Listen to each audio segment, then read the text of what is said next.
Marshall Peak, Chapter 5575, The Oriole Behind. 5 territory lords had set up an ambush for Yang Kai this time. Mo Na Yi was confident that so long as Yang Kai dared to show himself, he could hold him down. While they were talking, a burst of spiritual energy fluctuation suddenly surged somewhere on the battlefield before disappearing in a flash.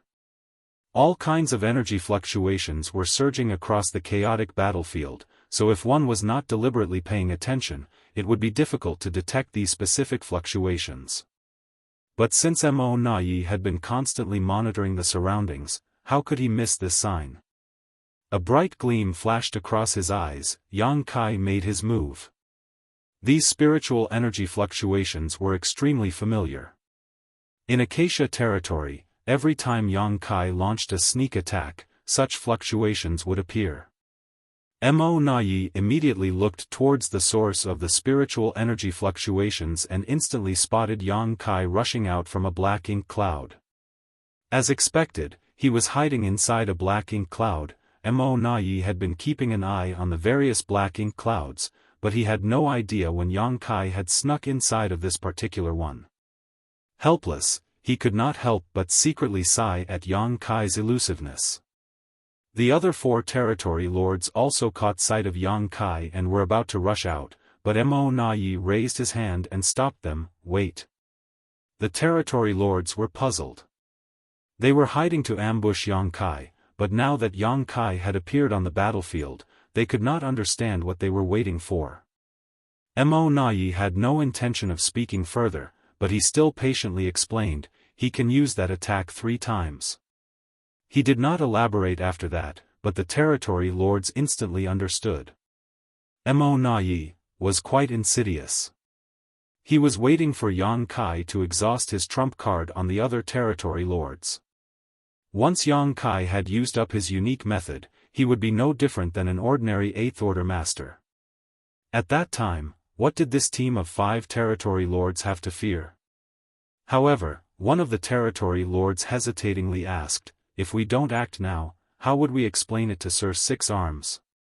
If a territory lord died because of their delay, 6 Arms would definitely blame them. Mo Na Yi indifferently stated, killing Yang Kai is the best explanation. The territory lords looked at each other in dismay as a chill gripped their hearts. Apparently, Mo Na Yi had gone somewhat insane after the defeat in Acacia territory.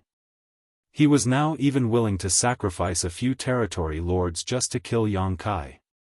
Doing so might be cruel and unacceptable, but it could still significantly increase their own safety. After all, they were reluctant to face Yang Kai when he still could use his ultimate move, thus, no one had any objections. By the time they looked in that direction once more, the battle had already ended on that part of the battlefield as they sensed the fall of a territory lord. The territory lord's opponent was none other than Chen Yuan, who knew right away that Yang Kai was making his move the moment he sensed the unique spiritual energy fluctuations. Having experienced the same thing 2 years ago, why would Chen Yuan hesitate? He immediately unleashed his strongest divine ability, splitting his sword into 3,000 beams of light that rained down on the territory lord. 2 years ago, when Yang Kai had launched a sneak attack, Chen Yuan had beheaded a territory lord in one attack. It could be said that everything had gone very smoothly. But this time, the territory lords were obviously on guard, so Chen Yuan failed to kill the opposite party in one move, only managing to severely injure him. Fortunately, Yang Kai timely attacked with his spear, piercing it straight through the territory lord's heart. Chen Yuan swung his sword once more, beheading the territory lord. The territory lord seemed to have cursed something or someone before his death, his eyes filled with indignation, but Chen Yuan could not be bothered with the cries of the defeated. He raised his head to look around, but Yang Kai was nowhere in sight. He had already gone back into hiding who knows where. Chen Yuan lifted up his sword, turned around, and flew towards another battlefield where another 8th Order master and territory lords were locked in a heated battle to provide assistance. The 8th Order master was besieged by 2 territory lords, so, even if he used an evil purging divine spear, he would still be in danger. What he did not know was that the territory lord had cursed Mo Nai before his death. According to what he had heard from 6 arms, Mo Nai would immediately come to assist him once Yang Kai appeared. He also knew that he was a bait arranged by 6 arms to lure Yang Kai out, so he had always been on guard and had been defending his soul zealously. This was the reason why the soul-rending thorn failed to completely incapacitate him and Chen Yuan failed to kill him in one attack. If Mo Nai had timely come to his aid, he might not have lost his life, but Mo Nai did not show up, so how could he not curse the latter? The death of a territory lord affected the entire battlefield. From the get-go, the territory lords had always been on guard against Yang Kai's sneak attack. They had not been using their full strength against the 8th Open Heaven Realm Masters, worried that Yang Kai would suddenly appear out of thin air and attack them, but even after all of their preparations, a territory lord had still died. All the territory lords started to feel insecure after the first of them fell, especially the territory lords who had been arranged to act as bait by 6 arms. They could not wait to turn tail and flee. Mo Nai, who was hiding in the black ink cloud, was also feeling nervous now. Mo Nai believed that as long as Yang Kai's whereabouts were exposed, he would be unable to hide once more. It was for this reason he had decided to wait until Yang Kai had exhausted all his special soul attacks before taking him down. Mo Nai's plan was quite good, but he had never expected that Yang Kai would be able to vanish without leaving any trace after swiftly taking down his target. It was as if he had simply disappeared into thin air. The problem was that Yang Kai had finished his assault too quickly. In less than 3 breaths after making an entrance, he had chewed up and spat out the bait with the assistance of another 8th Order Master. Mo Nai was simply powerless to track him. Mo Nai's expression suddenly became extremely unsightly as he came to realize that he had still been too naive. The situation had developed completely differently from his calculations. How was he supposed to track Yang Kai if the latter could just up and vanish? Right then, another burst of spiritual energy fluctuations flared up. Mo Nai immediately looked towards its source, where he saw Yang Kai reappear in a distant location. Mo Nai could not sit still anymore and fiercely shouted, "Let's go." Having said so, he flew straight towards that location. Yu Gong and the other territory lords were momentarily taken aback, but quickly chased after him. At this moment, Yang Kai was wantonly attacking a territory lord with another 8th Open Heaven Realm Master. His azure dragon spear moved back and forth, leaving gaping wounds on the territory lord's body. It was a simple matter to defend against the soul-rending thorns. Once the territory lords decided to heavily shield their souls, the soul-rending thorns' might was greatly reduced, but so what? In a life-and-death battle between masters, even a momentary flaw could lead to a disastrous end. No 8th Order Master was to be trifled with, so once they saw an opportunity, they would seize upon it with all their might. The moment a territory lord was struck by a soul-rending thorn, whether they were on guard or not, they would be momentarily distracted, which was a huge flaw. Yang Kai promptly followed up with a deadly attack. In this world, how could a territory lord resist the combined might of him and another 8th Order Master? Killing the second territory lord took a bit longer, about 10 breaths from start to finish, but the moment this territory lord fell, Yang Kai felt a few fierce aura lock onto him from a distance. Looking up, he saw 5 territory lords rushing over, 3 of whom looked a little familiar. Didn't I encounter them in Acacia territory? He's Yu Gong, if I recall correctly. 5 territory lords, they really think highly of me. Yang Kai sneered in his heart as he realized that these 5 territory lords were specifically targeting him, otherwise, they had no reason to rush straight towards him. Obviously, the 8th Order Master had also noticed them and promptly proposed with a stern look on his face, "Sir, please leave first, I'll block them." Yang Kai snapped, "Block them my ass. You go help the others." Anyone who stood in the way of these 5 territory lords would be killed right then and there. Even Yang Kai himself did not dare to confront them head-on. Hearing this, the Eighth Order Master didn't hesitate and headed straight towards a nearby battlefield, like Chen Yuan. Yang Kai didn't escape using space principles like before, but rather glanced provocatively at the 5 territory lords charging towards him before shooting off in another direction. In that direction was another bait arranged by 6 arms. Since it was bait specially prepared for him, it naturally attracted Yang Kai's attention. Just like the 2 territory lords who had been killed before, this territory lord was also fighting an 8th Order Open Heaven Realm Master one-on-one in a remote part of the battlefield. Only by doing so could he be considered bait. Heeding Mo Na Ye's advice, 6 arms had arranged a total of 5 such bait on the entire battlefield. Whereas other battles between 8th Order Masters and territory lords were group battles, like with Yang Lai, 1 against 2 or 2 against 3. In short, the human race was at a disadvantage almost everywhere.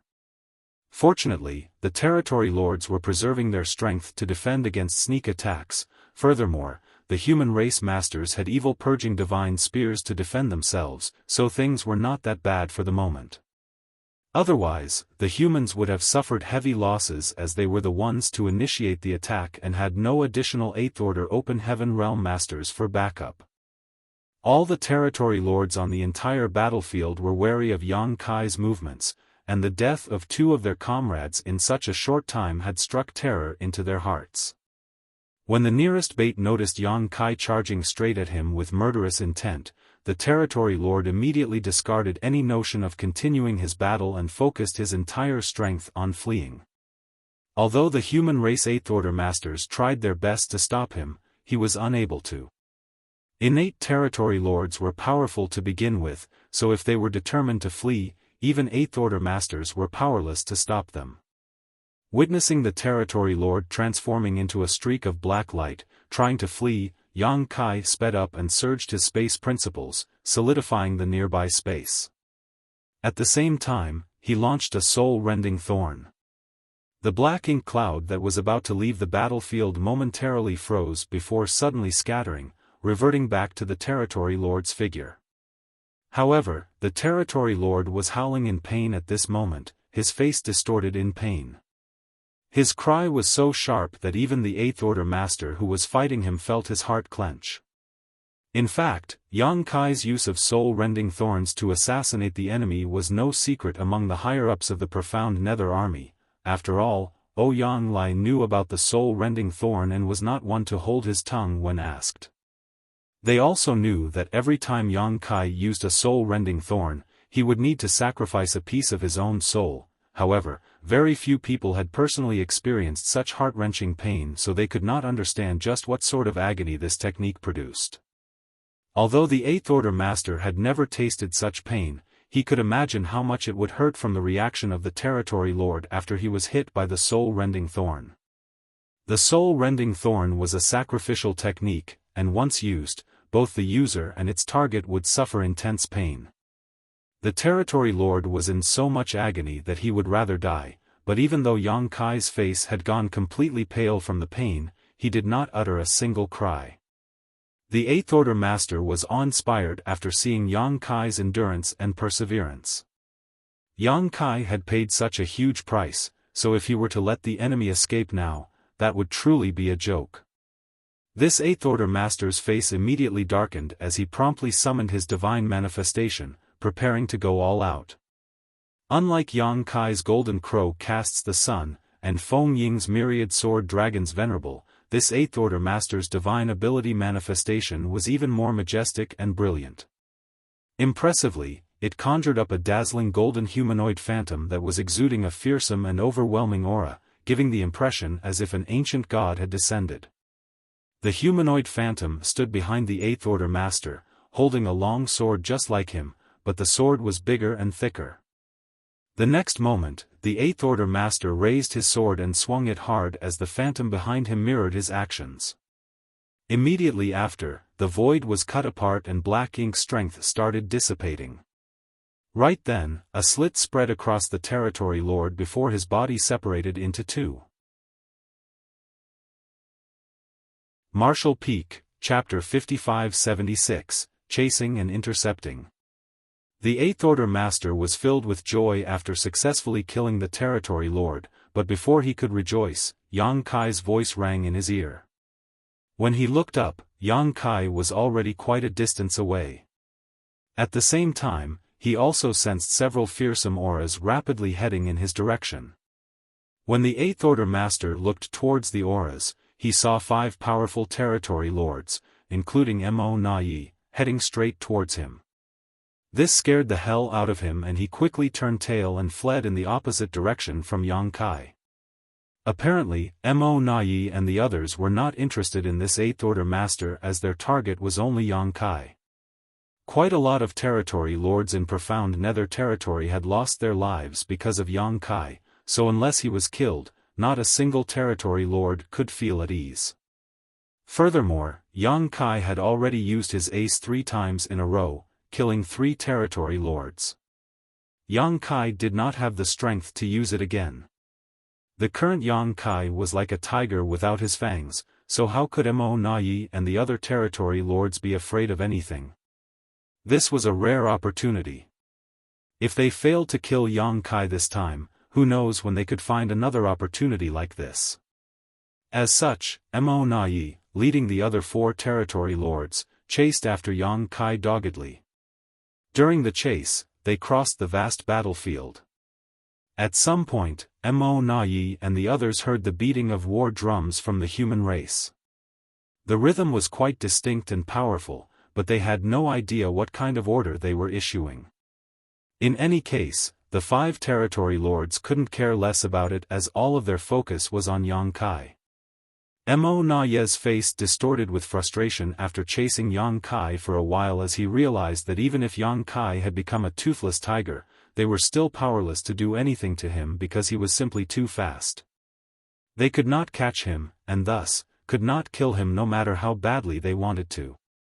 Just like how Eighth Order humans could not do anything if an innate territory was determined to escape, Territory Lords were powerless to do anything if an Eighth Order Master tried to escape with everything they had. This was also the reason why not many Eighth Order Masters and Territory Lords had fallen over the last few decades. When things went south, no one just sat around waiting to die. 2 Eighth Order Masters had fallen in the battle 2 years ago mainly because Profound Nether Territory was about to fall and they had no choice but to fight to the death. Had they not been willing to sacrifice their lives, the humans would have suffered even greater casualties, and they might have even lost Profound Nether Territory to the Black Ink clan. Mo Nai had fallen into an awkward situation. With the 5 Territory Lords working together, they indeed had a real chance of killing Yang Kai, but that was only if the other party stopped fleeing and faced them in battle. This left Mo Nai with a stomach full of grievances but nowhere to vent them. He was the one to propose this strategy to Six Arms, and Six Arms had done his part to cooperate. However, if he failed to gain anything despite the fact that they had sacrificed 3 Territory Lords, Six Arms would definitely lose his temper. Left with no choice, Mo Nai summoned a black ink nest into his hand. It was an extremely small black ink nest, roughly the size of his palm. It was an incompletely hatched black ink nest, and naturally incapable of breeding black ink clansmen. Be that as it may, it could still be used for communication. This was only a low-rank black ink nest, for it was just used for communication so its rank did not really matter. Mo Nai's divine sense surged as he sent a message using the tiny black ink nest in his hand. Unable to catch Yang Kai, Mo Nai had no choice but to request reinforcements. A short while later, 3 of the Territory Lords remaining on the primary universe world where the Black Ink clan's main camp was located rose into the sky and flew off into the void. Frustration piled up in the pursuing Mo Nai's heart as he continued to make new arrangements while the fleeing Yang Kai was completely relaxed. Although the repeated use of the soul-rending thorns ended up giving him a splitting headache, he was already used to it by this point so it did not affect him much. At most, his combat effectiveness had suffered a little. As he was unable to use more soul-rending thorns for the time being, he could not bother to engage the Territory Lords. The main reason he was fleeing now was that he wanted to lure these 5 territory lords away from the battlefield. According to the original plan, the human race army should be withdrawing right about now. The humans did not have that many evil purging divine spears, and their army's strength was no match for the Black Ink clan in a straight-up fight. Yang Kai had already heard the beating of war drums, signaling the retreat, and he knew that leading 5 territory lords away would make it easier for the army to withdraw. In fact, he could easily escape from his pursuers using space principles if he wanted to. Even if the territory lords' auras had locked onto him, so what? When even royal lords failed to capture him in the past, what could mere territory lords do? Since he could escape at any moment, Yang Kai naturally had nothing to fear, and that was why he was letting them follow him. After a while, Yang Kai sensed something and looked up, vaguely sensing a powerful aura rapidly approaching him. Yang Kai raised his brow as he muttered to himself, "Someone is blocking the way ahead." He thus promptly changed direction. But a moment later, another territory lord rapidly approached him from the front, blocking his way. Yang Kai changed direction once more. After about an hour of this situation repeating itself, Yang Kai stopped in the void and looked around. Mo Na Yi was gleeful as his request for help had not gone in vain. Having been chased and intercepted like this, Yang Kai now had nowhere to run. "Let's see how you will escape from this." For the distance, territory lords' powerful auras had locked onto Yang Kai like chains. If he made any rash move, he would be showered with attacks from all sides. As the gap between them was shortened, Mo Na Yi could faintly see Yang Kai's figure. While both sides were looking from across the distance, their eyes suddenly met.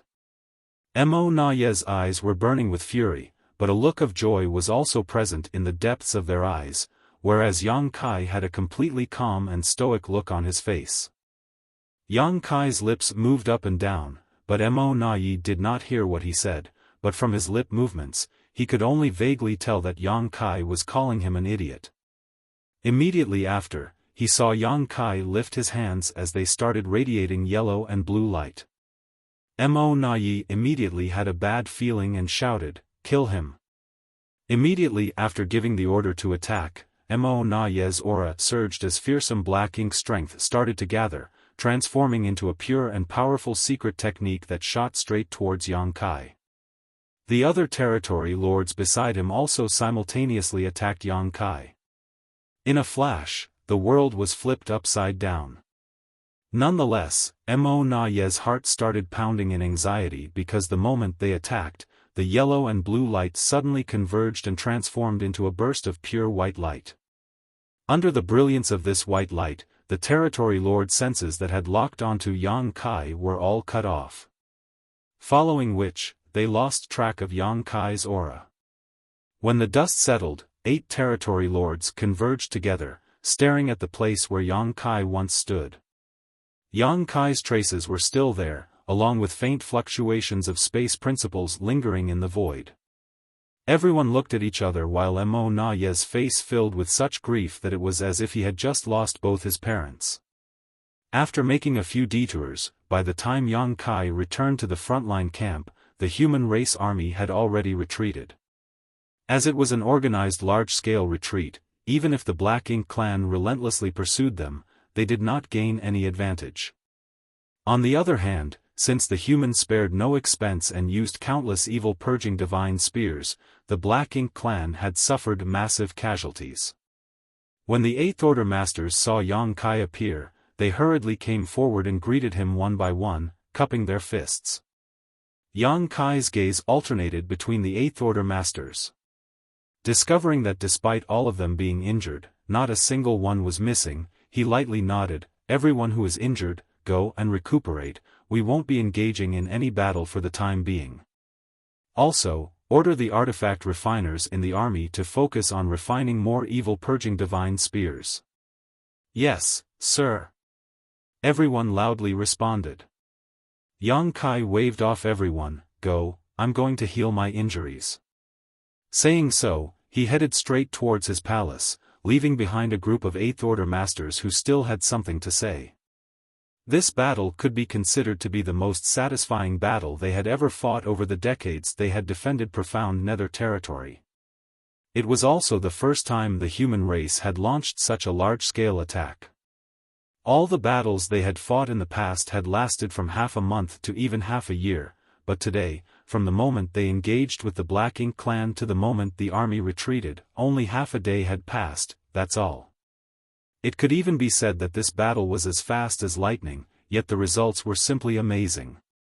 Just the number of territory lords alone killed in this battle had reached 3, while the Black Ink clan casualties below the territory lord level reached the 1,000,000 mark. Although most of the Black Ink clansmen killed were cannon fodder, there were also many feudal lords among the dead.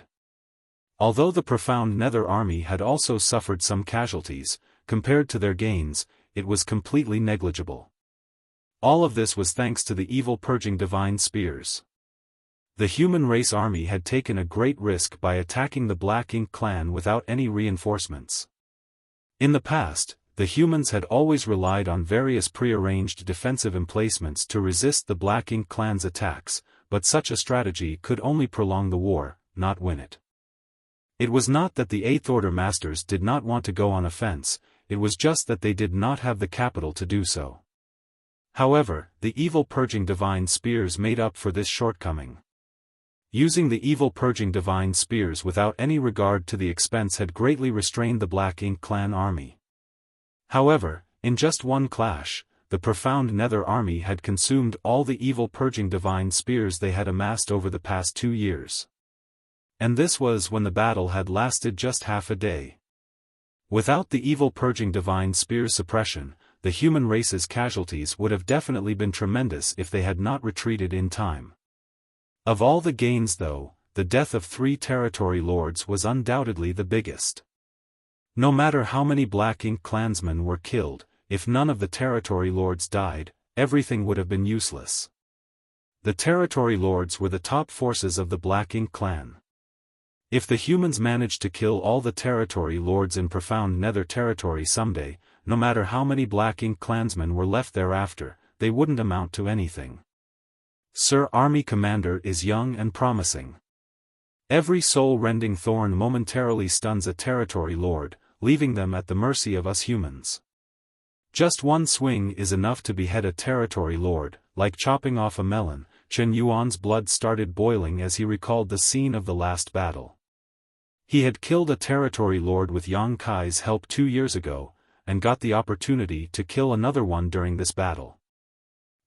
Soul-rending thorns are the best method to attack the territory lords. When the territory lord who was fighting me was hit by one, his strength plummeted by about 70%.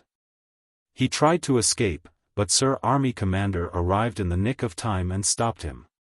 Sir Army Commander is really brave and unflappable. He even managed to escape safely from the pursuit of 5 territory lords. That's truly admirable.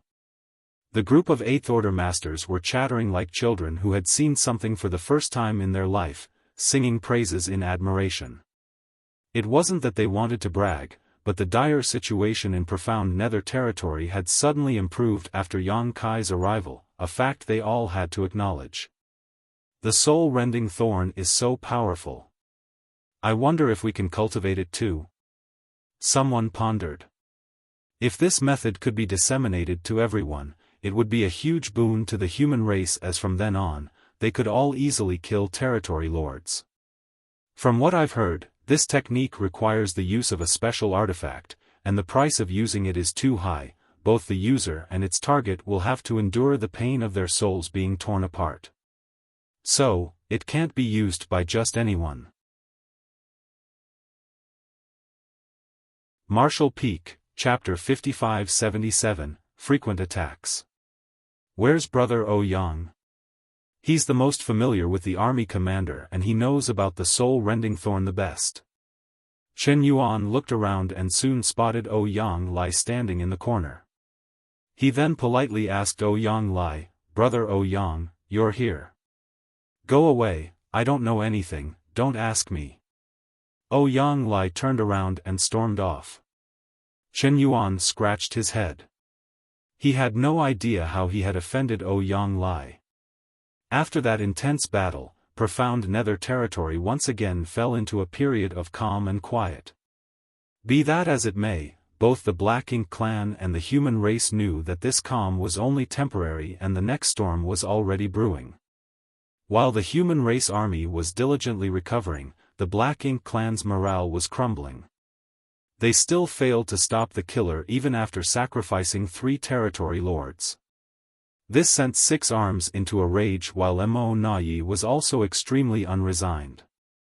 His original plan was to kill Yang Kai with the combined assault of 5 territory lords, but apparently, this strategy was completely useless. Yang Kai's ability to escape was top-notch, and he simply refused to face them head-on, giving Mo Nayi no chance to use this strategy. Yang Kai was a true thorn in their side. Ever since they had left the primordial heaven source Grand Restriction, the territory lords had never encountered such a difficult and terrifying enemy. The Black Ink clan had no way to deal with the current predicament. The only thing they could rejoice about was that there was only one Yang Kai among humans. If there were a few more human masters like him, the Black Ink clan would be in a very dangerous spot. Although Xiang Shan was strong, the territory lords were not too afraid of him as they could see the limits of his strength.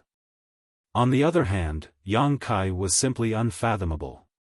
2 years later, Yang Kai emerged from retreat and gathered the Eighth Order Masters to discuss dispatching troops. Though, there was nothing much to discuss. Having gained such a huge harvest in the last battle, all they needed to do was repeat the same strategy. Obviously, the Black Ink clan had no way to counter this strategy. After all, they had no choice but to defend themselves if the human race army attacked them. So long as the Black Ink clan defended themselves, Yang Kai would have a chance to kill. It might be a simple strategy, but as long as it worked, it did not matter. After some orders and arrangements, the Eighth Order Masters left. Ouyang Lai, on the other hand, looked at Yang Kai with a bitter expression before leaving, like a wife who had been wronged, leaving the latter quite puzzled. The human race army launched another attack. Although they had suffered some casualties in the last battle, the recruitment hall in High Heaven territory had seen a massive increase in those signing up to fight, so the Supreme Headquarters had dispatched reinforcements over the past 2 years. Yang Kai had also pulled 100,000 more soldiers from the auxiliary army, so the Profound Nether army was even more powerful than last time. When the Black Ink clan received word that the humans were on the march again, a solemn look appeared on the faces of every territory lord. They had lost 3 territory lords in the last human attack, so who knew how many would die during this one? Even though the territory lords were not confident in taking down Yang Kai, they had come up with various countermeasures to deal with his various methods. After all, the territory lords still held a numerical advantage over the Eighth Order Masters. Not to mention, several more territory lords had come from the no-return pass to assist. A day later, the battle broke out between the two races as they clashed in the void, shaking the universe. The human race army held nothing back this time and immediately summoned their evil-purging divine spears. After 2 years of constant accumulation, the Profound Nether army had the capital to squander evil-purging divine spears for a short time. One after another, glowing white suns flared up in the void. Even though the Black Ink clan had the absolute advantage in terms of numbers, they were the ones being suppressed in this battle. Countless Black Ink clansmen fell under this dazzling light, causing many formations to collapse. Everyone in the Profound Nether army knew the battle plan. All warships were to advance and retreat in an orderly manner. As such, none of the warships recklessly pursued the enemy and instead focused on maintaining their positions regardless of how great their advantage was. Meanwhile, Yang Kai was hiding in the shadows amidst this fierce battle, searching for a target like a predator hunting for prey. The Black Ink clan was smarter this time though, with no territory lords acting alone unlike last time. Obviously, they knew that once they were alone, they would become victims of Yang Kai's hunt. All the territory lords were acting in groups of 3s or even 4s. Everyone in the team was covering each other's back, making it much harder for Yang Kai to sneak attack anyone. After searching for a long time, Yang Kai finally decided to act. He was targeting a group of 3 territory lords. 2 8th Order Open Heaven Realm Masters happened to be fighting them, and these 2 8th Order Masters had already used 5 evil purging divine spears, but all they had managed to do was weaken their opponent's strength slightly. They had been unable to gain any kind of advantage. Fortunately, the territory lords were also not using their full strength. All the territory lords had diverted some of their strength to defend against the sneak attack that was surely lurking behind them, just like in the previous battle. As such, even though the 2 8th Order Masters were hard-pressed, they were still able to hold their ground. When spiritual energy fluctuations suddenly appeared nearby, the 2 8th Order Masters, who were already prepared, immediately used their strongest methods to attack their opponents without a moment of hesitation. The 3 territory lords had always been on guard, but frustration and indignance could not help appearing on their faces at that instant, unable to figure out why they were so unlucky. There were so many territory lords on the battlefield, but Yang Kai just had to target them. But before they could react, their heads started ringing as they felt excruciating pain as if their souls were being torn apart. Obviously, they had been hit by soul-rending thorns. Fortunately, the 3 territory lords had their guards up, so while the damage to their souls might be unbearable, they still retained enough clarity to instinctually retreat. Be that as it may, the already prepared 8th Order Masters had timely attacked one of the territory lords together, stopping him in place. At the same time, Yang Kai appeared and swept his Azure Dragon Spear towards the other 2 territory lords. He had fired 3 soul-rending thorns almost instantly, so the pain in his soul was even worse than before. He was in so much agony that he felt as if his entire head was about to explode. As such, Yang Kai was unable to bring out his full strength. The result was that the 2 territory lords managed to get past him by working together before escaping in the blink of an eye. By the time Yang Kai wanted to stop them, it was already too late. He could not help but admire the decisiveness of these territory lords. Without any regret, he decisively turned around and charged towards the last territory lord who had been stopped. It was 3 against 1, and the territory lord's soul was badly injured, so the result was already decided. The territory lord was killed by one of the 8th Order Masters in a few breaths. At the same time, the drums signaling retreat echoed out as the human race army started slowly withdrawing. Meanwhile, Mo Nayi was already rushing towards Yang Kai with 4 other territory lords. Although Mo Nayi and the other territory lords had returned empty-handed last time, they were still responsible for keeping an eye on Yang Kai. They did not participate in the battle as their mission was only to kill Yang Kai. Once Yang Kai appeared, they rushed straight towards him. It did not matter whether they could succeed or not, they had to ensure that Yang Kai could not just run rampant. Yang Kai had also sensed their auras, which was why he didn't try to pursue the 2 injured territory lords despite having the ability to stop at least one of them.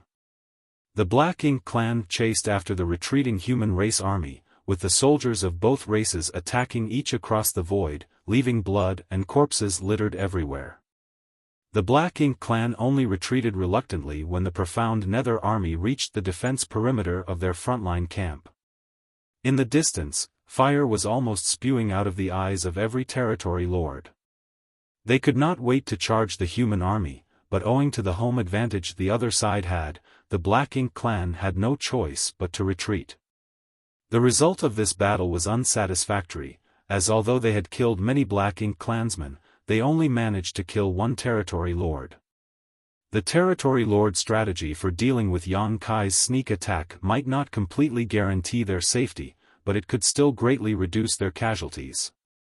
Although Yang Kai had injured 3 territory lords using his soul-rending thorns just like last time, he only managed to kill 1.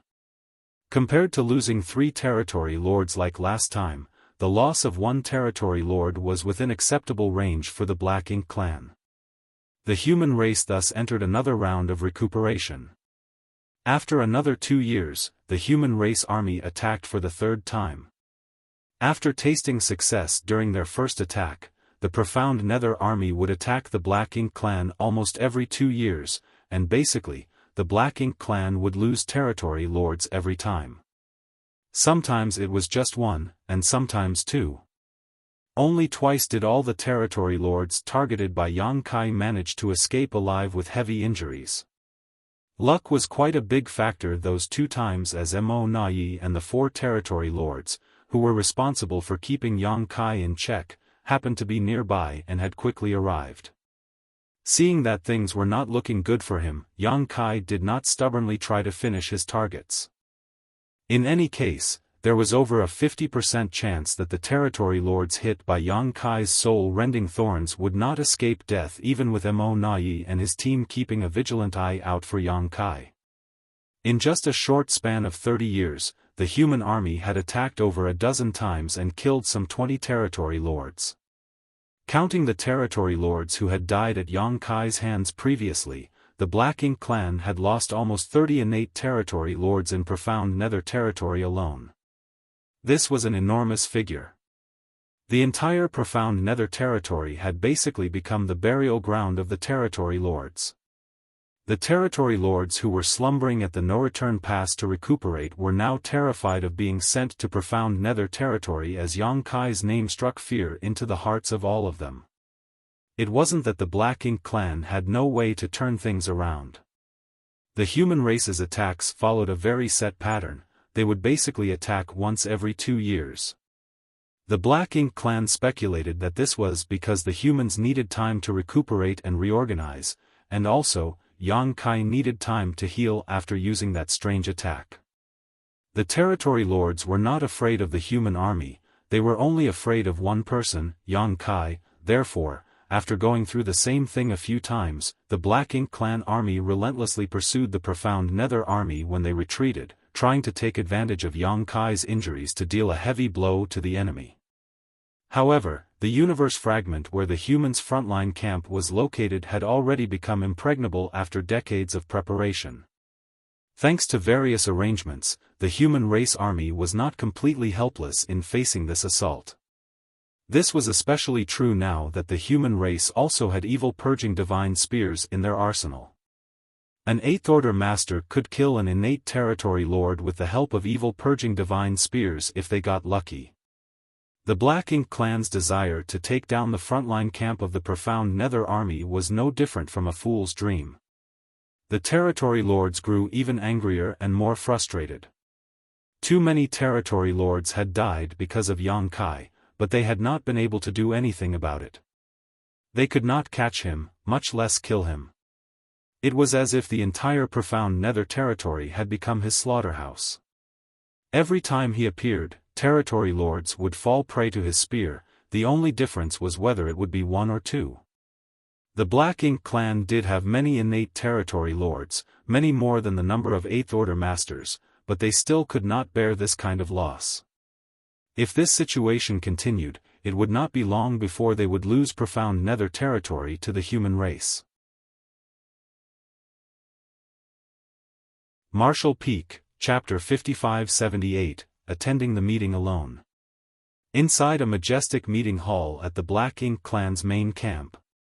Territory lords were convened, wearing solemn looks on their faces. The Black Ink clan in Profound Nether territory had been having a difficult time these last 3 decades. Compared to the other great territory battlefields, the Black Ink clan casualties in Profound Nether territory were simply astronomical, so much so that Profound Nether territory received about 30% of all reinforcements sent to the various great territories. It had to be brought to notice that the Black Ink clan currently occupied the vast majority of the 3,000 worlds and had abundant resources to use in their innumerable Black Ink nests to constantly spawn more Black Ink clansmen. A terrifying number of Black Ink clansmen were born every day, and all the members born would be sent to various battlefields like Profound Nether territory. Currently, the Black Ink clan and the human race were fighting in over a dozen great territory battlefields. Under normal circumstances, the Black Ink clan reinforcements would be evenly distributed among these great territories, but nothing was normal in profound Nether territory. Things here were quite tense and the Black Ink clan had suffered enormous losses, so naturally, more troops were sent here. It would have been alright if things were just limited to this, but the crux of the problem was that the Black Ink clan had lost nearly 30 territory lords here, which was by far the greatest loss the Black Ink clan had suffered in the entire war for the 3,000 worlds. And all of this was because of one person. The royal lord at the no-return pass had repeatedly summoned and reprimanded Six Arms, leaving the latter disgraced and aggrieved, but what could he do? He also wanted nothing more than to kill Yang Kai, but Yang Kai was cunning and treacherous, as well as terrifyingly strong, so how was he supposed to accomplish this? Once, even Six Arms almost got himself killed at Yang Kai's hands as he had used himself as bait to lure the latter out. As expected, Yang Kai took the bait and attacked him, making a lightning-fast attack that was so overwhelming that even Six Arms couldn't defend himself. Had Mo Nai and the others not saved him in a nick of time, Six Arms would have died then and there. Having personally stared death in the face, Six Arms was extremely fearful of Yang Kai. Now, the 2-year countdown was rapidly reaching its end. The human race would definitely launch another attack within a month, and when they did, another territory lord or two would be killed. At this moment, all the territory lords had been convened in the hall to discuss how to deal with Yang Kai's sneak attacks. However, when Six Arms presented this question to them, the hall immediately sunk into silence. This exact same meeting had been convened many times over the past 3 decades. Every time the human race army attacked, Six Arms would gather all the territory lords to discuss possible countermeasures, but each meeting would end up with nothing accomplished. Watching every territory lord remain silent, Six Arms flew into rage. Are we really going to let him continue to run rampant? He's just 1/8 order human, yet none of you can think of any way to deal with him. The territory lords remained silent. If there really was a way, profound Nether territory situation would not have been so gloomy all these years. The territory lords had racked their brains and tried all kinds of methods to deal with Yang Kai, but they were simply unable to stop him. No matter what kind of tactics they applied, all of them proved useless. One of the territory lords thoughtfully suggested, "I'm afraid only if Sir Royal Lord took action would it be possible to take down Yang Kai. We territory lords are not weak, but if he is determined to escape, we are all powerless to stop him." Many territory lords, especially Mo Nai, nodded in agreement. All these years, he had been targeting Yang Kai with 4 other territory lords. They had managed to stop him from killing others multiple times, but so what? He had still fled right under their noses. Space secret techniques were truly unmatched when it came to escaping. The Royal Lord is guarding the no-return pass, a matter of the utmost importance. How can he take action so easily? One territory lord shook his head. Almost all the high-rank Black Ink nests were planted at the no-return pass, making it the foundation of the current Black Ink clan.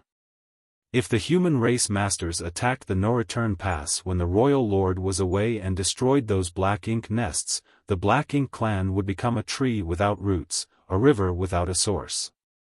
The Black Ink clan only had one Royal Lord left, leaving them in quite an awkward situation, but the territory lords were also a little relieved at this situation. If at that time the last Royal Lord had not stayed behind to guard the no-return pass, he too would have died in the Barren Territory. The Barren Territory War was especially tragic, as almost all of the Ninth Order Open Heaven Realm humans had sacrificed their lives to kill all but 2 Black Ink clan Royal Lords. Every time the territory lords thought back to that battle, shivers would shoot up their spines.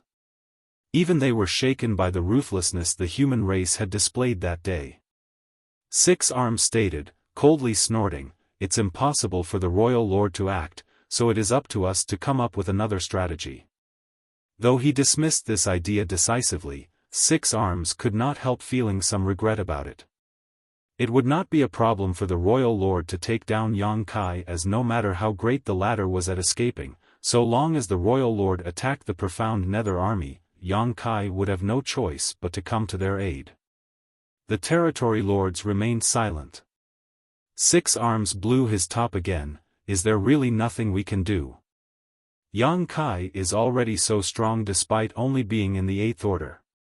If he breaks through to the 9th order someday, what will happen then? Six Arms' roar echoed throughout the hall, causing the territory lords to look at each other, but they still remained silent. Mo Na Yi suddenly stated, if Sir Six Arms is worried about him advancing to the 9th order, you need not be. Six Arms looked at him gloomily and asked, what do you mean? Mo Na Yi explained, according to the information I obtained from some Black Ink disciples, it is impossible for Yang Kai to advance to the 9th order open heaven realm. The human race's method of cultivation is very different from our Black Ink clans. Every human has their own innate limits, with their future achievements determined the moment they break through to the open heaven realm.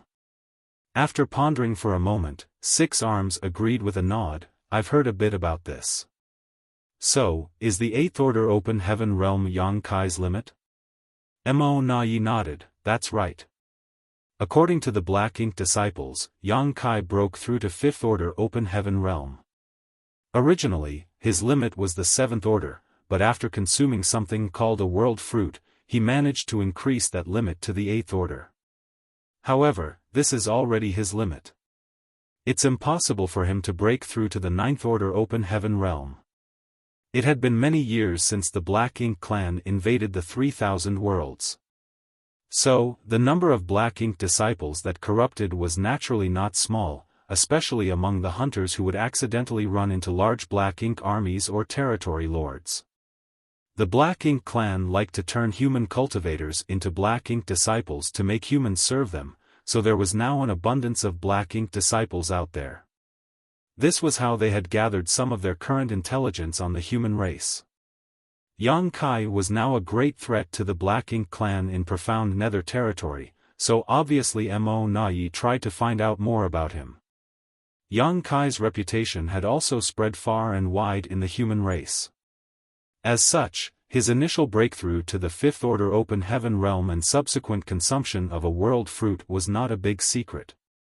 It was not surprising that Mo Na Yi had been able to learn about this. Many territory lords looked gratified after hearing Mo Na Yi's revelation. As a matter of fact, Six Arms was not the only one who was worried about Yang Kai advancing to the 9th order open heaven realm one day. The other territory lords were also worried about this. Yang Kai was already this strong when he was just in the 8th order, so if he really broke through to the 9th order, even a royal lord would find it hard to survive a conflict with him. If that really happened, how was the Black Ink clan supposed to survive? These territory lords were all afraid of being killed by Yang Kai. One of the territory lords stated solemnly, nothing is absolute. I heard that the human race has a way to break these innate shackles. As long as they can find open heaven pills produced by the universe furnace, they can break their limits. Mo Na Yi nodded in agreement, that is indeed true, but that so-called universe furnace is an innate supreme treasure of the universe. It is ethereal and cannot be found even if one seeks it out. No one knows when or if it will appear. Moreover, even if this universe furnace did appear, why would we allow the human race to get their hands on it? The open heaven pills produced by the universe furnace might be useless to us, but we can't let the humans have them either. All the territory lords nodded. If that universe furnace really appeared, it would definitely set off a bloody storm. The Black Ink clan would never allow the humans to get their hands on it, no matter what price they had to pay. Six Arms tapped the armrest as he stated, let's not talk about this for now, everyone should think of a way to contain Yang Kai. We're approaching the 2-year deadline so the humans will surely invade again. You don't want another territory lord or two to die, right? As soon as he brought this up, the territory lords immediately turned pale. Although there were quite a few territory lords present, who knew if they would be the unlucky one this time? Nonetheless, if they were really asked to find a way to suppress Yang Kai, they simply had no idea. Just as the territory lords were at a loss, a feudal lord suddenly rushed in and reported with a bewildered look on his face, sirs, there is something going on the human race's side. The territory lords turned pale as one of them hurriedly asked, is the human race attacking? Why is the human race moving so early? There should still be some time left. Those bastards! I say we ignore Yang Kai entirely. If they can kill a territory lord, why can't we respond by killing their 8th Order masters? The territory lord started shouting all at once, setting off 6 arms once again. Speaking of which, he felt quite aggrieved. In all the other great territory battlefields, the Black Ink clan basically held the initiative and were able to attack and retreat as they pleased. But Profound Nether territory situation was the exact opposite. When had the Black Ink clan ever been worried about the human race attacking them? Saying it out loud would be a disgrace. Looking at the territory lords under him all but panicking, 6 arms suddenly felt tired. He looked at the feudal lord who had come to report and asked, is the human race really attacking? The feudal lord replied, the human race army is showing no signs of mobilization, but a human is approaching us. According to the scout's report, this person is suspected to be Yang Kai. The territory lords were all shocked. Mo Nai anxiously asked, alone? The feudal lord nodded, there is only one person. What the hell are humans up to now? What is Yang Kai's planning? For the moment, Mo Nai was unable to grasp the situation. No matter how strong Yang Kai was, it was foolish for him to come here alone. What's more, Yang Kai had proven himself to be both cunning and insidious, so he wouldn't do something as stupid as this without purpose. Of course, 6 arms also understood this and frowned for a moment before ordering, double the scouts monitoring the situation. Immediately report if anything happens. Yes. The feudal lord accepted the order and left.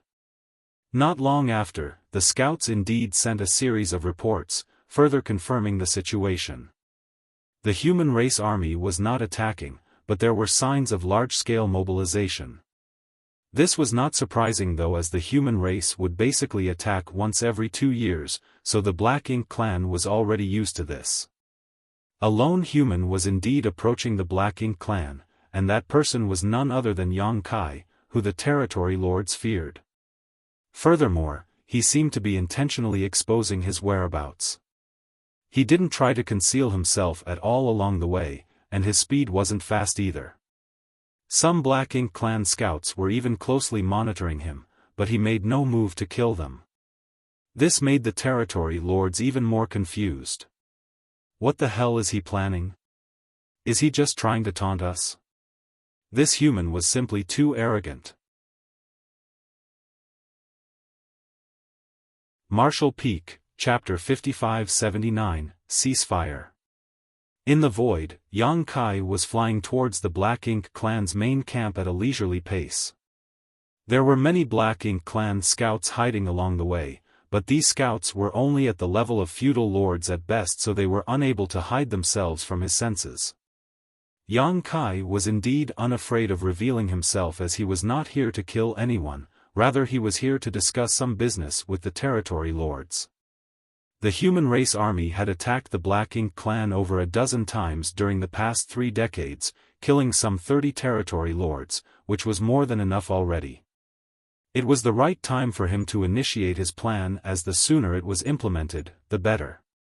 Looking towards the depths of the void, he could vaguely see the Black Ink clan's main camp that was spread across a few universe worlds. He could not wait to slaughter all of them, and why would he not?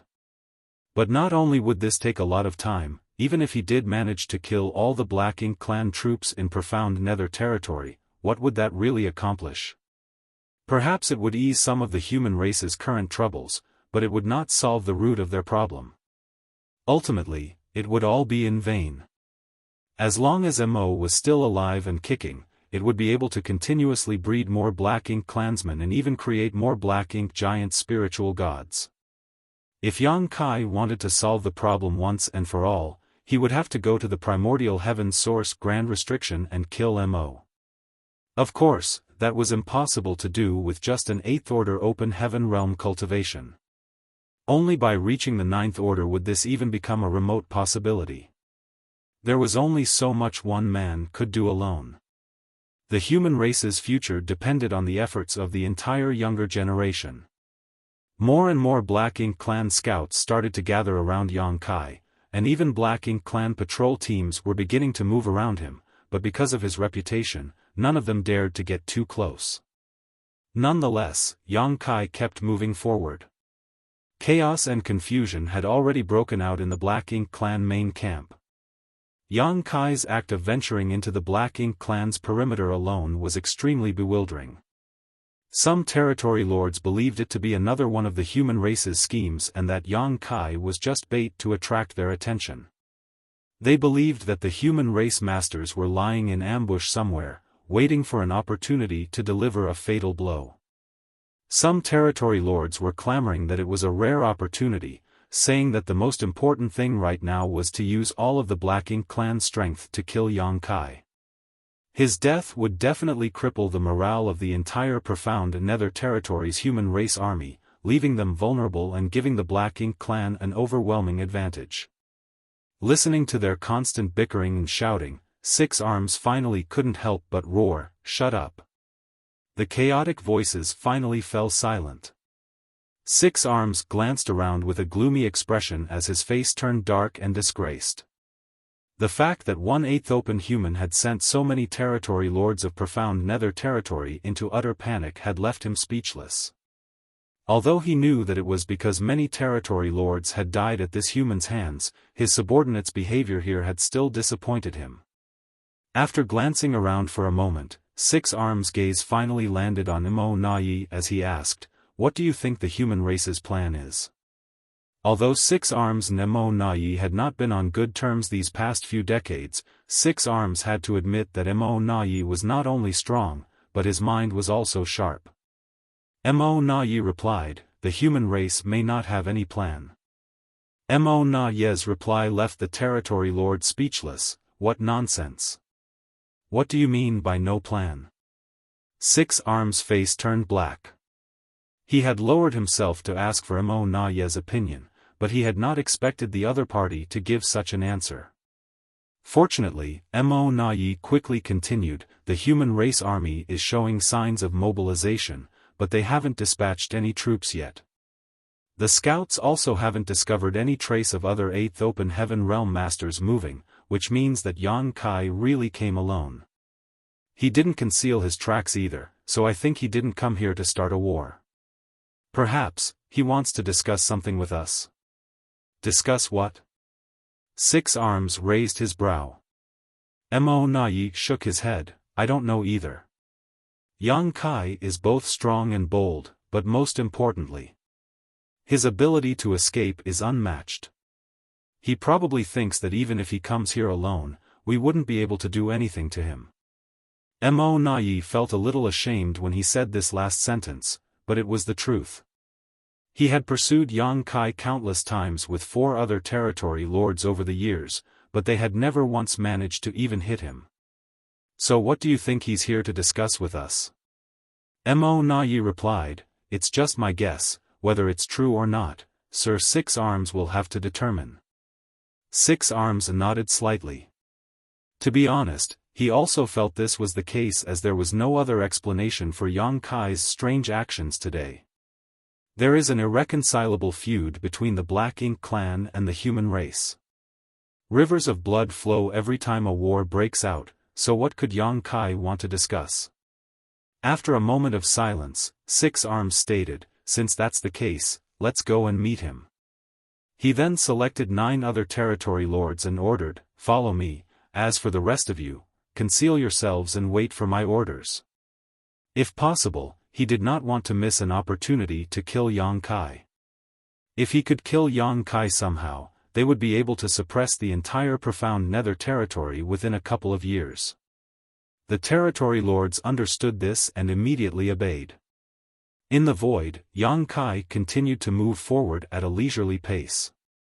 He had already gotten quite close to the Black Ink Clan main camp when suddenly, he looked up and saw 10 figures with powerful auras flying out of a universe world in front of him. Their leader was none other than Six Arms. Not only that, Yang Kai also keenly noticed many more territory lords hiding in the nearby black ink clouds. He had already anticipated this, so he just continued moving forward with a smile on his lips, fearlessly. On the other side, Six Arms couldn't help feeling a sense of admiration, watching Yang Kai flying towards them in a totally undisturbed manner. This human truly doesn't know any fear. No one else would have dared to act like this, for walking into the enemy's encirclement alone was akin to suicide. The distance between them was rapidly shortening, and at some point, Yang Kai came to a halt and smiled at Six Arms. Six Arms almost couldn't help but give the order to attack. Yang Kai's current position was quite tempting to the Black Ink clan as he was surrounded by territory lords from all directions and was locked onto by all of them. The territory lords were ready to attack at a moment's notice, so as soon as Six Arms gave the order, they would rain down hell on Yang Kai. Even if he is proficient in the Tao of space, he might not be able to escape unscathed, right? Should we attack or not? At this moment, Six Arms' heart rate began to accelerate.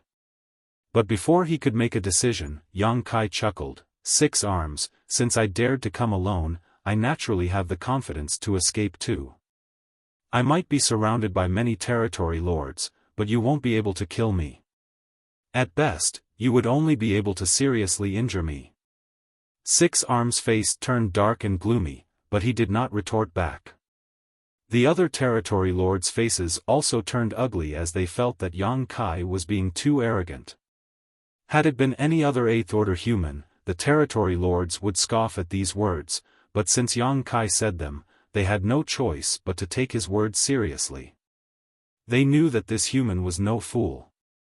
If he didn't have absolute confidence, why would he dare come here all alone and let himself be surrounded? Yang Kai continued without any sense of urgency, "So long as I'm alive, you'll always have to watch your backs. I'll keep killing one or two of you every time we fight. I wonder how many territory lords the Black Ink clan can sacrifice." Listening to this, a territory lord beside Six Arms angrily shouted, "Yang Kai, don't act so arrogantly. Since you've come here alone, you can forget about leaving here alive." Yang Kai looked at him, sizing him up before indifferently stating, "I remember you. You managed to escape from my hands 10 years ago. Have you recovered yet?" The territory lord immediately choked and couldn't speak as he subconsciously touched his waist where there was still a deep wound that had yet to heal. Even to this date, he would tremble in fear whenever he recalled the scene of him escaping from Yang Kai's spear a decade ago. He was lucky that time as Mo Nai and the others had hurriedly come to his rescue, forcing Yang Kai to retreat. Yang Kai's tone suddenly turned cold, "The next time war breaks out, you will die first." The territory lord's expression changed drastically as terror filled his eyes. He couldn't help but step back in fear, but the next moment, when he felt everyone's gaze on him, he felt so ashamed that he wanted nothing more than to crawl into a hole and never come out. Although he was ashamed, he did not speak again. He was not confident that he would manage to escape if he was really targeted by Yang Kai on the battlefield. Profound Nether territory was too dangerous right now. He wanted to go back to the no-return pass to recuperate. Enough. Six Arms coldly snorted as his expression turned ugly. Yang Kai had come alone, but not only did he not act cautiously, he was even more imposing than ever. Worse, with just a few words, he managed to frighten a territory lord under him so badly that he actually stumbled backwards in panic, enraging Six Arms completely. How could the human race produce such a monster? He stared deeply at Yang Kai and asked, "Your Excellency, you didn't come here to fight with us, right?" A calm and peaceful smile appeared on Yang Kai's lips, "Of course not. I came here mainly to negotiate peace with all of you." Negotiate peace? Six Arms and the territory lords were stunned. Everyone had guessed that Yang Kai had come here alone for some purpose, but no one had expected him to say something like this. Peace? What peace? The human race and the Black Ink clan had been locked in a bloody war for millions of years. The Black Ink clan could not help but think that Yang Kai had lost his mind. It's impossible for them to coexist peacefully. The war between the two races would only come to an end once one side was completely annihilated, yet Yang Kai actually said he came here to discuss peace. The territory lords almost thought they might have heard wrong. They looked at each other, subconsciously thinking that this was another one of the human race's schemes. Yang Kai, on the other hand, earnestly continued, "That's right, I'm here to negotiate a ceasefire." Of course, not a complete ceasefire, just one between the territory lords and Eighth Order human masters. Yang Kai then let out a heavy sigh before continuing with a look of frustration, "My human race is suffering. We have lost countless people over these years. We even lost the 3,000 worlds. Now, we are confined to just a dozen or so great territory battlefields, struggling to resist your Black Ink clan's onslaught. Not to mention other great territory battlefields, Profound Nether territory alone has suffered heavy casualties over these few decades of fighting. Every war would result in a river of blood flowing across the void and corpses piling up like mountains. Soldiers sacrifice their limbs, and even their lives to block you all. My human race is really suffering deeply." Hearing his sorrowful overtures, Six Arms' face turned red with rage while all the other territory lords wore warped expressions. What nonsense is this bastard spewing? It might be the case for other great territory battlefields, but could the human race be suffering more than the Black Ink clan in Profound Nether territory? Indeed, the human race suffered casualties in every battle, but compared to the losses the Black Ink clan endured, the human race's casualties were insignificant. The Black Ink clan's casualties here were so high that 30% of all Black Ink clansmen spawned for battle were sent to Profound Nether territory just to maintain their lines. No less than 1 million Black Ink clan soldiers would die every time a war broke out here. Not only that, ever since Yang Kai arrived at Profound Nether territory, some 30 territory lords had been slaughtered by him either directly or indirectly. Why is this guy speaking such drivel, and in such a serious manner? Marshall Peak, Chapter 5580, Tempted. The shamelessness. This was a new impression the territory lords had of Yang Kai. Usually, the strong cared a great deal for face, even the territory lords did, let alone the humans. So, with Yang Kai waxing so forlornly like this, the territory lords couldn't help but feel like their horizons had been broadened. Six Arms' expression became unsightly as he asked, "The human race and Black Ink clan have an irresolvable enmity. It's impossible for us to coexist in this universe, so why are you proposing an armistice?" He had a feeling that Yang Kai was up to something, so although Six Arms felt that the two races couldn't agree, he still wanted to ask. Yang Kai stopped lamenting and replied as a smile appeared on his lips, "I just said it's not a real ceasefire, only one limited to the Eighth Order Open Heaven Realm Masters and Territory Lords." Six Arms thoughtfully murmured, "You mean? It's very simple. From now on, your territory lords won't participate in the battle regardless of its scale, and the same goes for the Eighth Order Masters of my human race." The moment he stated this, the territory lords broke into an uproar. Even the territory lords who were concealing their auras and hiding in the nearby Black Ink clouds were shocked and accidentally exposed themselves. "Really?" one of the territory lords excitedly asked. Six Arms could not help but glare at that territory lord, who immediately shut up as shame filled his face. Nonetheless, Six Arms did not blame him. To be honest, even he was tempted by Yang Kai's proposal. Be that as it may, he warned himself that this was definitely one of the human race's schemes and he should not easily believe it. They had all experienced just how cunning and underhanded humans were. Six Arms stared deeply into Yang Kai's eyes, as if he wanted to see into the depths of his soul, and suspiciously asked, "What does your excellency mean?" Yang Kai replied, "I mean exactly what I said." Six Arms didn't say anything more. He couldn't understand what was going on, so he turned to Mo Na Yi to seek his opinion. Mo Na Yi too furrowed his brow, appearing to be deep in thought. Yang Kai added, "There is no need to be suspicious. I have sincerely come here to negotiate an armistice with you, and I feel that it's also a good proposition for the Black Ink clan. The Black Ink clan has lost almost 30 territory lords at my hands in profound nether territory over these years, yes? If you agree to this ceasefire, I will withdraw from the front lines too. Of course, the premise is that you and the other territory lords also uphold the conditions of the ceasefire." An ugly look immediately appeared on the face of the territory lords. The death of 30-odd territory lords in profound nether territory was a matter of great humiliation for them.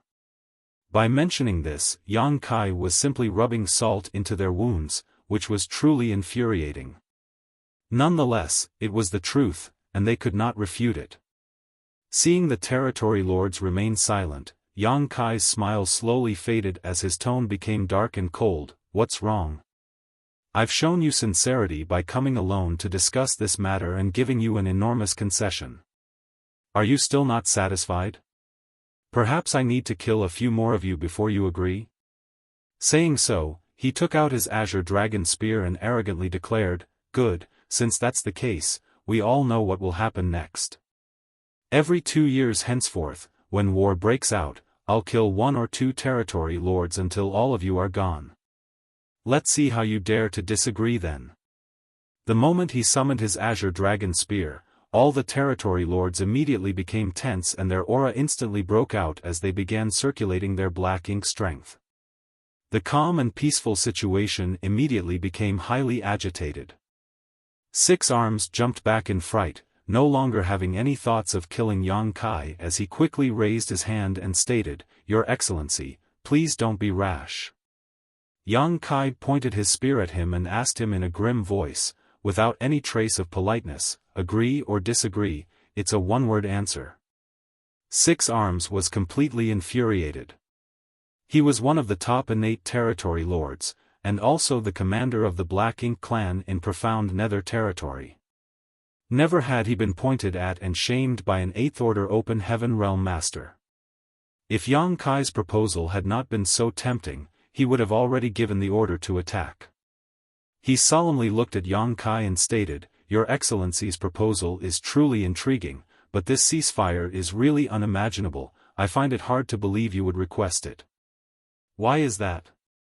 Six Arms inquired. "According to Your Excellency's proposal, the human race's 8th Order Masters and our territory lords won't be able to join the battle in the future, which on the surface appears extremely beneficial to my Black Ink clan. So my question is, what does the human race get out of this?" This was the sticking point he simply couldn't figure out.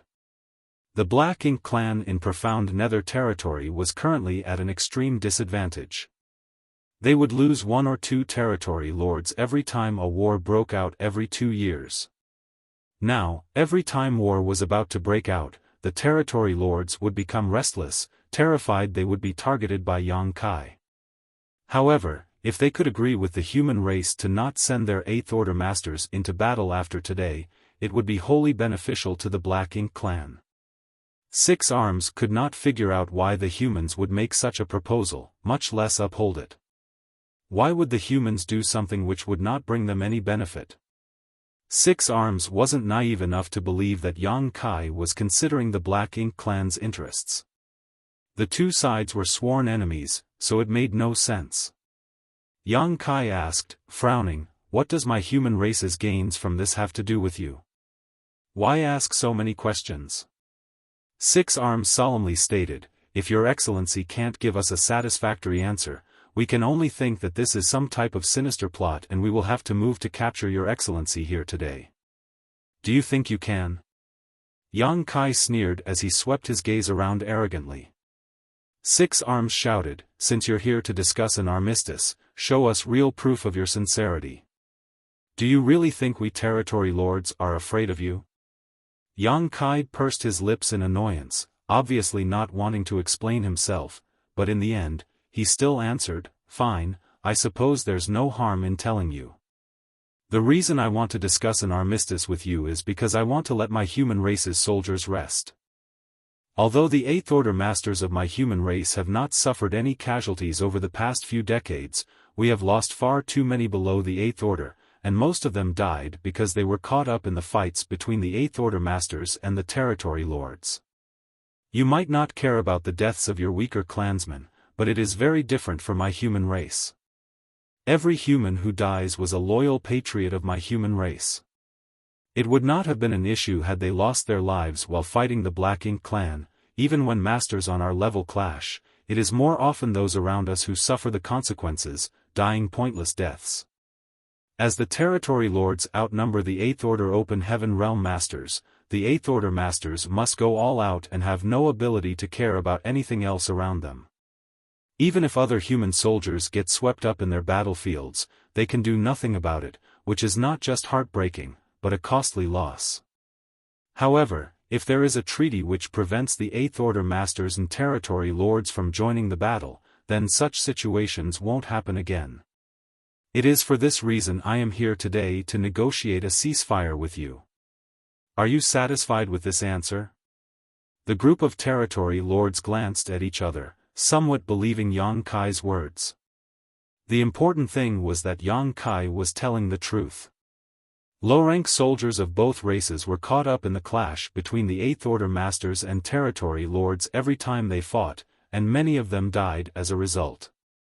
The territory lords did not care about the deaths of low-rank Black Ink clansmen, but the deaths of so many human soldiers obviously troubled the Eighth Order masters. Be that as it may, they could not hold back in the current environment. On top of that, the territory lords outnumbered the Eighth Order masters, so the territory lords would often be able to slaughter their way into the midst of the human race army. At that time, even the Eighth Order masters, who were already short-handed, would be forced to rush to block them. This put the human race into an even more passive situation. Six Arms tightly furrowed his brow and glanced at Mo Nai, who looked back and lightly nodded. Although Yang Kai's answer was still a little suspicious, it was indeed a valid reason. Six Arms asked, "Can you represent the entire human race?" Yang Kai scoffed, "You wish. Of course, I can't represent the entire human race, but I am the army commander of the Profound Nether Army, so I can represent all human forces in Profound Nether territory." Six Arms probed, in other words, the scope of this treaty is limited to the territory lords and Eighth Order masters in Profound Nether territory? That's right. The human race is quite devious. How can we trust you? I can swear, but would you believe me? Yang Kai looked at Six Arms with a serious expression. Trust is built based on mutual understanding between two sides. No matter what I say, you won't believe me anyway, but the fact that I came alone is enough to show my sincerity. You will know whether I'm telling the truth or not after seeing how the human race acts in the future. From today on, the Eighth Order masters of my human race will not take the initiative to take part in the war in Profound Nether territory. I hope that you territory lords can also abide by the agreement. Of course, you can also not abide by it, but I will kill anyone who dares to do so. Don't think that you'll be safe if you go into hiding. Even if you scurry back to the no-return pass, I can still go there, kill you, then escape. The territory lord's expressions immediately became ugly as this was a naked threat.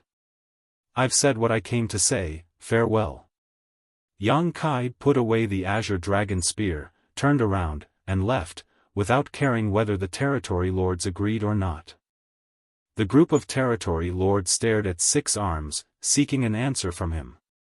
Six Arms, on the other hand, appeared to be struggling as to what to do. Only when Yang Kai had truly left did the territory lords break the encirclement, while Six Arms heaved a long sigh of relief as a sense of exhaustion hit him. Just now, he was almost unable to hold himself back from giving the order to attack Yang Kai. If he gave the order, this so-called peace treaty would have naturally been broken, and the Profound Nether Army would have undoubtedly retaliated. The reason why he didn't give the order was because he wasn't confident he could take Yang Kai down here, as the latter was just too calm. Six Arms was not the only territory lord who let out a sigh of relief. It had to be said that many territory lords were tempted to accept Yang Kai's so-called peace treaty. If they could reach an agreement with the human race that the Eighth Order Masters and territory lords would not partake in the battle here any longer, then they would have nothing to worry about in the future. Over the past few decades, every time the human race army attacked, it would cause the territory lords extreme anxiety. No one knew which territory lord would become Yang Kai's target. Only when Yang Kai really made his move could they finally put their pounding hearts to rest. When Six Arms saw the expressions on the territory lords' faces, he became a little depressed. These territory lords of profound nether territory had been thoroughly traumatized by Yang Kai and likely would never recover. He then turned to Mo Na Yi and asked, "What do you think?" Mo Na Yi confirmed, frowning, "Does Sir Six Arms mean the peace treaty or?" "Naturally, the peace treaty. It's a good deal." Mo Na Yi replied, "Although I doubt we understand all its implications and I don't think the human race will be so kind, if they abide by the agreement, it will be a good thing for us territory lords." Six Arms nodded slightly in agreement. "I think so too. I'm just afraid that the humans have some hidden agenda that we're still unaware of." Mo Na Yi added with a smile, "The territory lords are the most important targets in profound nether territory, and since Yang Kai is willing to give up the opportunity to kill us to negotiate, it's not surprising that he has some ulterior motive. It also feels that the reason he gave is lacking. For the consideration of the human race soldiers, huh?" Six Arms understood. Mo Na Yi agreed with a nod, and, although many of the human race's soldiers have died at the hands of the territory lords over the years, giving up on killing territory lords for the sake of those weaker human soldiers is very foolish. Perhaps, there is some greater motivation we haven't guessed yet. Marshall Peak, Chapter 5581, The Human Race Must Train. Although he realized that Yang Kai was hiding something, Mo Na Yi couldn't figure it out. When Yang Kai returned to the human race's main camp, all the Eighth Order Masters happened to be waiting for him. Yang Kai raised his head and nodded lightly to the crowd. "It's settled. From now on, the Eighth Order Masters and the territory lords will not be allowed to participate in further battles." Yang Kai had discussed the treaty with the Eighth Order Masters before heading out. Some were against it, some were puzzled, but none of them endorsed it. The human race had the upper hand in profound nether territory. Everyone believed that they should be taking revenge, especially when Yang Kai could kill one or two territory lords in every battle. The territory lords had suffered heavy losses over these past 30 years, but not a single Eighth Order Master from the human race had fallen. If this continued, the human race's advantage would grow bigger and bigger. The Eighth Order Masters could already imagine flattening the Black Ink clan army in profound nether territory after a few more centuries. As such, no one had expected that Yang Kai would actually want to make a peace treaty with the Black Ink clan in these circumstances, especially since this treaty was only limited to the Eighth Order Masters and territory lords, which was equivalent to the human race giving up their greatest advantage. Nonetheless, Yang Kai eventually convinced them. The human race must train its soldiers. The human race happened to have many good seedlings who had advanced directly to the 6th and 7th Order Open Heaven realm thanks to the Star Boundary World Tree clone's feedback. These seedlings had high hopes of reaching the 8th or 9th Order Open Heaven realm in the future. So, if they could grow, it would greatly alleviate or even reverse the decline of the human race. Many of the geniuses who had advanced to the 6th Order Open Heaven realm had entered the battlefield right away, but those who had broken through straight to the 7th Order were regarded as precious treasures by every cave heaven and paradise. They were hidden away, where they were given a large amount of resources. They were painstakingly cultivating in seclusion, hoping to break through to the 9th Order Open Heaven realm as soon as possible and lead the human race out of this predicament. Even Hua Qing Sea of High Heaven Palace had hidden 200 such elites. But was it possible to cultivate to the 9th Order Open Heaven realm in seclusion? If it was really that easy to advance to the Ninth Order Open Heaven realm, the human race wouldn't only have had 100 or so old ancestors at its peak. Even if someone somehow managed to advance to the Ninth Order Open Heaven realm like this, they would be like a flower in a greenhouse that had never experienced true winds and rains. As such, their strength would be doubtful. Yang Kai only managed to reach his current heights because he had forged his way through mountains of corpses and seas of blood. The same was true for every Eighth Order Master present today. As such, the human race needed to temper their troops. They needed to send the geniuses who had broken through straight to the Sixth and Seventh Order Open Heaven realm to the battlefields and let them taste real hardship while allowing them to understand the predicament of the human race. However, the current Great Territory battlefields were a little dangerous to train these geniuses. The Territory Lords outnumbered the Eighth Order Masters.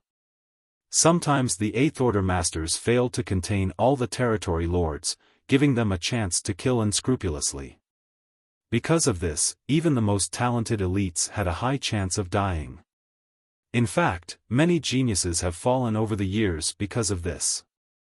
Losing the geniuses who had advanced straight to the Sixth Order Open Heaven realm was one thing, but losing even just one who had advanced straight to the Seventh Order Open Heaven realm would be quite heartbreaking. The purpose of training them was to make them stronger, not to let them die in vain. On the barren territory battlefield, the Ninth Order old ancestors willingly sacrificed their lives to kill all the royal lords to create a safe space for their juniors to grow. They even managed to severely injure the Black Ink giant spirit god to buy more time. The Ninth Order old ancestors played a huge part in the current status quo the human race had managed to maintain, barely holding their ground in a dozen or so great territory battlefields. Nonetheless, it was not enough. Yang Kai's wish to make a peace treaty with the Territory Lords was simply an extension of the wills of the Ninth Order old ancestors. The old ancestors had wiped out most of the Black Ink clan royal lords, whereas Yang Kai kept the Territory Lords in check in profound Nether territory, thereby creating a haven for the human race's younger generation to grow. This was the reason why the profound Nether army had constantly been on the offensive for the last 3 decades and why he had been indiscriminately killing the Territory Lords on the battlefield. He was attacking the Territory Lords so that he could force them to accept this peace treaty. This plan was already in motion when Yang Kai had returned from the Star Boundary, but he had never told anyone about it. Now, since the Eighth Order Masters and Territory Lords in profound Nether territory would not be making any further moves, the human race could send their geniuses to this battlefield, where they could wander between life and death, comprehend the mysteries of the Grand Tao, and stimulate their potential.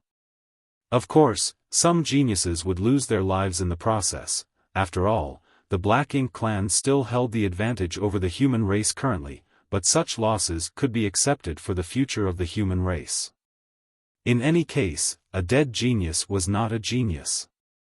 The Star Boundary and the Myriad Monsters world were constantly being nurtured by 2 World Tree clones, so how could the human race lack geniuses in the future? Of course, by doing this, the profound Nether army had tied themselves up and let the Territory Lords of profound Nether territory gain an immediate advantage. From now on, they no longer had to worry about being ambushed by Yang Kai in battle. Be that as it may, this war was not just Yang Kai's war alone, it was a struggle the entire human race had to participate in as it concerned its very survival.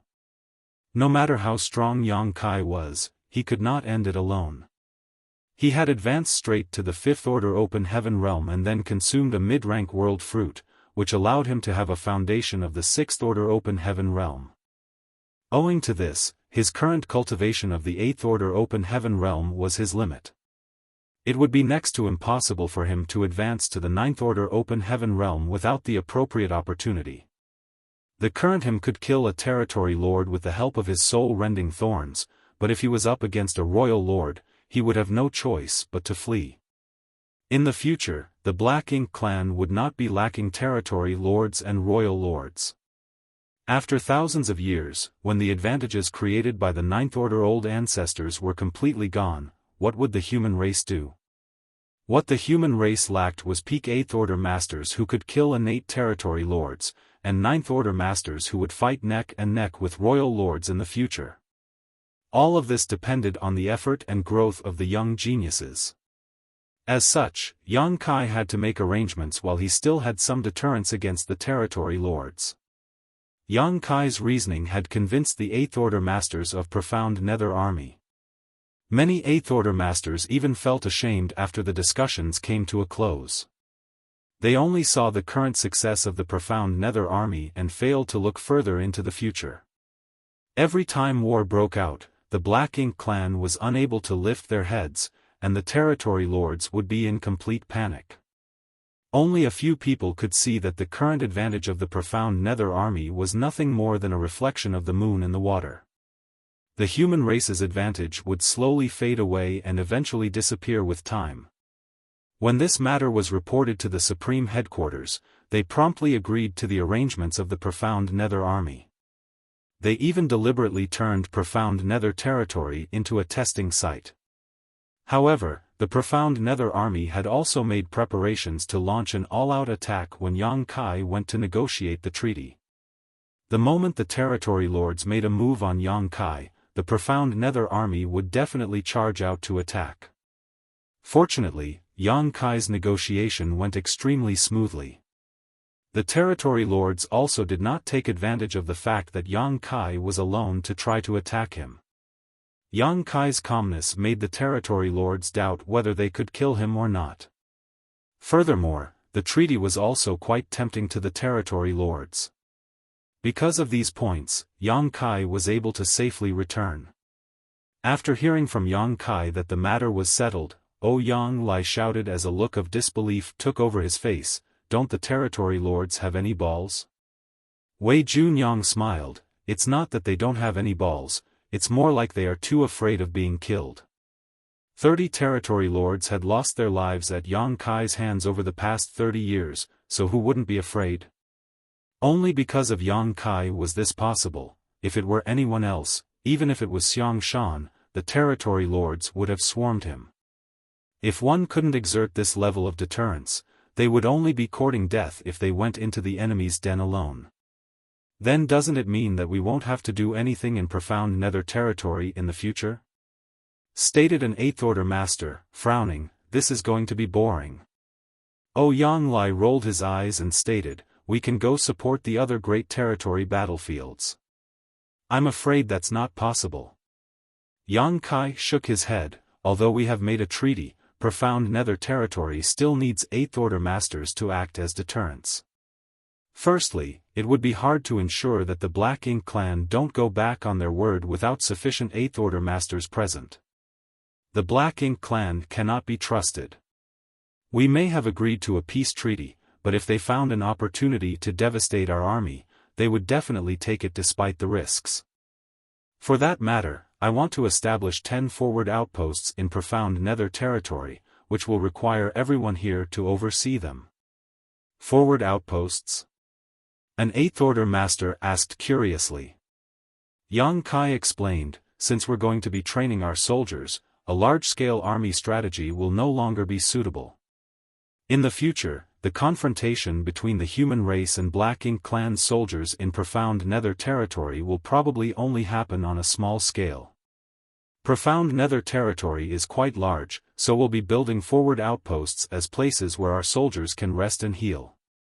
The Eighth Order masters immediately understood after hearing this.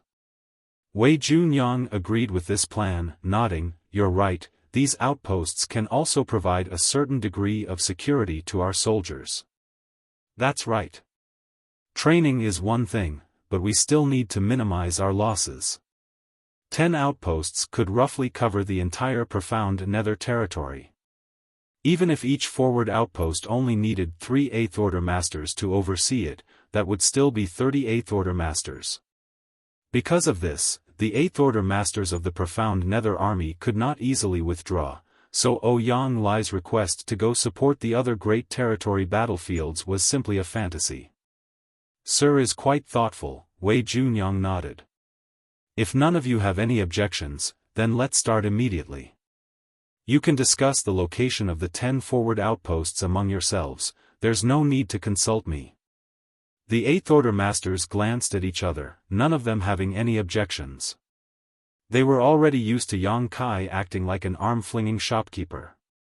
Basically, the profound Nether Army's affairs had been managed by Wei Junyang, Kong Chengde, and the others all these years.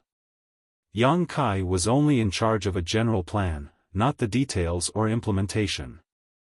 Soon, the profound Nether Army began moving. Hundreds of thousands of soldiers were divided and sent out in various directions in units of 2 or 3 divisions each. The Black Ink clan instantly got the news and sent out scouts to investigate. When the scouts sent back their reports, 6 arms and the others were shocked to discover that the human race was establishing numerous outposts in another profound nether territory, each one overseen by several Eighth Order masters. Although Yang Kai had come to discuss a peace treaty with them, the territory lords did not completely believe him. No one could guarantee that this was not a scheme of the human race. The treaty did not prevent them from sending out some of their forces to investigate though, so after a few days, an army of over 1,000 Black Ink clan soldiers appeared near a human outpost that was recently built, secretly scouting it.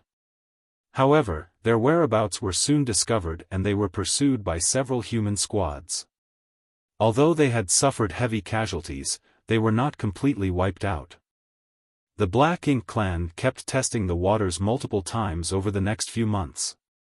Although they were hunted down by the humans every time, the Eighth Order masters never came forward. The human race was indeed keeping their side of the treaty.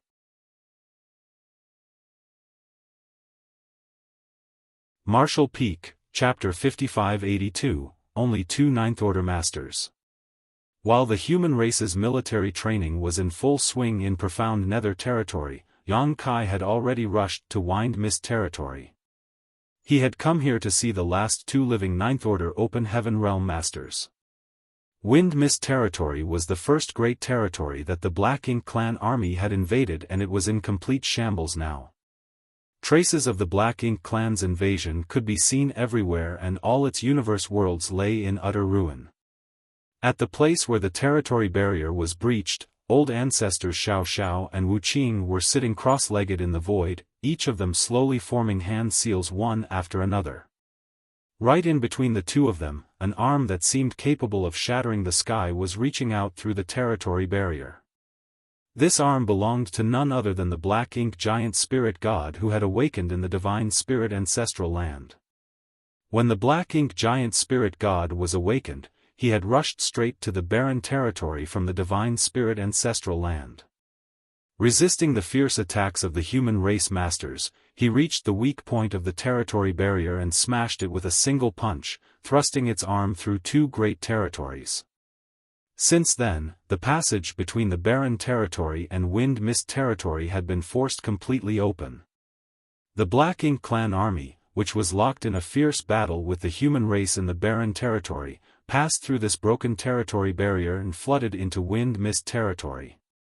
Ever since, the Black Ink clan's invasion became unstoppable. Soon after that incident, the vast majority of the Ninth Order old ancestors sacrificed themselves to open up an opportunity for the next generation of the human race, exterminating all but 2 of the Black Ink clan royal lords and severely wounding this Black Ink giant spirit god. The surviving Xiaofan and Wuxia led the human race army out of the barren territory and ordered the remnants to split up and go to the various great territories to preside over a mass evacuation and migration of the human race's cultivators. As for the 2 of them, they rushed straight to Wind Mist territory and restrained the Black Ink giant spirit god with a joint secret technique, taking advantage of the fact that the Black Ink giant spirit god had to keep its arm in place to ensure the territory barrier remained open. In the blink of an eye, nearly 100 years had passed.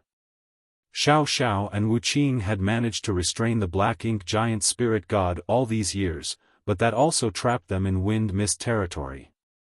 If the human race still had the help of these 2 Ninth Order masters, the situation in the great territory battlefields would not have been nearly as tense as it was now. When Yang Kai arrived at this place and laid eyes on that thick and enormous arm, his expression still changed, even if it was not his first time seeing it. The Black Ink giant spirit god was simply too powerful.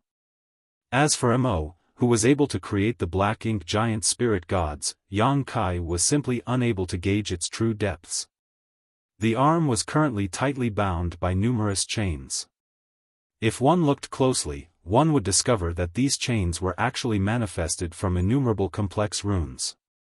Obviously, these chains were the manifestation of the secret technique executed by the two Ninth Order Old Ancestors.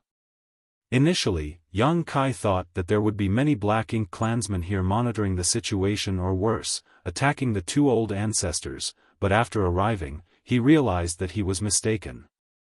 There was not a single Black Ink clansman here. This left him quite puzzled. Logically speaking, since the Black Ink giant spirit god was so powerful, the Black Ink clan's top priority should be helping him escape. In order to help him escape, attacking the two Ninth Order Masters was the fastest solution. The reason Xiaofan and Wuxia were able to restrain this Black Ink giant spirit god was not because they were stronger, but because they had certain advantages on their side. The Black Ink giant spirit god had shoved its arm through a territory barrier, meaning its main body was in one great territory, while its fist and forearm were in another. This had allowed the Black Ink clan army to pass through this opening, but it also helped Xiaofan and Wuxia to shackle the Black Ink giant spirit god. While the two Old Ancestors could use their full strength, the Black Ink giant spirit god could only exert a fraction of it, as most of its strength was used to keep the passage open. If it weren't for this, the Black Ink giant spirit god would have broken free long ago. In the past, a dozen Old Ancestors had needed to join forces to resist a single, heavily injured Black Ink giant spirit god, and even then they were barely a match. Now that the human race only had two Ninth Order Masters remaining, how could they possibly restrain it? Sensing Yang Kai's aura, Old Ancestor Xiaofan opened her eyes and asked in surprise, "Why are you here?" Yang Kai respectfully bowed, "Greetings, Old Ancestors." He was quite familiar with Old Ancestor Xiaofan. As for Wuxia, Yang Kai had met him when he went to Yinyang Pass, but he was not that close to him. Wuxia nodded slightly in response. Yang Kai then answered, "I came to see the two Old Ancestors. Is there anything I can help you with?" Old Ancestor Xiaofan shook her head, "It's all right, you can't help us in this matter." "How is the human race doing recently?" The two perennially remained in wind mist territory and had no contact with the outside world. Although Xiangshan had come here twice, he could not remain for long. The last time he had come was some 3 or 4 decades ago, and the great territory battlefields happened to be in dire straits at that time. Yang Kai replied, "The situation is still relatively stable for the time being. Although the fighting never ceases, it will not be easy for the Black Ink clan to defeat the human race. In addition, this junior is highly valued by the Supreme Headquarters and has been appointed as Army Commander of the Profound Nether Army." Old Ancestor Xiaofan nodded, "You deserve it."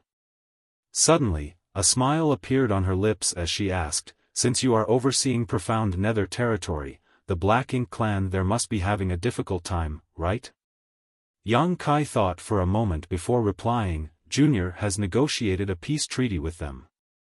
Xiaofan was taken aback by this revelation, "A peace treaty?" Wuxia, who had been quietly listening to their conversation, also frowned and asked, "What treaty?" "The human race must train." Yang Kai explained his thoughts, to which Old Ancestor Xiaofan and Wuxia repeatedly nodded in agreement. "You've considered it carefully." In fact, when Xiangshan first came here, he also mentioned this matter, Wuxia thoughtfully stated. This time, it was Yang Kai's turn to be surprised. "Sir Xiang was also considering signing a peace treaty?" Wuxia shook his head in response and explained, "He didn't say anything about a treaty, he was just worried about the future of the human race. He said that the good seedlings who had been hidden away might not be of much use in the future. However, he didn't have any solution to this problem. You on the other hand have already taken a step ahead of him. Good work." Yang Kai immediately understood something that had puzzled him. It was no wonder the Supreme Headquarters quickly agreed when he reported the matter of treaty to them. Apparently, Xiaofan had long considered this issue and had been searching for a solution all this time. Thinking about it, it was impossible for a prudent and far-sighted man like Xiaofan to just focus on the present. The Black Ink clan actually agreed? Old ancestor Xiao was a bit puzzled. After killing enough of them to leave them terrified and traumatized, they naturally agreed, Yang Kai calmly stated. Wuxia and old ancestor Xiao glanced at each other, secretly wondering just how many of the territory lord had died at his hand for them to be this afraid. Boy, you are quite arrogant for your age. Suddenly, a voice rang out in their ears. This voice seemed to be coming from an extremely far-away place, and yet it also seemed someone was whispering in their ears. Obviously, it was the Black Ink giant spirit god who was speaking. Yang Kai could not be bothered with it though and simply looked at the two Ninth Order masters and continued, the situation in profound nether territory has stabilized for the time being, but if we want to train the next generation up, a single great territory may not be enough. This junior is planning on patronizing the other great territory battlefields in the future to open up a few more training grounds. Wuxia agreed with a nod, good, but we still need to leave a few as they are. When those brats advance to the Eighth Order, they will need to fight with the territory lords to stimulate their growth. This junior had the same idea. The Black Ink giant spirit god spoke again, brat, why must your human race keep struggling so strenuously? Now that Tsang and the others have all fallen, the universe is destined to belong to my Black Ink clan. The day this Supreme One breaks free will be the day all submit to us. Yang Kai frowned and thought for a moment before activating the great sun and moon marks, creating an enormous ball of purifying light that shot straight towards that thick arm. The ball of pure light immediately disintegrated the lingering Black Ink strength, and the Black Ink giant spirit god could not help but let out a groan. But he still continued, if you submit to this Supreme One now, I can guarantee on the behalf of the entire Black Ink clan that we won't corrupt you with Black Ink strength and will allow you to retain your sentience. Yang Kai remained silent for a moment before creating another massive ball of purifying light. In any case, he now had a lot of yellow and blue crystals. Even if he ran out of them, he could still go to the chaotic dead territory and ask Big Brother Huang and Big Sister Lan for more. The Black Ink giant spirit god groaned again and shut its mouth. It had finally discovered that the dog that bit him didn't bark. Yang Kai simply had no intention of communicating with it. If it continued to blabber on, Yang Kai would definitely just use that purifying light again. Although it would not hurt its foundation, the dissipation of its strength was extremely discomforting. This thing seems to be full of energy, can the two old ancestors restrain it? Yang Kai worriedly asked. Wuxia replied with a smile, if it decides to escape, the two of us won't be able to stop it. Many things had become clear to them over the past century. Yang Kai immediately became worried, then what should we do? If this Black Ink giant spirit god really managed to escape, the human race would not be able to resist him. Even if Fu Guang came out of seclusion and teamed up with old ancestor Xiao and Wuxia, they still would not be its opponents. Don't worry, old ancestor Xiao reassured, he would have to pay a huge price in order to forcefully break free right now. At the very least, he will have to leave behind this arm that has crossed the two great territories. Furthermore, he is currently injured, so even if he breaks free, his strength will be greatly reduced.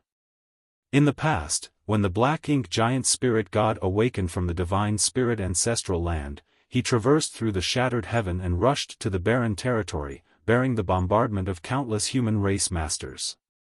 No matter how powerful he was still injured at that time, and to break the territory barrier, he had no choice but to pay a certain price. After the Black Ink giant spirit god had shattered the territory barrier, the Ninth Order old ancestors went all out to kill the invaders. By sacrificing their lives, not only did they manage to completely wipe out all but two royal lords, they also heavily injured the trapped Black Ink giant spirit god.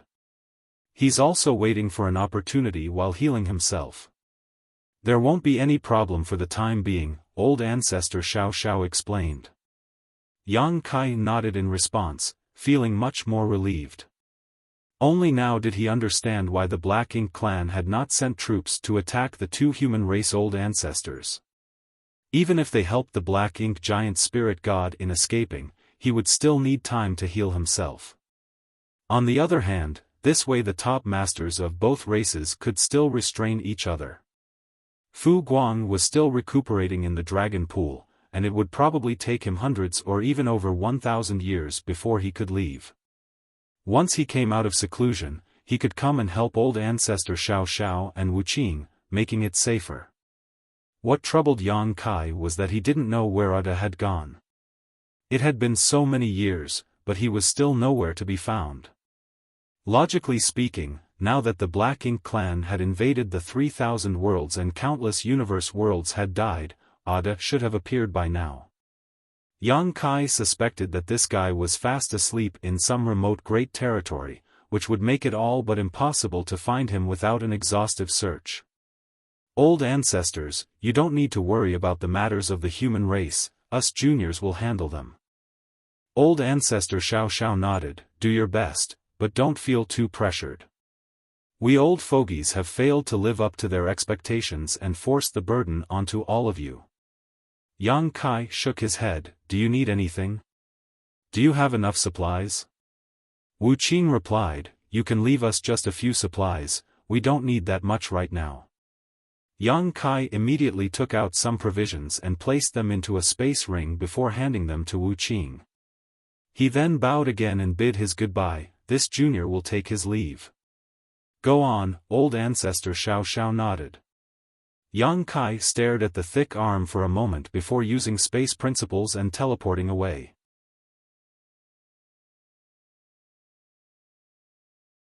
Martial Peak, Chapter 5583, 3 Self-Source Reconstitution Art. Yang Kai returned to profound nether territory. In just several months, things had gotten on the right track when it came to training the profound nether army.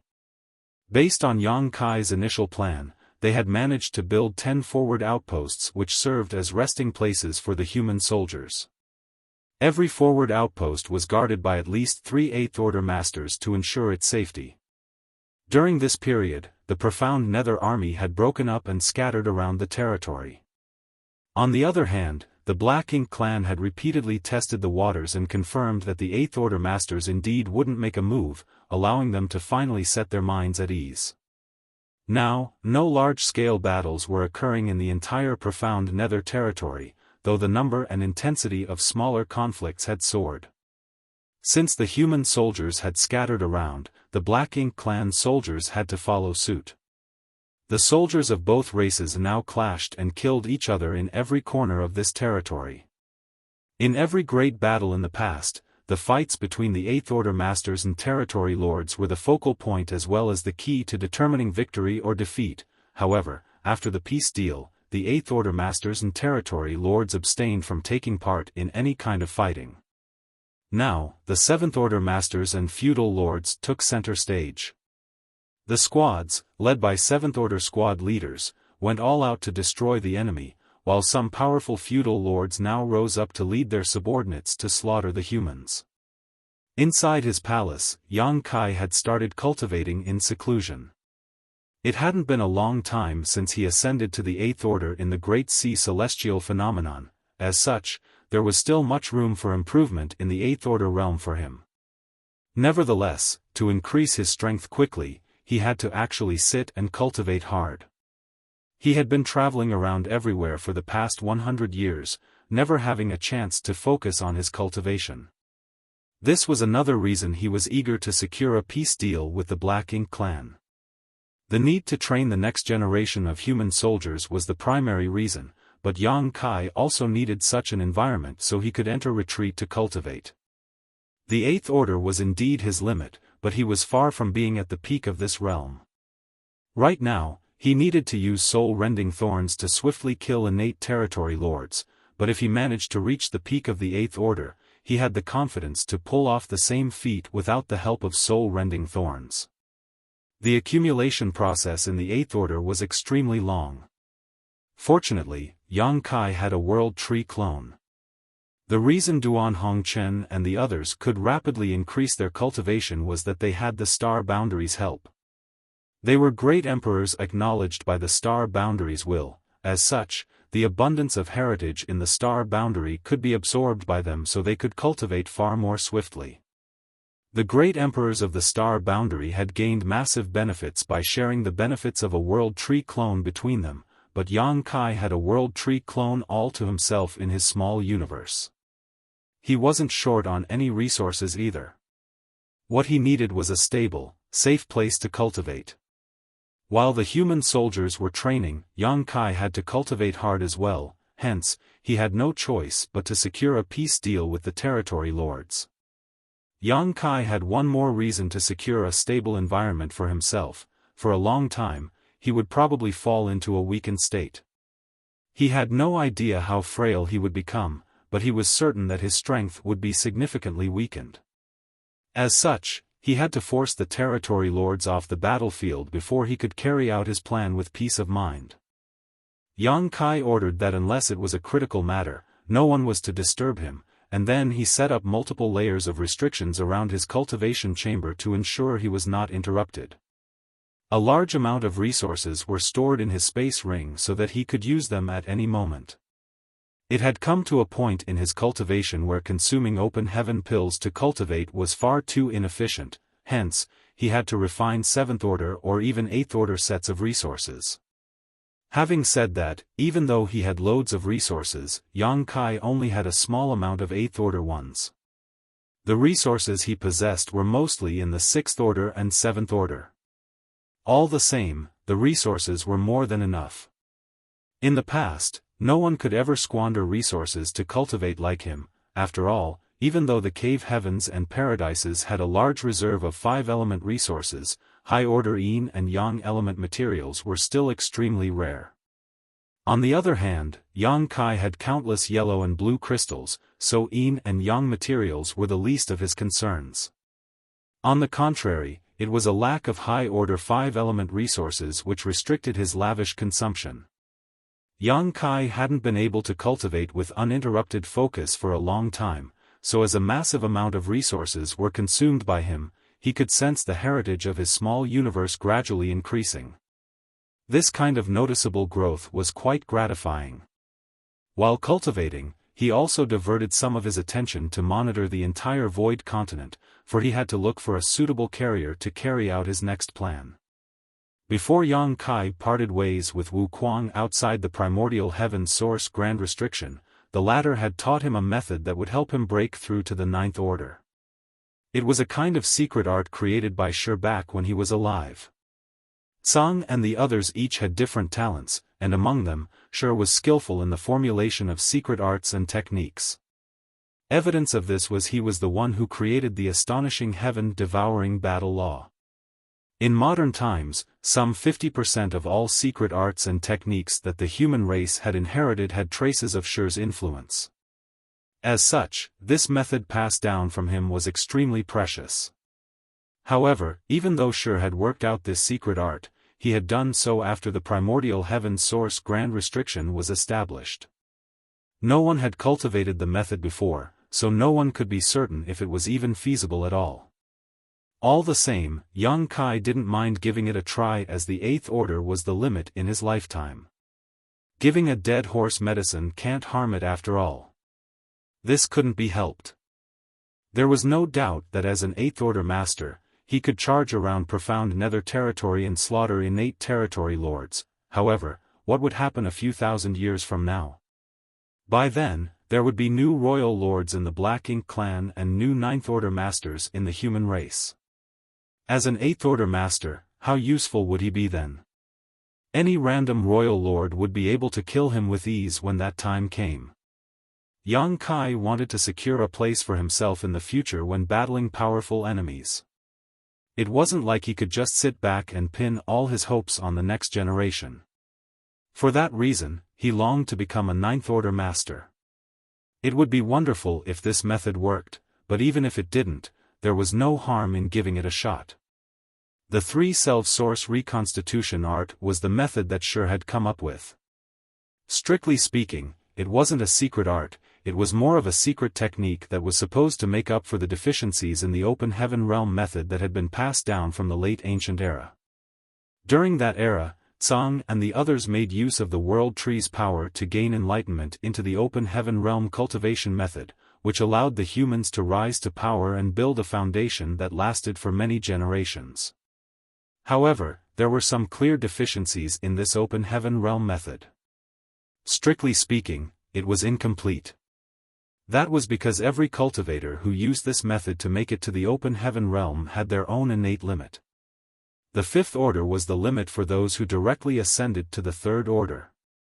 Similarly, the sixth order and the ninth order were respectively the limits for those who directly made it to the fourth order and seventh order.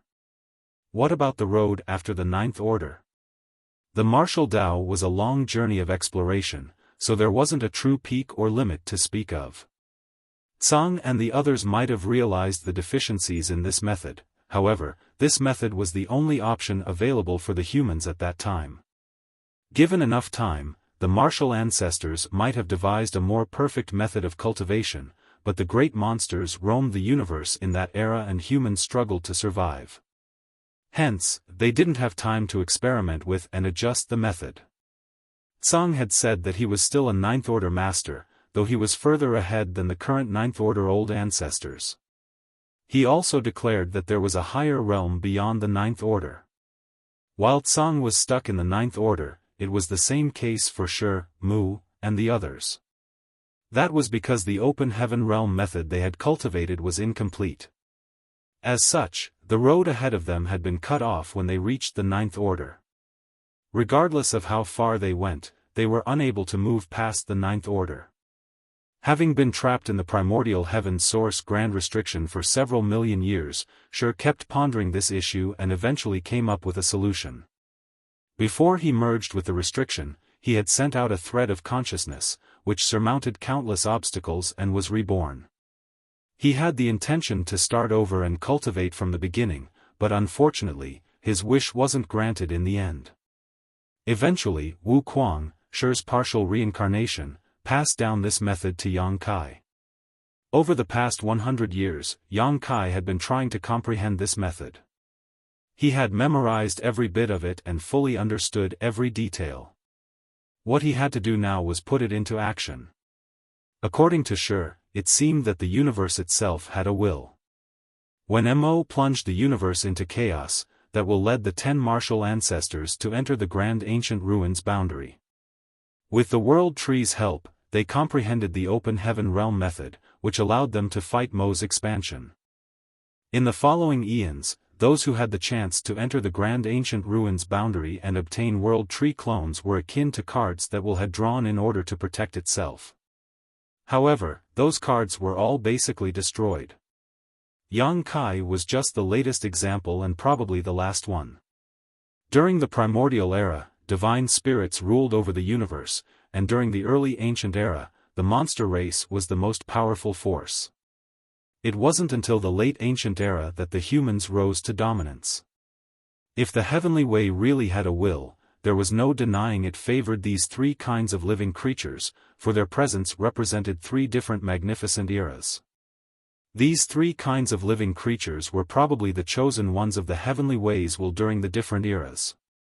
If Yang Kai could merge these three favored existences into his own being, he might be able to make up for the deficiencies and find a way forward in his cultivation.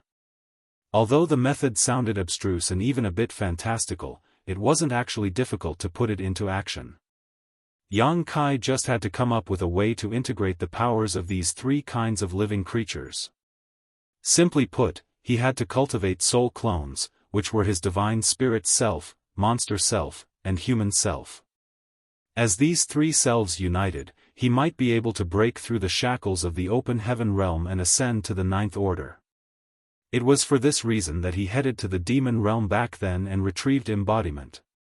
He had to get prepared for cultivating the three self source reconstitution art by taking back his other living soul clone. Yang Kai was originally a human, but in the past, he happened to obtain a divine dragon source. Gradually, his bloodline was dragonized, and after he cultivated in the dragon pool, his human bloodline was permanently purged. Now, he was technically a pure divine spirit. Moreover, he was a part of the dragon clan, the head of the divine spirits. There was no doubt he was formidable in his own right. As such, he already had a divine spirit self. Now, he needed a human self and a monster self. Regardless, Yang Kai decided to cultivate his human self first as it was probably the easier one. If there were any problems in the future, he could slowly make some adjustments.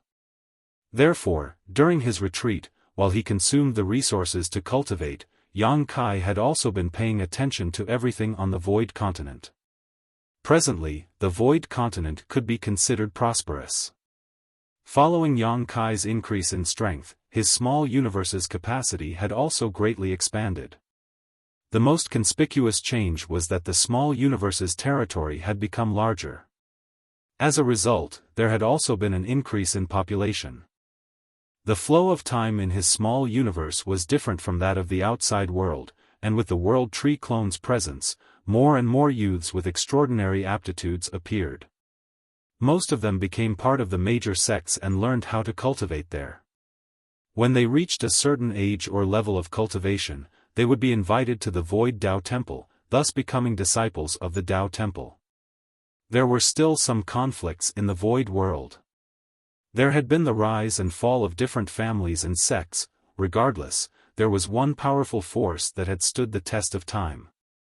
It was none other than the Seven Stars sect. After all, the Tao Lord was the supreme elder of the Seven Stars sect. As such, no one had the guts to offend Seven Stars sect. Instead, they were all eager to flatter them.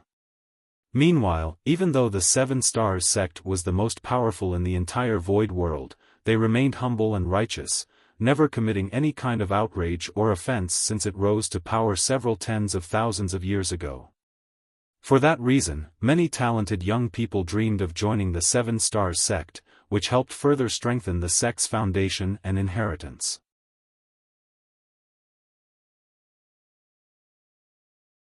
Marshall Peak, Chapter 5584, Fang Family. The present Seven Stars sect was very different from the one Yang Kai had seen in the past. The sect now occupied countless mountains and rivers, while on the various spirit peaks, houses and pavilions could faintly be seen as rare beasts roamed around freely. There was no denying it was now a powerful sect. After several tens of thousands of years of accumulation, this sect, which had migrated from its original location back then, had a very ample heritage now. Yang Kai hadn't paid attention to his small universe for a long time, so as he looked around Seven Stars sect, he felt that everything had changed drastically. There was no doubt he still had some emotional attachment to Seven Stars sect. After all, his soul avatar had stayed in this place for quite some time, and he had even taken his 3 disciples from here. Although he hadn't found anything useful this time around, he wasn't disappointed and simply went on to inspect other places. A few years later, when Yang Kai scanned his small universe with his divine sense again, something in the Seven Stars sect caught his attention. His brow twitched as he couldn't help thinking that he indeed had some predestined fate with Seven Stars sect. Other than the fact that he had taken on his 3 disciples in the Seven Stars sect, he had also found his human self here. In fact, he had encountered some suitable options over the past few years, but none were really up to his standards. This was a matter closely related to his future, after all, therefore, he wouldn't dare to be negligent as he wanted everything to be perfect. The opportunity he had come across this time was satisfactory. After some inspection, he stopped hesitating as he began executing the 3 self-source reconstitution art. At that instant, his soul was torn apart and his aura plunged. When he used soul-rending thorns to kill innate territory lords, Yang Kai also tore his soul apart. By powering the soul-rending thorns with a portion of his soul essence, he not only destroyed the enemy, but also harmed himself. However, that feeling of being torn apart was quite different from the present one.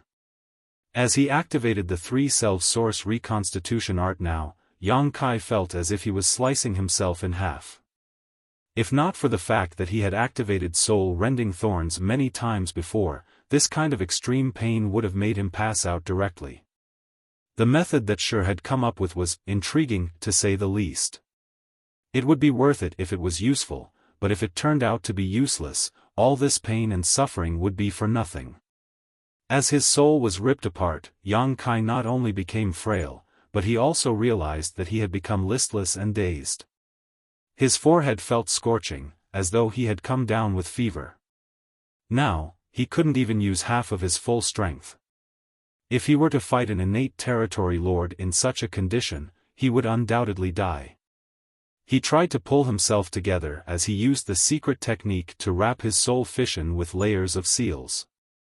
This was a soul fission from a powerful 8th order master, after all, so the average carrier couldn't possibly bear it. As such, he had to seal it. When he was done sealing the soul fission, Yang Kai let out a long breath. As a thought flashed across his mind, the soul fission traversed the small universe and descended in a particular direction. 7 Stars sect was the strongest sect in Void World with several tens of thousands of years worth of inheritance. Not only was the inside of the sect magnificent, but the lands under its jurisdiction were also prosperous. Several cities surrounded 7 Stars sect as countless cultivators streamed along the streets. The Fong family village was located some 200 kilometers outside one of these major cities. One of the Fong family's ancestors was a 7 Stars sect's disciple, however, his aptitude was weak as he had only managed to make it to the Tao Source realm. He passed away 1,000 years ago. Over the past 1,000 years, the Fong family had some members who had aptitude for cultivation, but none of them were very talented. As such, they couldn't restore their family's former glory. Now, most people on the Void continent aspired to be cultivators, and there were a lot who had outstanding aptitudes. Nevertheless, rarely would anyone be considered a prodigy. Fortunately, the present cultivation environment was much better than it used to be several tens of thousands of years ago. As long as one wasn't completely crippled, they would have some cultivation talent in them. Having said that, while talent was important, one's own hard work and will to improve were still the key to achieving success. The patriarch of the Fong family, Fong Yubai, was not such a person. His cultivation was weak as he was only in the true element boundary. This kind of cultivation was unremarkable on the Void continent. All the same, he wasn't an ambitious person. As time passed, he was no longer as hot-blooded as when he was younger, and more than 10 years ago, he married a woman, and had been living off the heritage he inherited from his ancestors ever since. His wife, Zhongyu Xiu, was even weaker than him as she was only in the separation and reunion boundary. With that said, she was a wise and demure woman. The married couple lived a harmonious life far away from any kind of conflict. There was no doubt they were happy and carefree. That was also how most people on the Void continent lived. Those heaven-defying geniuses and masters who could fly through the sky were far removed from most people's lives. Nevertheless, Fong Yubai had been in a terrible mood recently. There had never been a lot of offspring in the Fong family, and for some reason, instead of getting better with time, things had only gotten worse in Fong Yubai's generation. It had been more than 10 years since he married, and during this period, Fong Yubai had never neglected his wife's needs. To his dismay, however, his wife never became pregnant over the years. As his wife grew older, he couldn't help feeling dejected, wondering if one of them had some kind of health problem. Fortunately, they seemed to have the blessing of the Fong family's ancestors, and 6 months ago, his wife was suddenly overwhelmed with a sense of discomfort. She felt dizzy in the morning and would frequently retch after eating anything. Upon closer inspection, the couple was surprised to learn that she was pregnant. Fong Yubai then reported to his ancestors about this piece of wonderful news. Since then, he had been taking extra care of his wife as he was worried that she would become ill or injured. He had also stopped her from practicing her sword, which was a long-time habit of hers. He wanted her to get more rest so that the child wouldn't be affected. Zhongyu Xiu certainly wouldn't object to this. In fact, now that she was finally pregnant, she felt quite relieved. Unfortunately, life wasn't always so kind. Half a month ago, Zhong Yuxiu suddenly realized that there were no longer any movements from her child. She was in the separation and reunion boundary, after all. As such, she was aware of what was going on inside her body. The realization horrified the couple and they quickly hired a senior expert to examine her. The result turned out to be terrible for them. The child in Zhong Yuxiu's belly didn't seem to have enough vitality. As such, it was uncertain if she could even give birth to her child. Now, she could only get enough rest, and leave the rest up to the heavens. After seeing the senior expert off, a dejected Fang Yubai became even more attentive to his wife. However, both of them could clearly feel that the vitality of their child was weakening by the day. Fang Yubai was downcast as he wondered why their family was so unlucky. It was extremely difficult for his wife to get pregnant, and now they were at risk of losing their child. If the child was gone, there would no longer be any offspring in the Fang family's main line. At the thought of this, Fang Yubai felt too ashamed to face his ancestors. On the other hand, Zhong Yuxiu wept every day. Despite knowing that her emotions would affect her child, she still couldn't help feeling sorrowful. It was the sorrow of a mother who knew she might not be able to keep her child. One day, Fang Yubai was leading his subordinates to inspect the spirit farm in the village. 7 Stars sect had many disciples, and as such, they needed a lot of spirit pills to cultivate. Outside 7 Stars sect, those in the villages like the Fang family village would nurture some spirit farms where they planted a lot of simple spirit herbs to make a living. In fact, there were many similar villages around 7 Stars sect. It was thanks to the spirit herbs grown in these villages that the cultivation needs of those grassroots disciples were met. In the spirit farm, the spirit herbs were growing well. Despite that, Fang Yubai was disconsolate as he was worried about his wife and their child. Just then, a maidservant rushed over and exclaimed, "Patriarch! Madam said that her belly is in pain, so she wants you to return at once." Hearing that, Fang Yubai was no longer in the mood to inspect the spirit farm and used all his strength to run back to his home. Upon his arrival, he heard his wife's muffled moaning. He dashed into the room and shoved the maidservants and midwives away, only to see Zhong Yuxiu lying on the bed, her face as pale as a white sheet. He sat down beside the bed and asked anxiously, "How are you feeling, my wife?" Zhong Yuxiu's forehead was beaded with sweat, and her clothes were all soaked. It was apparent that she was going through some unbearable pain. When she saw her husband, she was deluged with grievances and pain as she cried, "My belly hurts, my husband. The child. What happened to the child?" Fang Yubai's face turned ashen. "There hasn't been any movement from the child for half a day," Zhong Yuxiu wailed. A 6-month-old fetus should have been very active in mother's belly, and although the child didn't have enough vitality, it would still occasionally make some movements and kick his mother. Now that there hadn't been any movement for half a day though, it was apparent that things had taken a turn for the worse. As if struck by lightning, Fang Yubai was rooted to the spot. He couldn't help but lament that their family didn't have the heavens' blessings. His wife was finally pregnant with a child, but she didn't have a chance to give birth to it. Fang Yubai had been working hard all his life, and although he couldn't be considered a philanthropist, he had never done anything wicked. He wondered why he was so unlucky. All of a sudden, a maidservant yelped, "Ah! Blood!"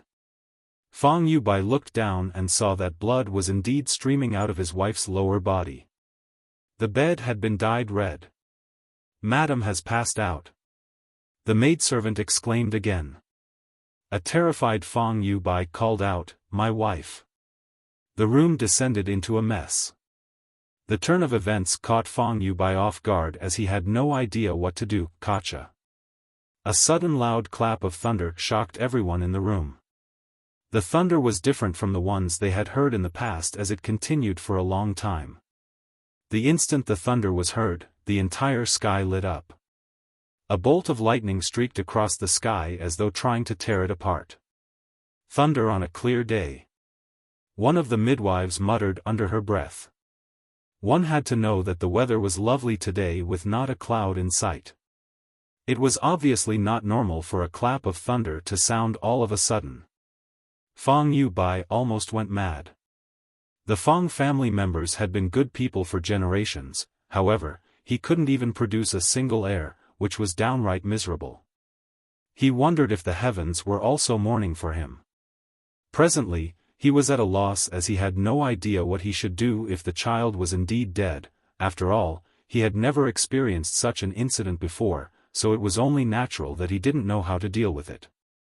The maidservants and the midwives were also flustered and uncertain about what they should do. While they were despondent, a thud was heard all of a sudden. Initially, Fang Yubai didn't pay attention to it as he only wailed in sorrow. However, when he heard the same kind of thud for the second time, he realized something was off. He quickly kept quiet and glanced at his wife's belly in shock.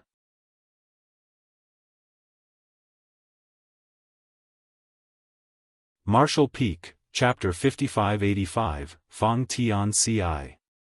If Fang Yubai wasn't mistaken, the sound was coming from his wife's belly. Although he wasn't powerful, he was in the true element boundary at the very least. He could hear sounds that the mortals were unable to hear. Furthermore, he was very familiar with this kind of sound. When the child was still fine back then, he would always lean his head against his wife's belly to listen to the child's movements. The thudding sounds were the child's heartbeat. "Shush!" he suddenly ordered. Instantly, the maidservants and midwives stopped weeping and kept their mouths shut. Seated beside the bed, Fang Yubai observed his wife. He wasn't sure if it was just an illusion, but he believed that some of the color had been restored to his wife's originally pale face. Dong. Another gentle thud was heard from his wife's belly. Fang Yubai trembled and leaned in close to his wife before pressing his ear against her belly, waiting anxiously. Dong, dong, dong, dong. The weak heartbeat was a sign that the child in the belly had been brought back to life. Although the heartbeat was initially in a mess, it gradually began pounding normally. Fang Yubai even had a feeling that the heartbeat was stronger than what he had heard in the past. All of a sudden, his wife's belly swelled a little. Fang Yubai instantly felt that someone kicked him through the flesh. Even though the kick was gentle, he almost jumped in shock. Ah! He widened his eyes in disbelief as he quickly took his wife's wrist and examined her pulse. A moment later, tears started streaming down his face. Thank the heavens. The maidservants and midwives looked at each other as they had no idea what was going on. 1 hour later, Zhong Yuxiu slowly regained her senses, and the moment she opened her eyes, she saw Fang Yubai beside the bed. "You're finally awake, my wife," Fang Yubai was pleasantly surprised. Although he had examined his wife and confirmed that she was fine, it wasn't until she awakened that he breathed a sigh of relief. A dazed Zhong Yuxiu stared at her husband as her mind gradually became clear. Tears slid down from her reddened eyes as she asked, "What happened to the child, my husband?" Despite knowing that her child was probably gone for good, she still couldn't help asking her husband about it to get a definitive answer. Fang Yubai patted the back of her hand and replied with a smile, "Don't worry, my wife. The child is fine." Zhong Yuxiu didn't believe him as she cried, "There's no need to console me, my husband. I'm able to accept the truth." Hearing that, Fang Yubai couldn't help smiling. "I'm not trying to console you. The child is really fine. You're a cultivator too. If you don't believe me, you can examine yourself." Realizing that her husband wasn't pulling her leg, Zhong Yuxiu doubtfully activated her power and carefully examined her body. What she discovered astounded her. Not only was the child in her belly indeed fine, but she could also feel that the child's vitality was far stronger than before. What's going on? She remembered that her belly was in sharp pain on this day, and there hadn't been any movement from her child for half a day. Before she passed out, her lower body had even started bleeding. She was ready to accept the fact that her child was gone for good, but the truth turned out to be such a pleasant surprise. Am I dreaming, my husband? She still couldn't believe that her child was alive. Fang Yubai placated her, saying, "You're not dreaming. Everything is going well." Unable to hold back her tears any longer, Zhong Yuxiu started bawling her eyes out. All her worries over the past few days were gone as she could finally vent out her sorrow. Although she was crying, she felt relieved. Don't cry, it might affect the child." Not knowing what to do, Fang Yubai could only help wipe the tears off the corners of her eyes. Zhong Yuxiu nodded repeatedly, but she couldn't stop her tears from sliding down her cheeks.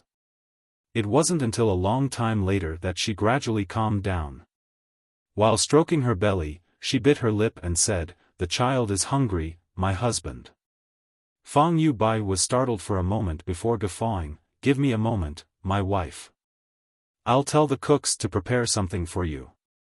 With that, he turned around and left. The news of his dead child being brought back to life soon spread around. It was also said that lightning struck on a clear day when it happened, which was an unusual phenomenon. Soon, everyone heard about this incident. All the villagers thought that the Fang family's ancestors had done enough good deeds to make the heavens bring the child back from death's door. Those who believed the story became even more respectful of the heavens, while the non-believers dismissed it as superstition. After all, the child was still in her belly. Other than the Fang family members, no one knew if the child had really been resurrected. With that said, lightning had indeed struck from the clear sky on that day, and the news had sent a shockwave across the entire Void world. Void Dao Temple and the major sects had sent some people to look into the matter, but they discovered nothing in the end. Zhong Yuxiu's belly became larger by the day, but what was strange was that since the incident that day, her child's vitality had never become weaker. On the other hand, Zhong Yuxiu was originally somewhat thin, but she too had gradually become chubby. 10 months into the pregnancy, she was finally ready to give birth. While Fang Yubai was waiting anxiously outside the room, the maidservants and midwives kept streaming in and out of the place. 1 hour later, a loud cry was heard coming from the room. The next moment, a maidservant rushed over and reported, "Congratulations, Patriarch. It's a boy." At this point, Fang Yubai's face was covered in tears, for he finally had an heir.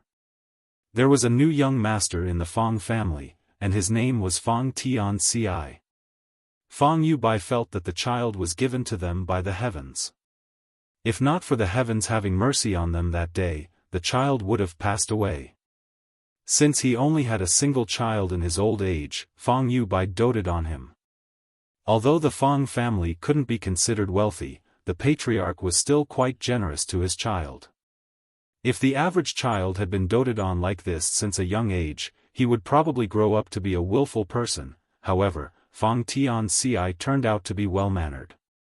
Despite growing up in a rich family, he had never done anything that harmed others' interests. Moreover, he was an intelligent and genial person. As such, the villagers in the Fang family village were quite fond of him. As time passed, the child grew up to be a young man. Fang Yubai wanted him to join the 7 Stars sect, so he had been trying to build a foundation for him by teaching him some simple cultivation methods since the latter was a young boy. However, much to his chagrin, even though his child was intelligent, he didn't seem to be a talented cultivator. It wasn't until Fang Tianci was 13 that he reached the initial element boundary. Another 5 years later, he finally ascended to the Qi transformation boundary.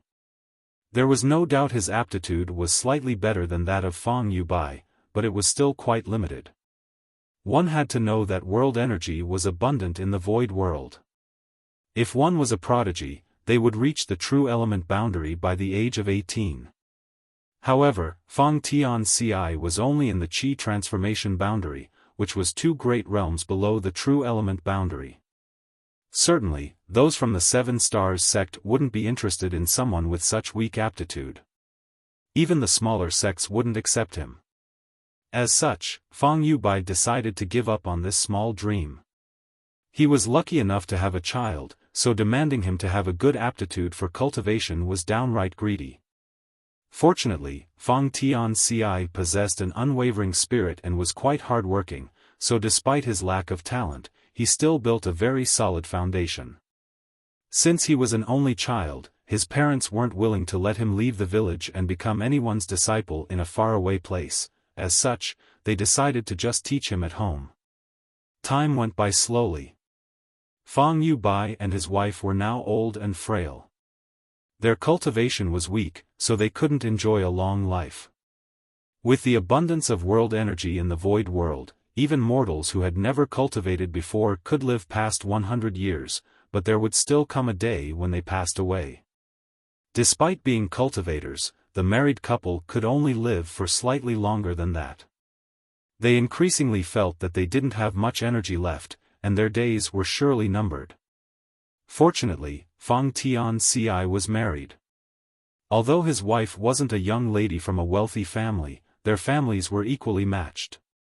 She had also given birth to Fang Tianci's children. Several years later, Fang Yubai and Zhong Yuxiu passed away in close succession. As time passed, wrinkles started appearing on Fang Tianci's face. When he was 150 years old, his wife also left him for the next world. He only had one wife for all his life, just like his parents. His love for his wife was steadfast and unshakable. Unfortunately, his wife was just a commoner who had never cultivated before, so she didn't live for long. Although he now had some children and even grandchildren, the death of his wife was still devastating to Fang Tianci. He seemed to have aged significantly overnight as his hair turned gray. His parents were long gone, and even his only wife was no longer with him. Since there were quite a few Fang family members now, Fang Tianci felt he no longer had any worries. He summoned his children to the Fang family's grand hall and informed them about his intention to leave home. Certainly, his children were not willing to see him depart. Although Fang Tianci had been cultivating since he was a young child, he was only in the immortal ascension boundary now. Given his advanced age and frailty, how was he supposed to take care of himself if he went out to explore the world now? Although it was generally safe in the void world, the current Fang Tianci couldn't possibly fend off ill-intentioned people on his own should he come across any danger. All the same, Fang Tianci had made up his mind. He only summoned his children to inform them about his decision, not discuss it with them. Several days later, Fang Tianci left the Fang family village on his own. Behind him, his children and grandchildren fell on their knees as they watched him leave. In fact, Fang Tianci had no idea why he had decided to go out on an excursion. Supposedly, he was no longer a high-spirited and ambitious youth. At his age, he was supposed to spend his retirement years having fun with his grandchildren.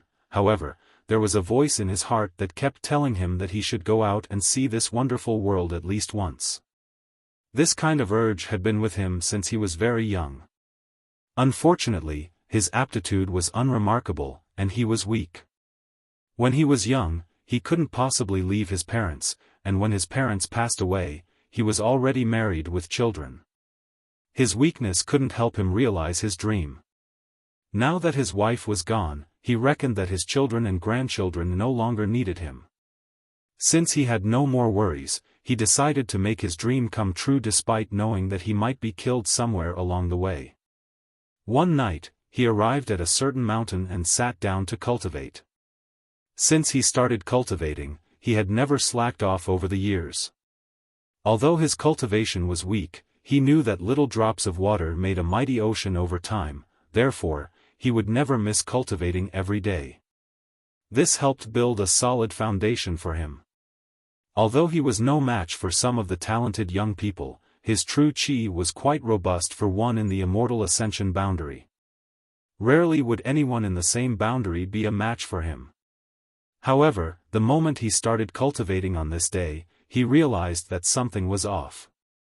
He had reached the immortal ascension boundary 9th stage 30 years ago, which he felt was his limit. Over the years, he had never been able to break through this bottleneck. His aptitude and body simply didn't allow him to walk any further on the martial Tao. Nevertheless, on this day, the bottleneck that had blocked him for 30 years showed signs of cracking.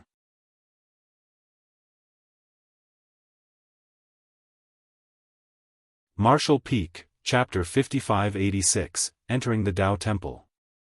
Fang Tianci couldn't help falling into a dazed state. When he examined himself again, he realized it wasn't an illusion. The bottleneck that had restricted him for such a long time was finally breaking apart. Nevertheless, he wasn't ecstatic. After years of cultivation, his personality had become the epitome of calm and collected. He only thought that he was finally able to achieve a breakthrough in his old age, which was unheard of as far as he knew. Perhaps it had something to do with his decision to go out and explore the world. Now that he had no more worries, nothing could restrict him again. Since his birth, he had never felt more carefree and unrestrained. He then circulated his true qi in an attempt to achieve a breakthrough. Everything went so smoothly to the point where it was hard for him to believe it. Soon, dark clouds gathered in the sky as lightning crackled and thunder rolled. He knew that the trial of the world's grand Tao had come. His expression remained as tranquil as an ancient well. Following a bolt of lightning, powerful world energy penetrated his body and cleansed his aged mind. He gritted his teeth and persevered, enduring the unbearable pain in silence as he realized that he was gradually growing stronger. It wasn't until the next morning that the heavenly manifestation dissipated. A long and satisfied roar reverberated across the mountains. Fang Tianci, who was originally in the immortal ascension boundary, felt his aura surging as he broke through his shackles and ascended to the transcendent realm. The ascension didn't only bring about an increase in strength, but some of the wrinkles on his face also disappeared. There was a bit of glow on his originally withered skin now. He seemed to have become much younger overnight as some of his hair had turned from gray to black. As he washed his face beside a creek and looked at his reflection, he chuckled lightly. After consolidating his cultivation for a bit, he built a hut on the mountain and started living there. He was suddenly able to achieve a breakthrough, but the trial of the world's grand Tao didn't only help increase his power, it also allowed him to comprehend something else. As such, he needed time to go through this new enlightenment. Years passed as flowers withered and bloomed in a cycle. When Fang Tianci left his seclusion 10 years later, his aura had become much more robust. It was apparent that he had moved further into the transcendent realm. Besides that, 10 years of cultivation had allowed him to grasp a different kind of power. It was an abstruse power that was unfamiliar to him. It was none other than the Tao of space. There were some cultivators in the void world who had cultivated the Tao of space thanks to the Tao Lord's blessing. It was rumored that the inscrutable Tao Lord had cultivated over 10,000 grand Taos and the entire void world was filled with the Tao essences of these grand Taos. These Tao essences were intangible, but omnipresent. Only the most talented cultivators had a chance to comprehend them and obtain some of the Tao Lord's inheritance. The extraordinary people were already able to connect to the Tao Lord's grand Taos before they were even born. After they were born, once they cultivated the grand Taos that matched their talents, their cultivation would rapidly increase. They would easily be led to enter the Void Tao Temple and become Tao Temple disciples. It was extremely rare to find people who were born compatible with the Tao Lord's grand Taos. Perhaps only one such person would be born in many years. It was said that the first disciple that the Tao Lord had taken on in 7 Stars sect had caught the Tao Lord's attention before he was even born. Everyone was envious of such luck. It was something that could not be forced. Nevertheless, the world's grand Tao never stopped anyone from obtaining the Tao Lord's inheritance. When Fang Tianci went through the trial of the world's grand Tao and achieved a breakthrough 10 years ago, he sensed a bit of the grand Tao's Tao essence in the void world. If anyone came across such an opportunity, they might be able to comprehend something. Many such people benefited from this experience. Whenever they achieved a breakthrough, they could faintly detect a particular kind of grand Tao. This was the Tao Lord's gift to the void world. Although he had cultivated over 10,000 grand Taos, the Tao Lord was said to be particularly skillful in 3 of them. They were the Tao of space, the Tao of time, and the Spear Tao. It was rumored that the Tao Lord had primarily cultivated these 3 grand Taos. Many millennia ago, these 3 grand Taos were by far the most conspicuous in the void world. It wasn't until a long time later that many other grand Taos rose to prominence. Since these 3 grand Taos were what the Tao Lord had primarily cultivated, anyone who managed to inherit one of these grand Taos would be treasured. When Fang Tianci was young, he was unable to achieve any such success, and it never crossed his mind that he would make it to the transcendent realm in the twilight of his life. Besides that, he had also comprehended the Tao of space during the trial of the world's grand Tao. His experience left him torn between tears and laughter. If he had such an opportunity when he was young, he would have tried to make a name for himself and gain a footing in this world. However, after experiencing the vicissitudes of life, he was no longer as ambitious as when he was young. Now, he just wanted to travel around the void world and take in the wonderful sights he didn't have a chance to see in the past. He then left the place where he had stayed for 10 years. As he roamed around the world, he simply followed his whims without having any kind of plan in mind. Perhaps it was because he had severed ties with his past, he felt different now. After leaving the Fang family village, Fang Tianci could finally chase his dreams and live the kind of life he had always wanted. Wherever he went, he stood up for the weak and vanquished evil. When he arrived at any sect, he would spend some time discussing the martial Tao with their cultivators. There were some occasions where he fell into danger. He was once hunted down by powerful monster beasts through the mountains. Other times, he had been dragged into plots and besieged by disciples of sects. Fortunately, as his mastery of the Tao of space improved, he could always find a way to preserve his life. These dangerous encounters didn't hold him back or dampen his spirits, instead, they only made him stronger. He soon became a famous figure.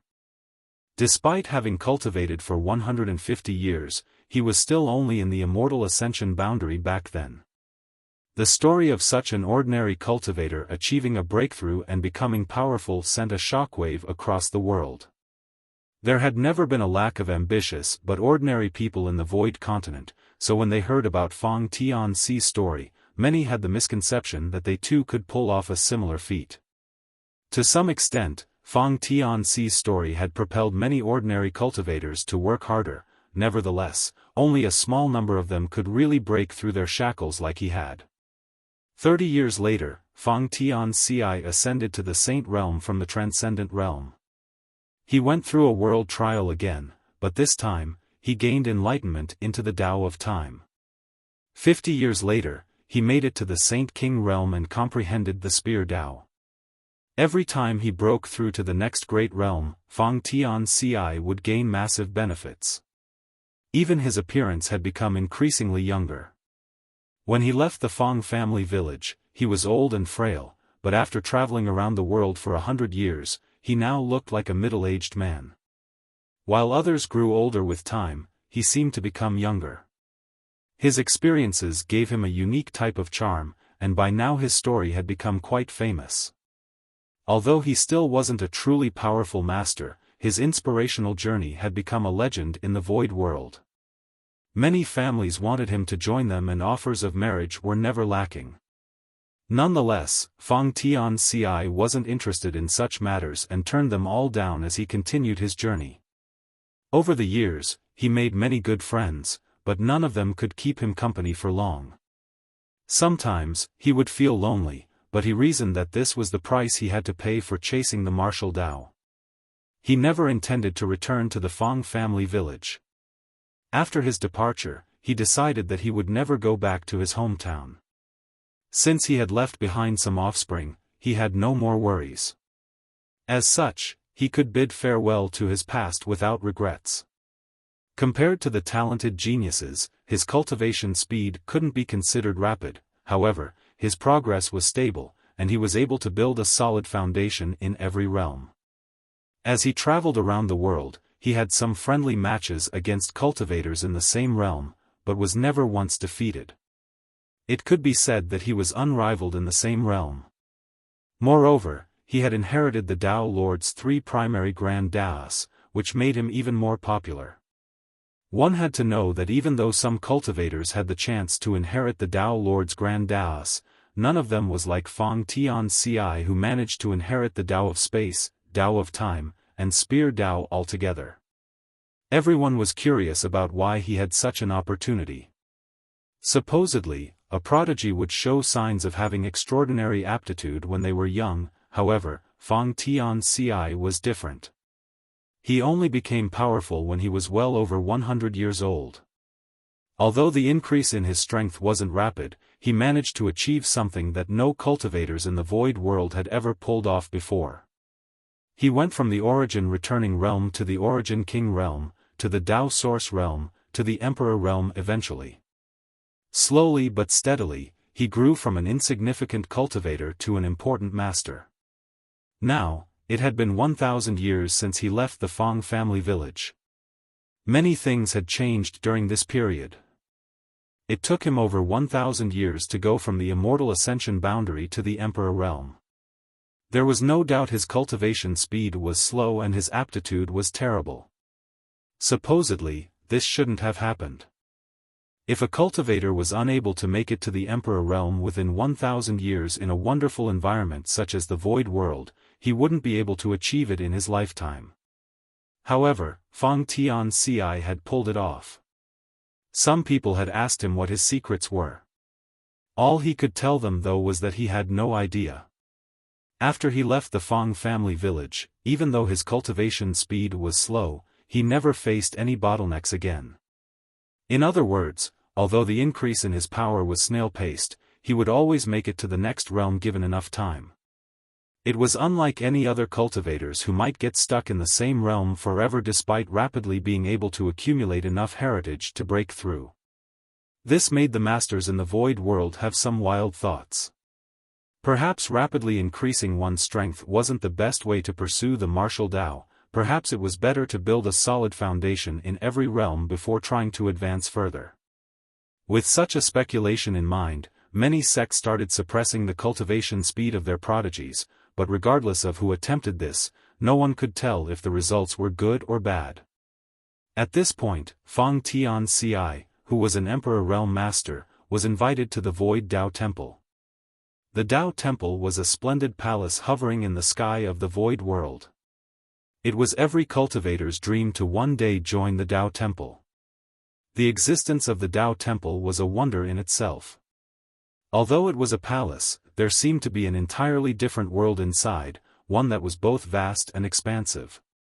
The first time Feng Tianci arrived at this place, he sensed the abstrusity of the Tao Temple. This place also seemed to be filled with the secrets of the Grand Tao of Space. Moreover, regardless of where a person was in the Void World, they could see the Tao Temple clearly as long as they looked up. It was indeed abstruse. It was rumored that the Tao Temple was personally built by the Tao Lord. When the Tao Temple appeared back then, everyone was shocked. Furthermore, the Tao Temple was responsible for selecting the most talented people in the Void World all on its own.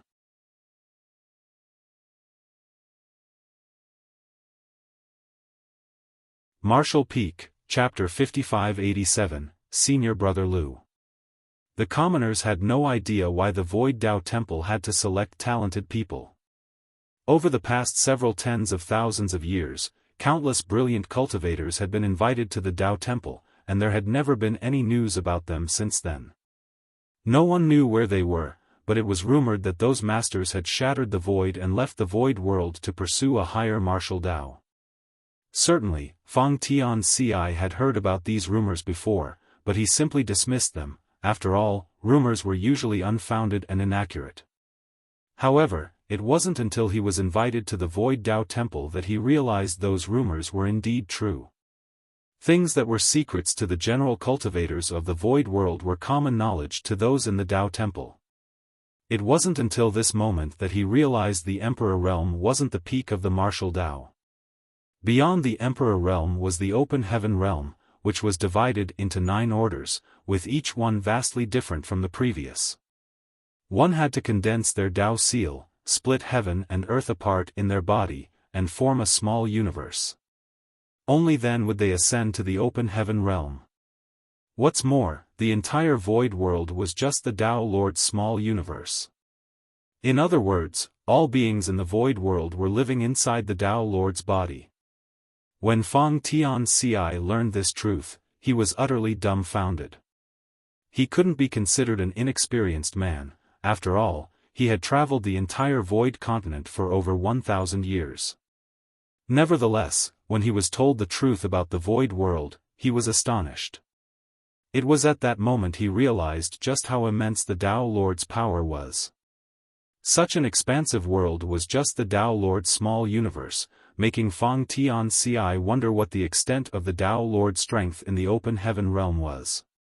The person responsible for showing him around was a senior brother surnamed Lu.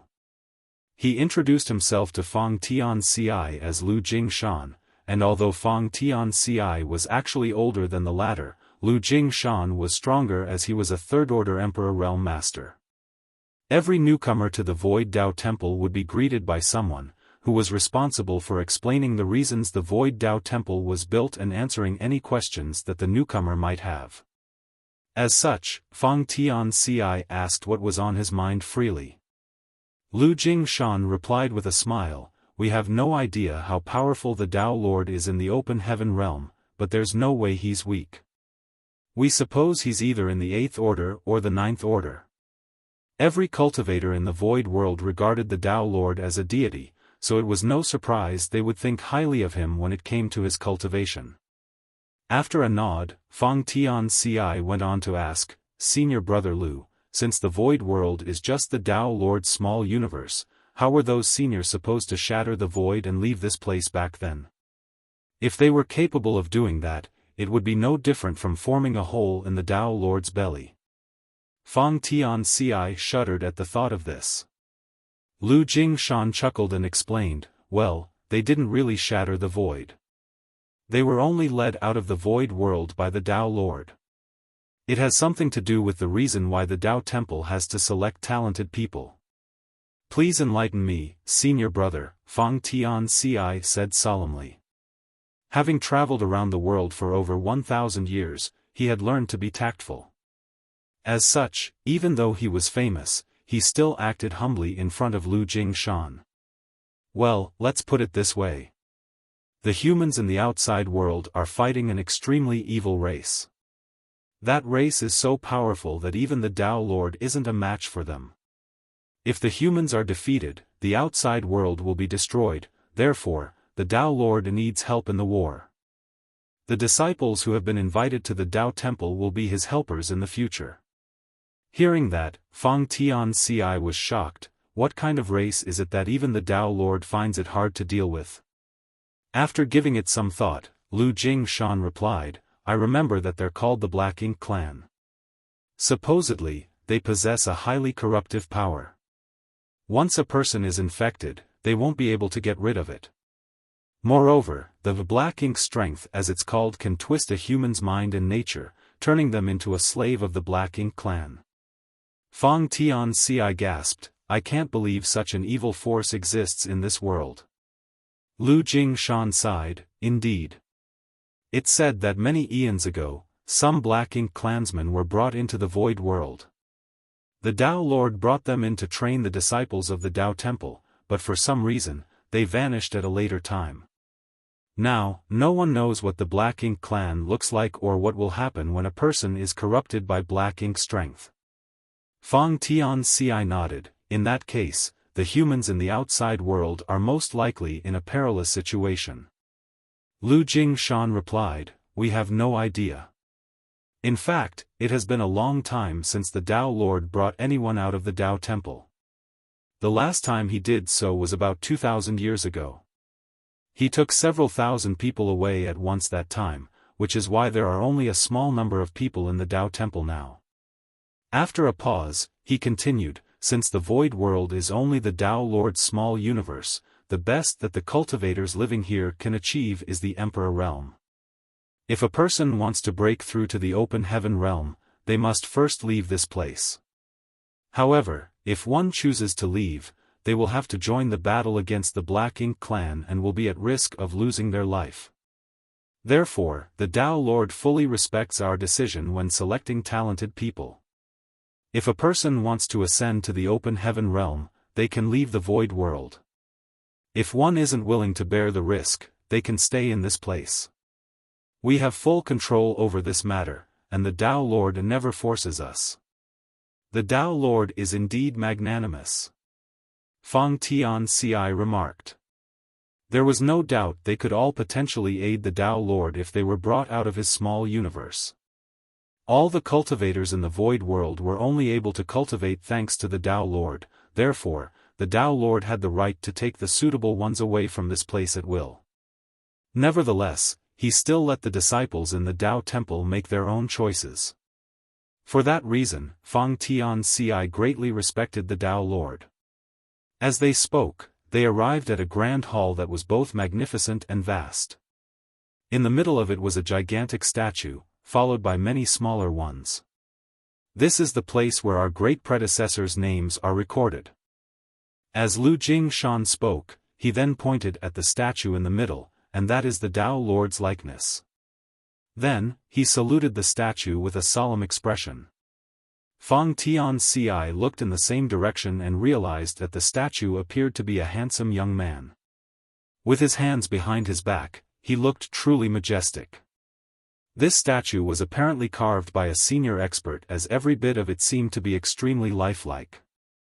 Just by standing there, Feng Tianci had a feeling that the statue would come to life at any moment. For some reason though, he found the statue familiar.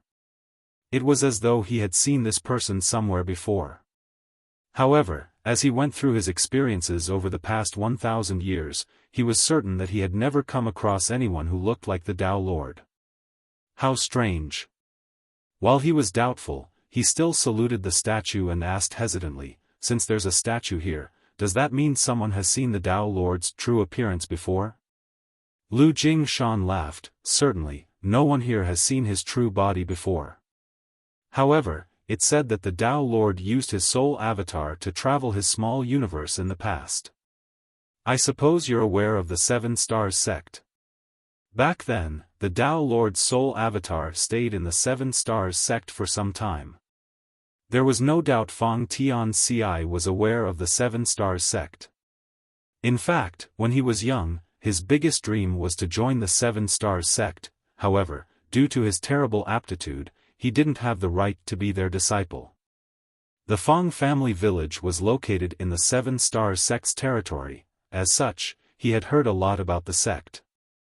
It's rumored that the Tao Lord is the supreme elder of the Seven Stars sect. Could this be true? Feng Tianci asked in shock. It is true. That is the reason Seven Stars sect has endured all this time. As ages pass, it's only natural that different sects rise and fall. The major sects that were on equal footing with Seven Stars sect back then are all long gone, but Seven Stars sect is still as powerful as ever. This is all thanks to the Tao Lord's legacy. Feng Tianci was astonished. At the same time, he was curious about why the Tao Lord had used a soul avatar to travel around his own small universe. How bored must he be to do such a thing? He shook his head to cast such thoughts away, for he wouldn't dare to be disrespectful to the Tao Lord. Then, he looked past the Tao Lord statue and saw many smaller ones behind it. Those are. Lu Jingshan explained, those are the statues of the seniors who have been led out of the void world by the Tao Lord. Do you see that one over there? He's the eldest senior brother of the Void Tao Temple, Miao Fei Ping. If you have a chance to leave the void world, you might see him. With a solemn expression, Feng Tianci sized up Miao Fei Ping's statue and memorized his appearance. Then, he said, could eldest senior brother Miao be the Tao Lord's first disciple? I heard that when the Tao Lord stayed in Seven Stars sect back then, he took on several direct disciples. Lu Jingshan shook his head. Senior brother Miao is the Tao Temple's eldest senior brother, but he's not one of the Tao Lord's disciples. His disciples are some other people, but no one knows who they are. Hearing that, Fang Tianci was puzzled. Following a sigh, Lu Jingshan said, in the past, only a small number of disciples managed to leave the Tao Temple. As such, the juniors who stayed back made some statues for them. However, as more and more seniors left, there was not enough space in this grand hall for so many statues. Therefore, we no longer make any statues for those who leave. Only their identity tokens are enshrined here now. Fang Tianci looked around and realized there were indeed many tiles adorning the walls. Most places were blank, but some of them had identity tokens which contained the names and information of those seniors. There was no doubt these identity tokens were not as impressive as the statues, but they were still the traces of those seniors who had stayed here before. Lu Jingshan patted the other man's shoulder and said with a smile, "When we have a chance to leave this place in the future, we'll leave our own identity tokens here as well." Fang Tianci nodded as he already looked forward to it. The reason he decided to leave the Fang family village and sever ties with the Fang family was to experience the wonders of the world he had never seen before. After repeatedly achieving breakthroughs and eventually arriving at this place though, Fang Tianci realized that there was still so much more he had yet to see and experience. He had no idea what the other seniors in the Tao Temple thought, but he was certain he would leave the void world as long as he had the chance. He had traveled around this world and seen everything there was to see here, therefore, he was excited to learn that there was a bigger world just waiting outside. After they left the Grand Hall, Fang Tianci asked, "Senior brother Lu, since the open heaven realm is above the Emperor realm, what are we supposed to do to split heaven and earth apart in our bodies and create our own small universes?" Lu Jingshan explained, "First of all, you have to condense your own Tao seal, which is the essence of your cultivation as well as the manifestation of your grand Tao. If there's a grand Tao you primarily cultivate, you have to condense your Tao seal based on that grand Tao. After that, you'll need to refine some precious resources to further your martial Tao. In any case, since you're a newly promoted Emperor Realm Master, you're still some distance away from condensing your Tao seal. For now, you just have to increase your strength as quickly as possible and reach the peak of the Emperor Realm. Let's go, I'll take you to the library, it's a good place where I'm sure you'll find something useful, junior brother."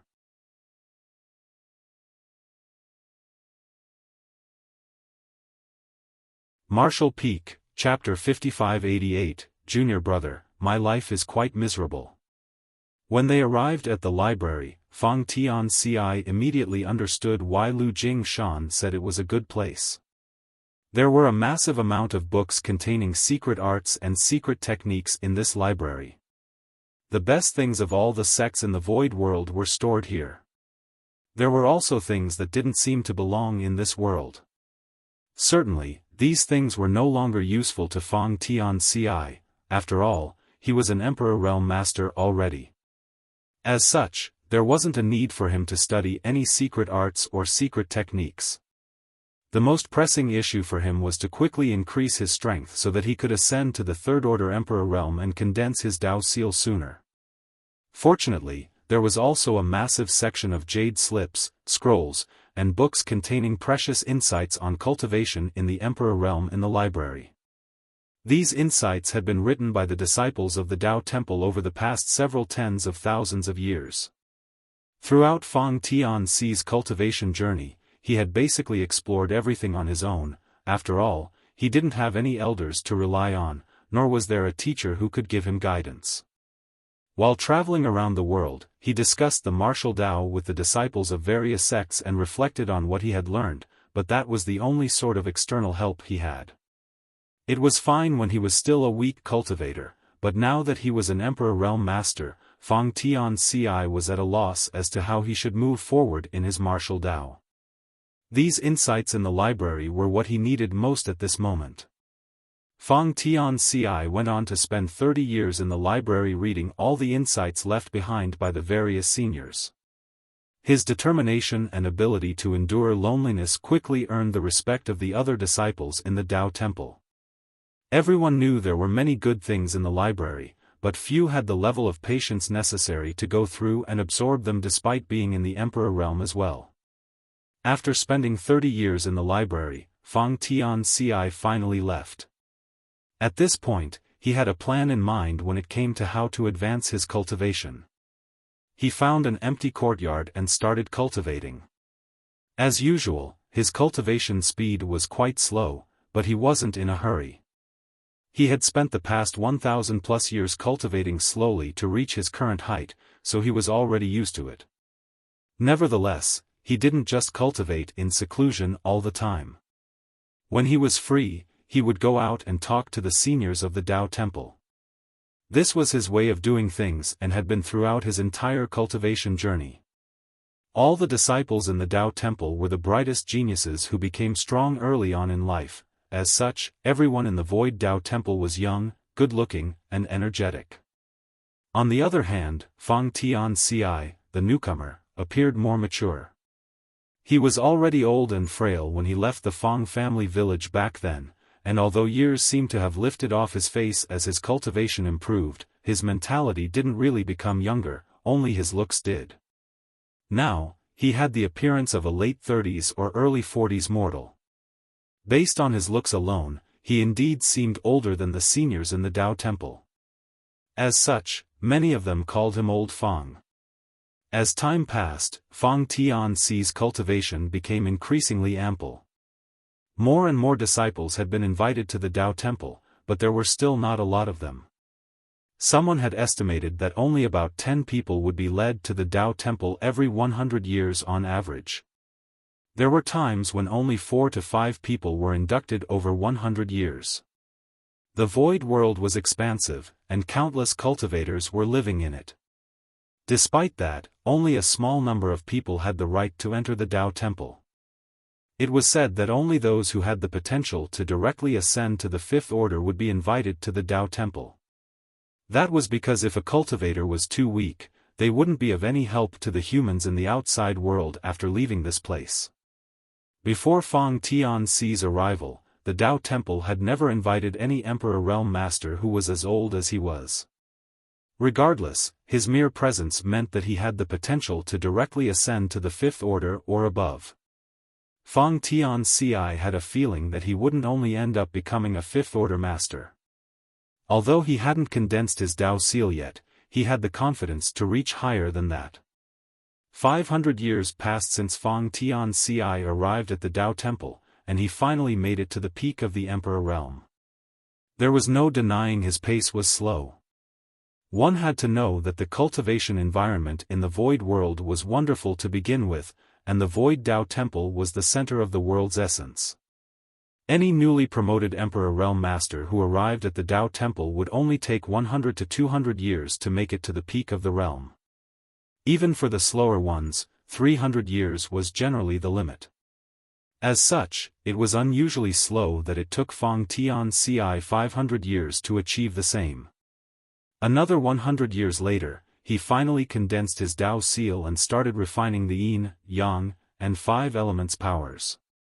Just like the other fellow disciples, Fang Tianxi decided to start with his wood element. There was another common route where the disciples would choose to refine their water element first, but it was still less popular. Among the 5 elements, the metal element was sharp, the earth element was heavy, and the fire element was destructive. Only the water element and wood element were gentle. As such, they were the safest for the disciples to start with. The kinds of resources these disciples refined would determine their future success. The order of the materials they initially chose was directly related to how far they could rise in the open heaven realm. However, those who ignored their own limits and took huge risks wouldn't be able to make it to the open heaven realm as their Tao seals would simply shatter under the impact. Therefore, every disciple in the Tao Temple would tread carefully at this point.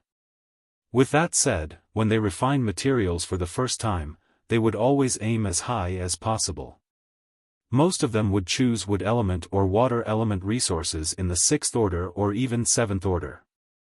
It wasn't that they would certainly make it to the 6th order or 7th order, it was just that water element and wood element materials were much gentler. As long as one's Dao seal was firm enough, it could usually endure the impact of such resources. It was a chance for them to test the limits of their Dao seals when refining resources for the first time. When they select their second resource, they will know the right path for their future. Fang Tianci had compared his Dao seal with those of the other disciples, and he felt that it was quite firm and sturdy. He reckoned that it could endure the impact of 7th-order materials. As such, he chose a 7th-order wood element resource first. Lu Jingshan took the initiative to ask him about this matter, and when he learned about his plan, he nodded gently, "Junior brother Fang, even though your cultivation speed is slow, it is for this reason that your foundation is so solid, hence, I think it will be alright for you to refine a 7th-order wood element resource. Fire is born of wood though, so you'll have to be careful when selecting a fire element material next time." Fang Tianci nodded in agreement. It wouldn't take one a long time to refine a single resource, however, every time these future open heaven realm masters did so, they had to rest for many years in between. First of all, they had to get used to their powers. Secondly, their Dao seals were unable to bear another impact in such short order. If they were hasty, all their effort would go to waste. In just half a month, Fang Tianci easily refined the 7th-order wood element material, and he didn't feel any discomfort at all. He had a feeling that he could refine a 7th-order fire element resource next, a realization that made him feel elated. As he recalled all the experiences in his life, everything felt somewhat strange. He had a terrible aptitude, and it wasn't until he was 150 years old that he left the Fang family village to wander the world. His plan was only to travel around a bit before his death, so it never crossed his mind that he would achieve great things one day. Unlike the other disciples in the Dao Temple, Fang Tianci didn't come from a wealthy background, nor did he have a powerful master who had guided him when he was young. Also, he never had ample resources and his cultivation speed was incredibly slow. Therefore, it surprised him that with such a method and speed that were unbearable for most people, he was now one step ahead of almost all other disciples. Only a small number of people in the Void Dao Temple could refine 7th-order resources, only 1 in 10 at most. Lu Jingshan, who was on good terms with Fang Tianci, chose a 7th-order wood element resource for his first refinement. However, he decided to refine a 6th-order fire element resource after that because he felt that his Dao seal wasn't able to bear the impact of the power of a 7th-order fire element material. As such, he didn't dare to push his luck. It was said that the process of ascending to the open heaven realm was like crafting a barrel. How much water a barrel could hold depended on the shortest stave. Similarly, the order in the open heaven realm one would achieve hinged on the lowest order resource that one refined. There were 7 powers in total, which were yin, yang, and the 5 elements. Even if one had refined 6 types of 7th-order materials, they would only make it to the 5th-order open heaven realm if they decided to refine a single 5th-order resource. The open heaven realm was divided into 9 orders, and every order was vastly different from the previous one. The difference of one order might take a lifetime for a person to make up. Therefore, the disciples in the Dao Temple did their best to refine resources of the highest order possible. At the same time, they would ensure that they wouldn't exceed their limits. Fang Tianci had a feeling that the ample heritage he possessed now had something to do with his insistence on building a solid foundation. He always stayed in the same realm for a much longer time than most people did, and as he had sufficient time to consolidate his strength, he ensured that he made everything perfect in every realm. Now, he was able to refine 7th-order resources because of his perseverance and hard work over the years. A few dozen or so years after he refined the wood element material, he decided to move on to the fire element one. As expected, Fang Tianci successfully refined the resource. Then, it was followed by earth element, metal element, and water element materials. After fully refining the 5 elements, he moved on to the yin and yang element resources. When he was done refining all the powers of yin-yang and 5 elements, 500 years had passed since he refined the wood element resource for the first time. In other words, it had been 1,000 years since he arrived at the Tao Temple. Supposedly, when one was done refining the powers of yin-yang and 5 elements, they could split heaven and earth apart in their body and form their own small universe. However, the Void Continent was only the Tao Lord's small universe. Before leaving this place, none could make it to the open heaven realm. Over the past 1,000 years, about 100 juniors had arrived at the Tao Temple. Perhaps it was because Fang Tianci appeared to be more mature and reliable. These juniors would often go to him whenever they had any questions regarding cultivation. As such, he had many followers now. "How many years have you been in the Tao Temple, senior brother?" Under the moonlight at night, Fang Tianci and Lu Jingshan were seated across from each other as they sipped some wine.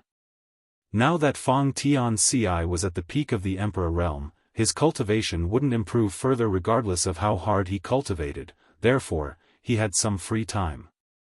Lu Jingshan, who was in a similar situation, would frequently visit him with jars and bottles of wine.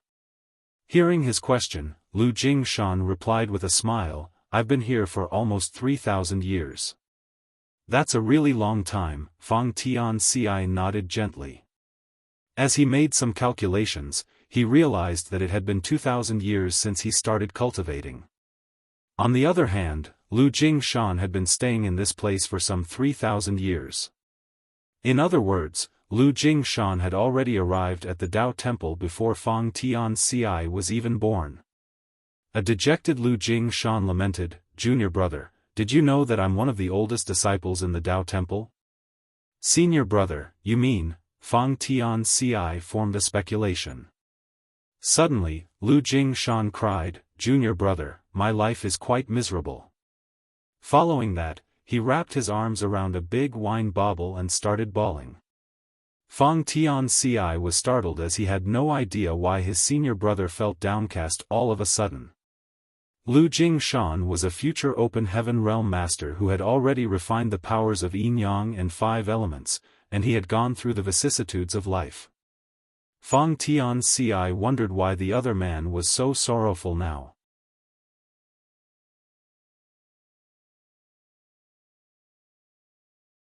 Martial Peak, Chapter 5589, The Tao Lord has heard me. Fang Tianci had no idea how to console him, so he could only pat his back. A long time later, Lu Jingshan stopped sobbing and let out a breath. "Embarrassed," he said, "I apologize for letting you see such a disgraceful sight." Fang Tianci didn't know what to say, so he remained silent. Perhaps it was because Lu Jingshan was drunk, and he had no one to talk to about his grievances over the years, but he started speaking about the past. "I was invited to the Tao Temple when I was still young and naive. At that time, the Tao Temple was bustling with noise with several thousand seniors in total. Every day, there would be powerful seniors who hosted forums and preached the Tao. Such experiences were invaluable. Several thousand people? When Fang Tianci learned that there was such a lively period in the Tao Temple back then, he couldn't help feeling awestruck. One had to know that the Tao Temple had strict criteria when selecting disciples. Those who could join the Tao Temple all had the potential to directly ascend to the 5th order at the very least. On average there would be just 10 new disciples every 100 years, though there were times when as few as 4 or 5 would be taken in. Several thousand people must have been the result of accumulating several tens of thousands of years in the void world. Furthermore, they were all powerful Emperor Realm Masters. Most of them had condensed their Tao seals and refined the powers of Yin, Yang, and 5 elements as they were ready to ascend to the open heaven realm. However, presently, there were only about 300 people in the Tao Temple, which was a significantly smaller number than in the past. I only started condensing my Tao seal 200 years after my arrival in the Tao Temple when, all of a sudden, the Tao Lord ordered that those who were ready to make it to the open heaven realm should gather together. Then, he brought them all away. At the mention of this, Lu Jingshan felt downcast as he wiped the tears with his sleeves. It was a tough time for me. Several thousand seniors were gone just like that, leaving just 20 or so people behind. Although Fang Tianci didn't personally experience it, he could feel how helpless and aggrieved Lu Jingshan must have been at that time. The originally lively Dao Temple became silent all of a sudden, and all the seniors Lu Jingshan was familiar with were brought out from the void world. It was only natural that he was dejected. If he had also been ready to ascend to the open heaven realm, he could have left with them. Unfortunately, he had only started to condense his Dao seal at the time. Junior brother, do you know why there were so many disciples in the Dao Temple back then? Certainly, it was because the Dao Lord didn't bring them away. Do you know the reason, then? Fang Tianci shook his head, no. After taking a breath, Lu Jingshan explained, I have no idea either. I reckon that it was because the Dao Lord was held up by something urgent, which was why he hadn't taken a look at the Dao Temple for several tens of thousands of years. That was why there were so many disciples here. After a moment of silence, Fang Tianci asked, is it possible that the Dao Lord had forgotten about it? The Dao Lord was extremely powerful, so it wasn't likely that there was any emergency that could hold him up for several tens of thousands of years. He might have forgotten about the Dao Temple. A tearful Lu Jingshan looked at him as he found his words distressing. As though someone had jabbed a knife into his heart, he was deluged with a sense of melancholy as he cried, that's not possible. The Dao Lord will never forget about the Dao Temple. We're in his small universe, so how is it possible that he's forgotten about us? Fang Tianci nodded in agreement. He must be cultivating in seclusion, then. Although it sounded strange that the Dao Lord might have cultivated in seclusion for several tens of thousands of years, he was a powerful 8th order or 9th order open heaven realm master, after all, so it was only natural that his cultivation sessions would be extremely long. Lu Jingshan pressed his hand against his chest as he felt heartbroken. Keep quiet if you have nothing better to say, junior brother Fang. I've been waiting for 3,000 years. Fang Tianci let out a sigh as he shut his mouth. After a moment of silence, Lu Jingshan went on to say, by the way, do you think the Dao Lord is cultivating in seclusion now? He was one of the earliest disciples in the current Dao Temple, and those who had arrived earlier than he did had all left for the outside world. On the other hand, he had been waiting in this place for 3,000 years, and he had no idea how much longer he had to wait to have a chance to leave the void world. Fang Tianci shook his head. Certainly, he couldn't possibly know what the Dao Lord was doing. Since his senior brother was in a terrible mood, he was worried he would say something wrong that might agitate him again. As such, he decided to remain silent. In any case, he now knew why his senior brother was sorrowful. It had come to a point where they could no longer improve their cultivation. If they wanted to make it to the open heaven realm, they had to leave the void world. Nevertheless, they were in the Dao Lord's small universe, so without the Dao Lord leading the way, they couldn't possibly leave. Senior brother Lu has been waiting for 3,000 years. It's only natural that he's feeling dejected. If we have to wait for several tens of thousands of years, just like what happened back then. Fang Tianci shuddered as he couldn't imagine how tough their lives would be if that was the case. Lu Jingshan, who was quietly seated, got to his feet all of a sudden and roared, Dao Lord. Please open your eyes and look at us.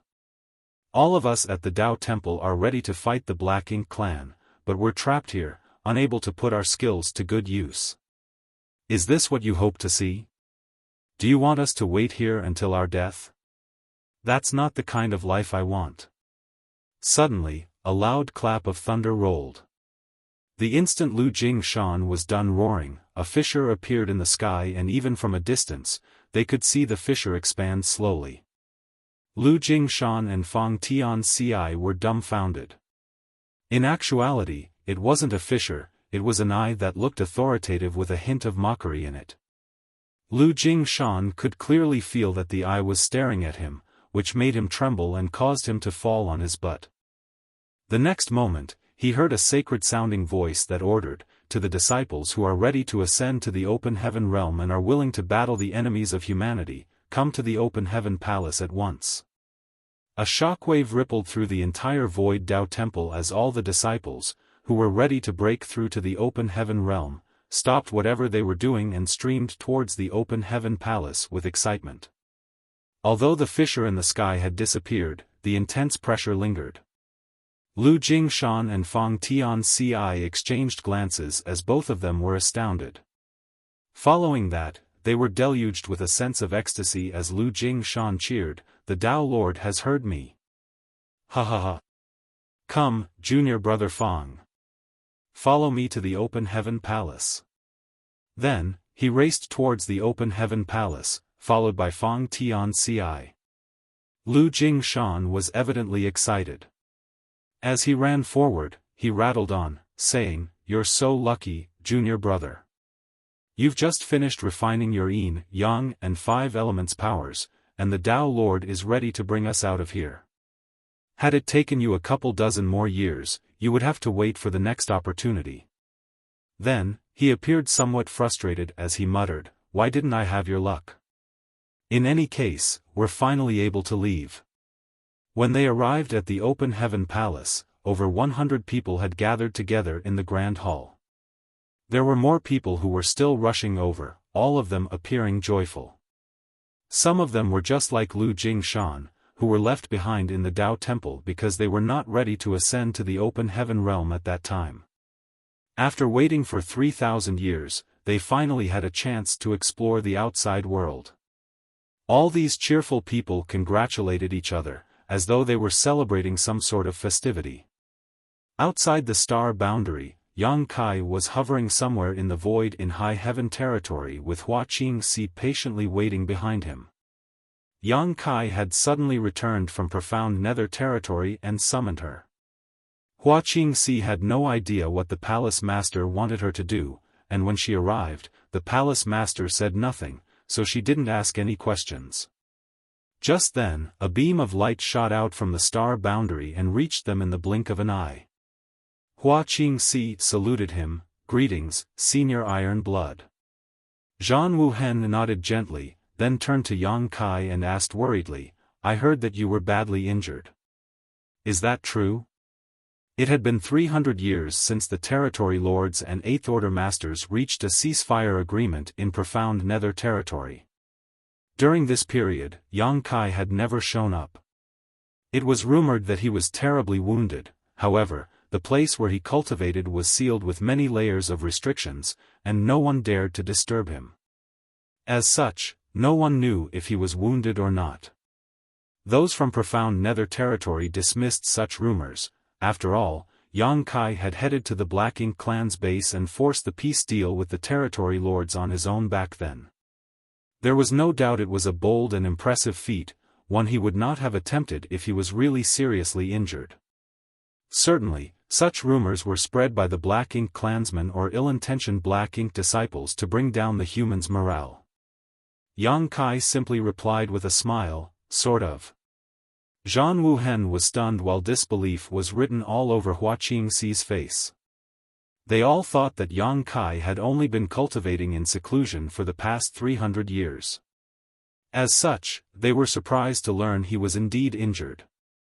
"I've fully recovered," Yang Kai added. His injury wasn't caused by battling the territory lords, it was simply a result of cultivating the 3-celled source reconstitution art. To practice this secret art, Yang Kai had to cultivate a human self and a monster self which were far different from ordinary soul clones. Ordinary soul clones wouldn't be useful, however, the ones formed from the 3-celled source reconstitution art had endless possibilities. To cultivate the human self, Yang Kai had practically split his soul in two and become frail for the following 300 years. Fortunately, he could gradually recover with the soul-warming lotus's help.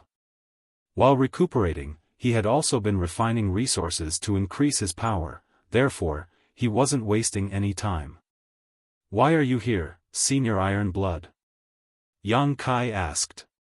When he returned to the star boundary previously, only Duan Hongchen was in charge of this place as the other great emperors had left to kill the enemies.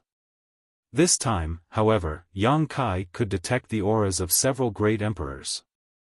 Among the great emperors of the Star Boundary, Zhan Wuhen was the most skillful in combat and would never hesitate to volunteer to fight the Black Ink clansmen. As such, it was a mystery that he was in the Star Boundary now. Zhan Wuhen replied calmly, "I have to give the young one some chances, don't I?" After a pause, he continued, "Moreover, we have to take advantage of the opportunities only we possess. As great emperors of the Star Boundary, we can cultivate far more efficiently by staying here. Only when we ascend to the 8th order can we maximize our contributions to the war effort." Realizing the other man's intention, Yang Kai replied with a smile, "You're indeed a far-sighted person, Senior Iron Blood." Zhan Wuhen stared fixedly at him, "I suppose you share the same sentiment." "Indeed," Yang Kai replied, "I sacrificed our immediate advantage and arrived at a peace deal with the Black Ink clan so that we could build a training ground for the next generation of soldiers. The juniors will eventually grow to be powerful. When the 7th Order Masters ascend to the 8th Order, they'll have to go to a new battlefield. It's not like we can ask them to cultivate in seclusion forever." Zhan Wuhen nodded, "I agree with you. It's not fun killing those feudal lords anymore. It would be better to ascend to the 8th Order sooner so that I can take a few territory lords' heads." Then, he looked around and asked in puzzlement, "Who are you waiting for?" Yang Kai explained, "Some of the people in my small universe are ready to ascend to the open heaven realm. I have to bring them out." Hearing his explanation, Zhan Wuhen nodded.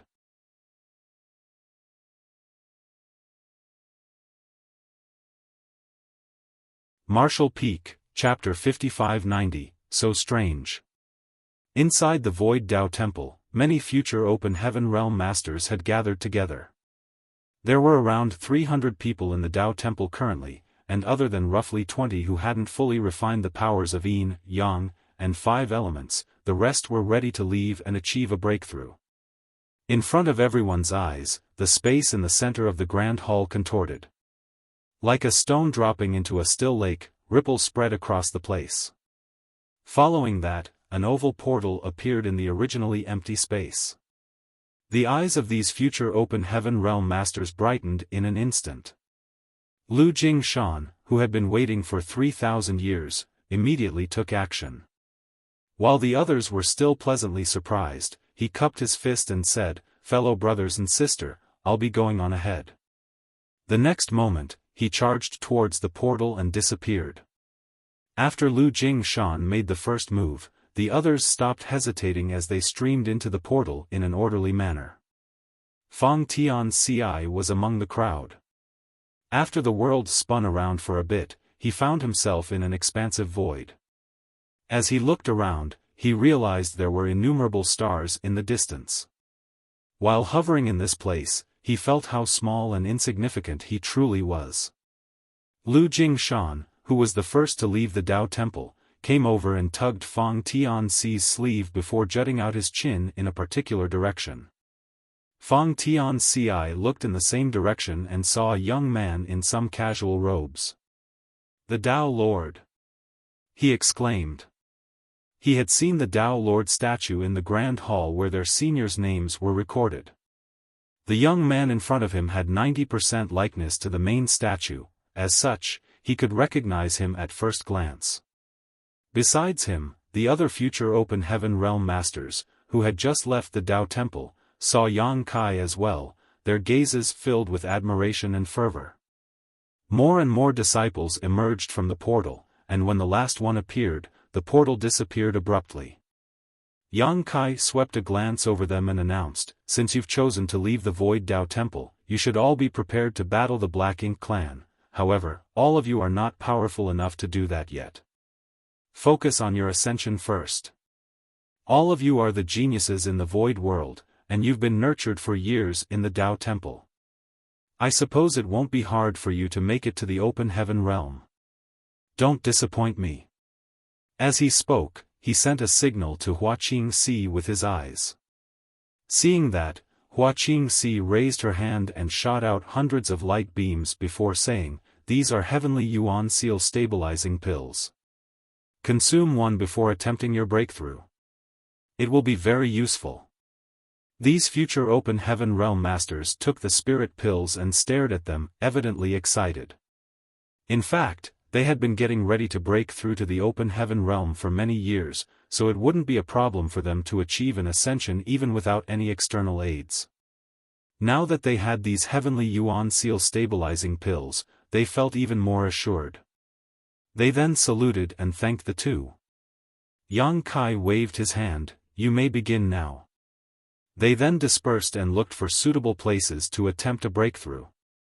Zhang Wuhen had remained silent all this while, but at this moment, he couldn't help saying, "If my memory serves me right, you brought a batch of disciples out of your small universe just 400 years ago." At that time, several thousand people emerged from Yang Kai's small universe. The magnificent sight of so many people achieving an ascension together shocked Bai Shi, Mo Mei, and the others in the Void Land. Although Zhang Wuhen was not there to witness it, he heard about it at a later time. To his surprise, there were another 300 good seedlings just 400 years later. Yang Kai explained, "The flow of time in my small universe is different from that in the outside world." It was the first time Zhang Wuhen heard about this, but after giving it some thought, he realized what was going on. Is it because of time principles?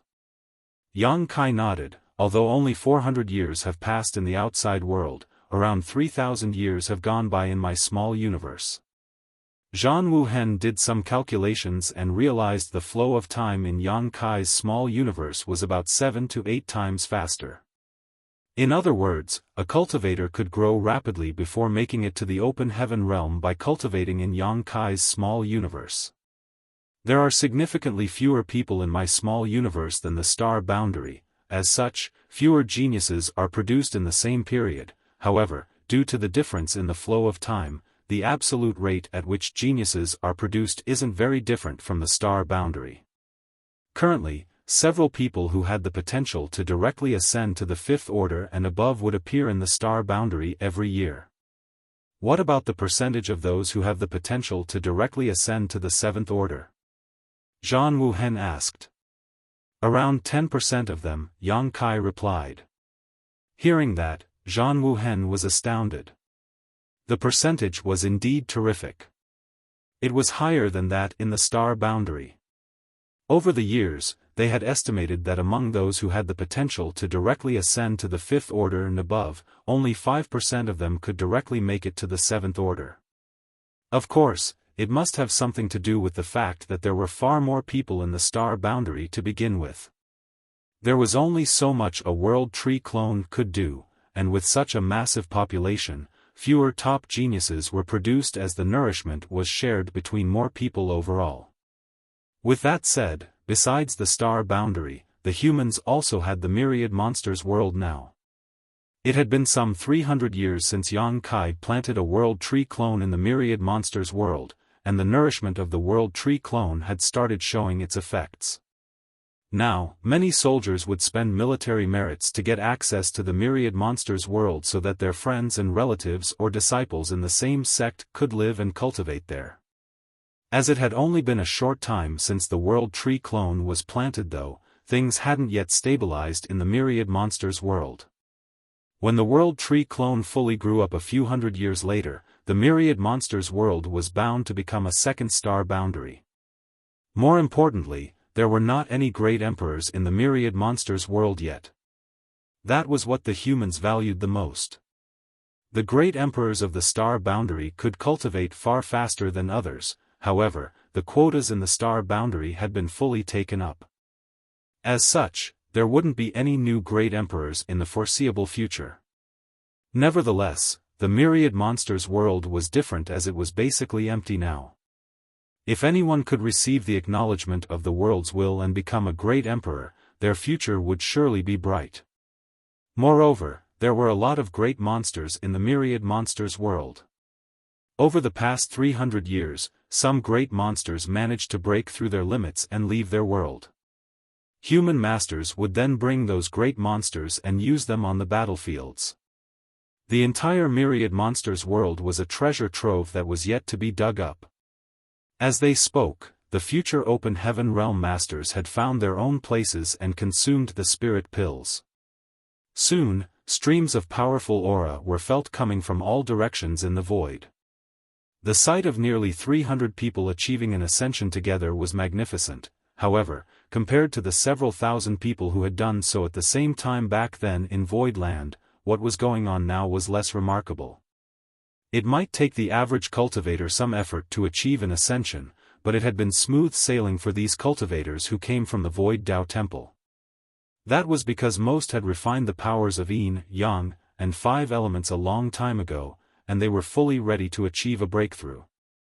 Due to the Void World suppression, they were unable to explore the secrets of the open heaven realm, so all they could do was further consolidate their cultivation.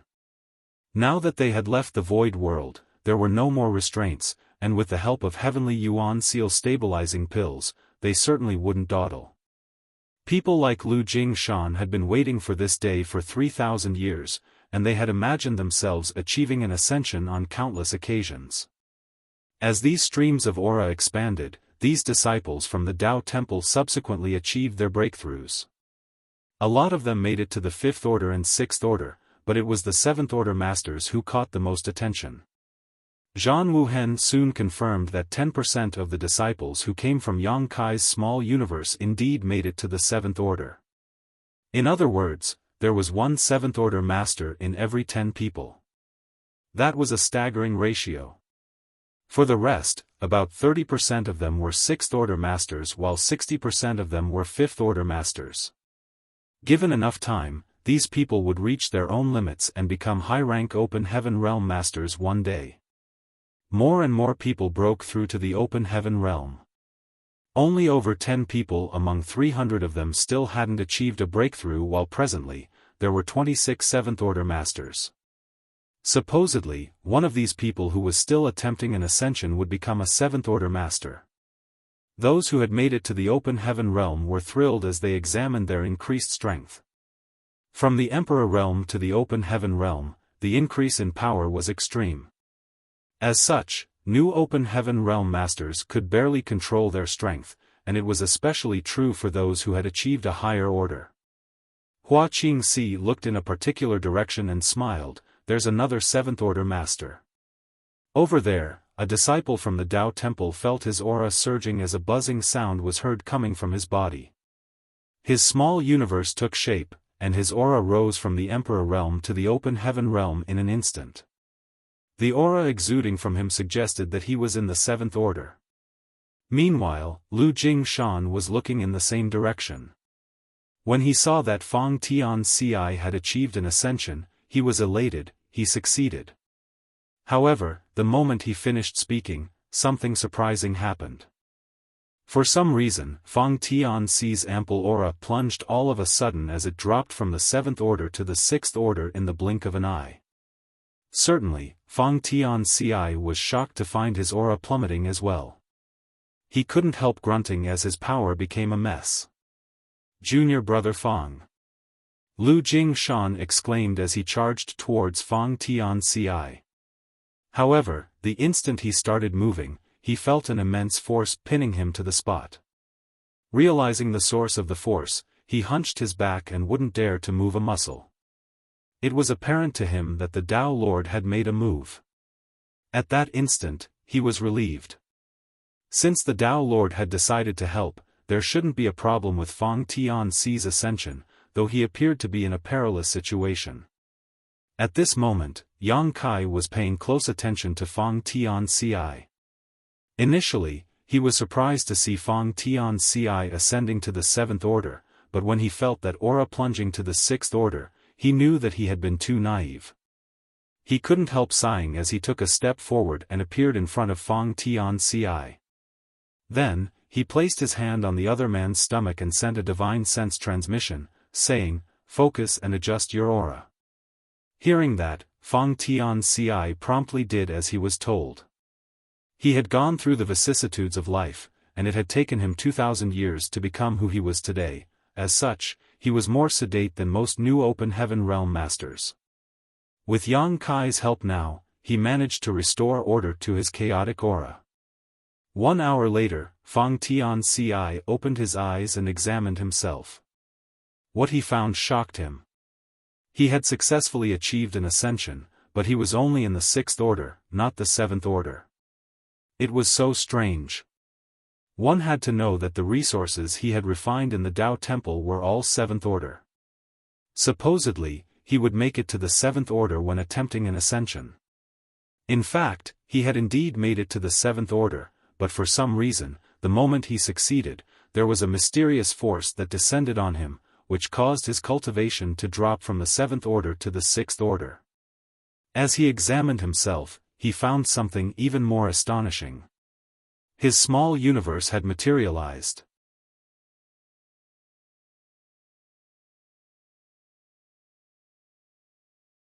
Marshall Peak, Chapter 5591, sharing the same sentiment. Although there were no open heaven realm masters in the void world, they had some basic information about the open heaven realm in the Tao Temple. The 1st order to 3rd order were considered the low-rank open heaven realm, the 4th order to 6th order were the mid-rank open heaven realm, and the 7th order to 9th order were the high-rank open heaven realm. The 4th order and 7th order were thresholds, and the powers of the cultivators in the different ranks differed greatly. The low and mid-rank open heaven realm masters, while powerful, could not be considered true powerhouses as their heritage simply wasn't ample enough. As such, even though they had formed their own small universes, they remained immaterial. Only after one ascended to the 7th order would their small universe materialize. Fang Tianci was only in the 6th order, so his small universe should be immaterial, but that wasn't the case.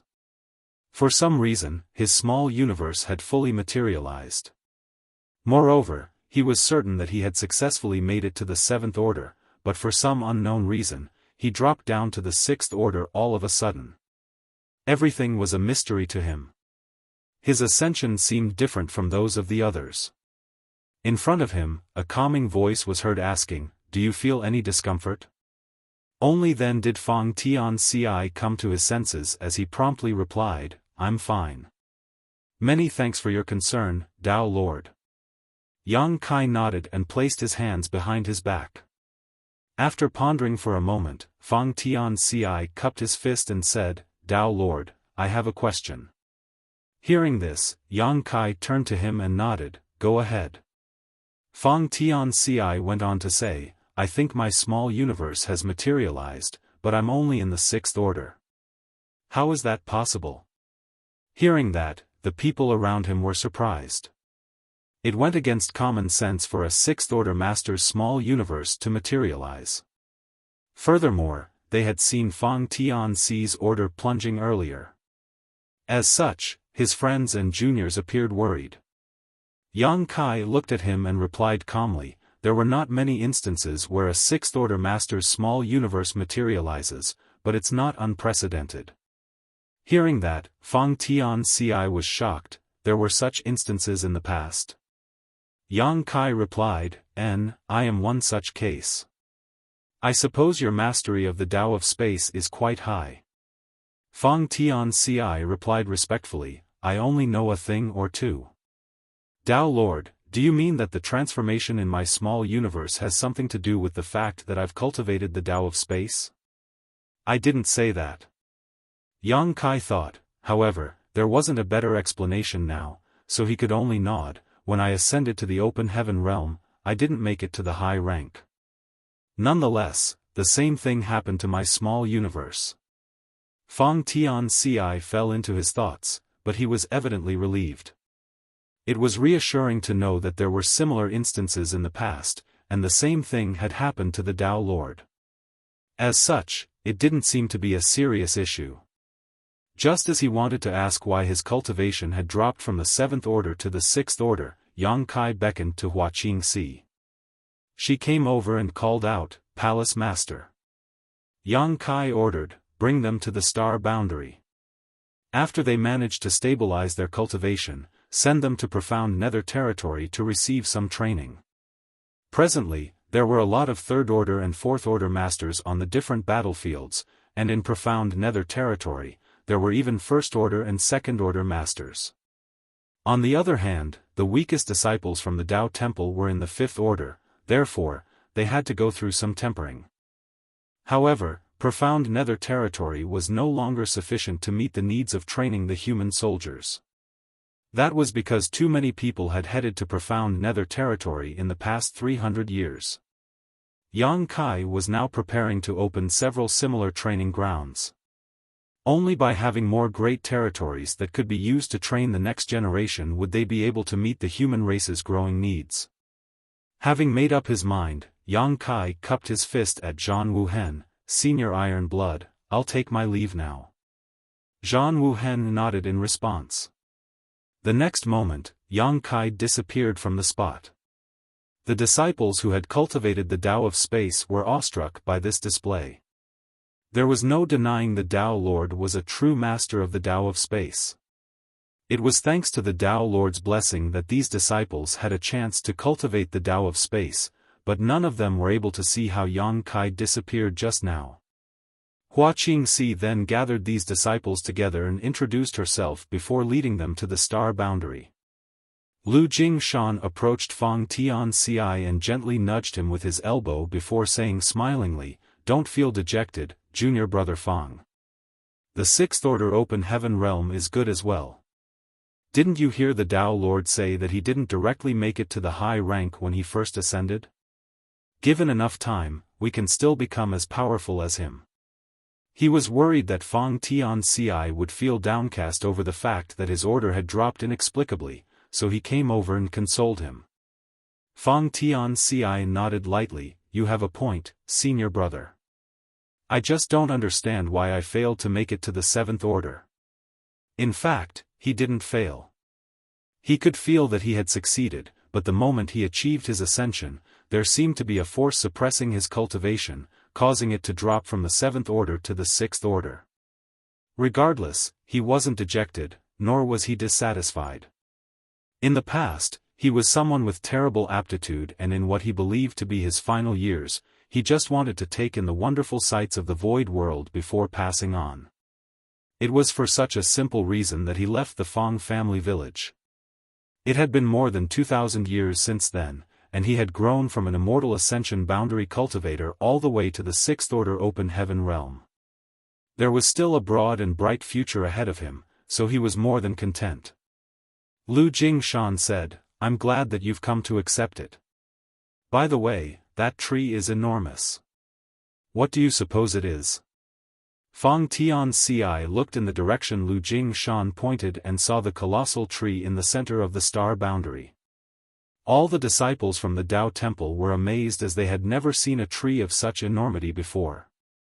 In fact, there was a similar tree in the void world, but no one had seen it before. Even in one of the newly formed small universes here, there was a similar sapling that swayed in the wind. However, the owner of this small universe was troubled by other matters and, as such, hadn't examined himself carefully yet. Otherwise, he would have discovered this sapling's presence. After these disciples from the Tao Temple followed Hua Qingxi and landed on the star boundary, they dispersed to enter seclusion and consolidate their new cultivation. On the other hand, Yang Kai headed to the great territory adjacent to the star boundary. Although there wasn't any war in this great territory, it was extremely bustling. That was because many human soldiers would gather together in this place to await the Supreme Headquarters deployments. Many alchemy and artifact refining bases had also been set up here. This was the Supreme Headquarters territory, and it served a similar purpose to that of the no-return pass back then. When Yang Kai arrived at this place, he made sure not to alert too many people and soon found Mi Jingluan in one of the grand halls. When they met up, Mi Jingluan appeared rather haggard. He was one of the top 8th Order masters, so it was rare to see him looking so exhausted. It was apparent that the affairs in this place had drained his energy greatly. Seeing the man, Mi Jingluan was surprised. "You've finally stopped cultivating in seclusion." Yang Kai nodded, "I've just returned from the star boundary." Mi Jingluan raised a brow and asked probingly, "What's your plan?" Yang Kai glanced at him and laughed. "What kind of plan do you want me to have, senior brother Mi?" Mi Jingluan let out a sigh. "It seems that we share the same sentiment. We should cut to the chase, then. Which great territory is in the most perilous situation right now?" With a solemn expression, Mi Jingluan replied, "Twin Poles territory. The Black Ink clan have been sending increasing numbers of troops to that place. It seems that they're determined to occupy Twin Poles territory. Although we're dealing with them for now, I'm sure you know that the number of people on our side pales compared to the Black Ink clan. They have no qualms about sending their soldiers to die, but it's completely different for us humans. Now, Twin Poles territory is just like the profound Nether territory of the past. Although Xiaofan has gone to take charge there now, it's impossible to turn the situation around without sufficient power." Yang Kai nodded. "Got it. I'll head to the Twin Poles territory, then." Mi Jingluan breathed a sigh of relief. "That would be for the best, however, if you show up, profound Nether territory." Yang Kai sneered. "They don't have the guts to start a war."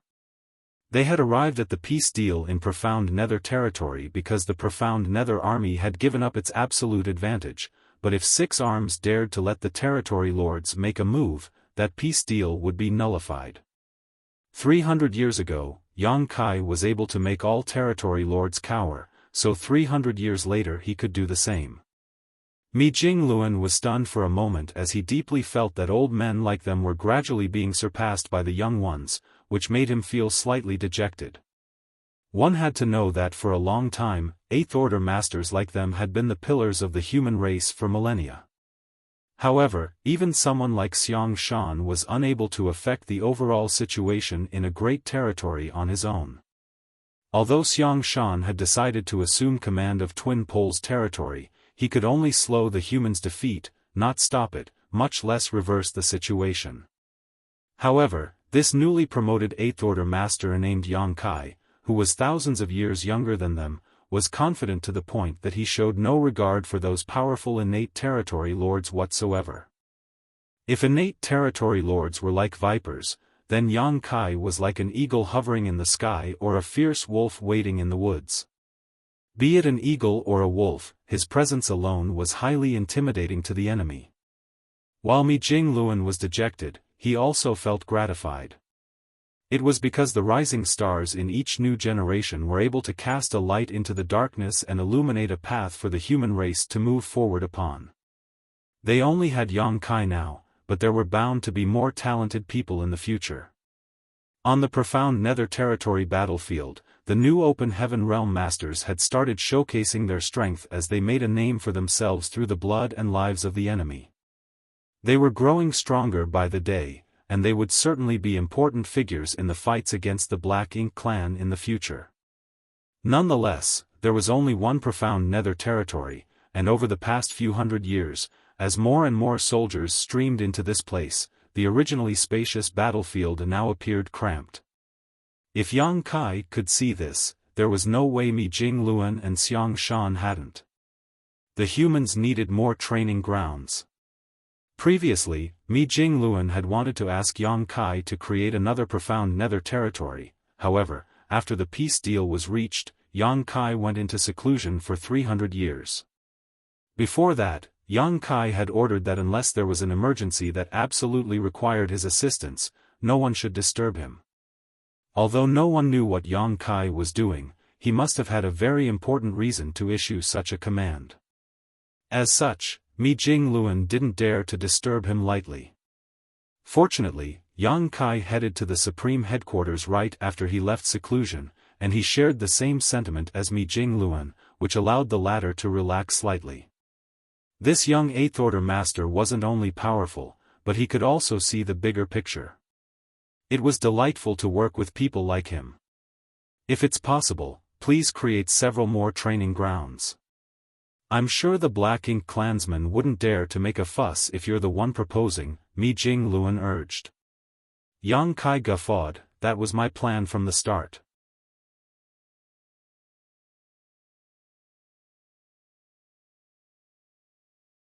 Marshall Peak, Chapter 5592, Twin Poles Territory. The war in Twin Poles Territory was at a stalemate. Around 300 years ago, the Black Ink clan was in a disadvantageous position in Profound Nether Territory, and many of their territory lords were killed. Although they arrived at a peace deal with the humans later, that didn't mean those fallen territory lords returned from the grave. As though trying to boost their morale and restore their dignity, the Black Ink clan had intensified their offensives in several great territories, and the one where they were the most aggressive was Twin Poles Territory. Apparently, the Black Ink clan had made this great territory their primary target. Over the years, they had been continuously sending more soldiers here in an effort to use their advantage in numbers to suppress the humans. In the past, if the humans were faced with attacks of such intensity, they would have lost Twin Poles territory to the enemy already.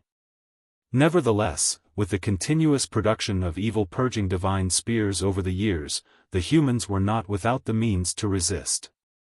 After the evil purging divine spears were crafted by the artifact refiners, the divine spirits who were able to use the great sun and moon marks would seal purifying light into them. Then, the evil purging divine spears would be distributed to the human masters who would put them to good use on the battlefields. For this reason, half of the evil purging divine spears originally allocated to Profound Nether Territory had been diverted to Twin Poles Territory. In any case, the territory lords in Profound Nether Territory wouldn't dare to make a move. As such, those in Profound Nether Territory didn't need as many evil purging divine spears as those in the other great territories.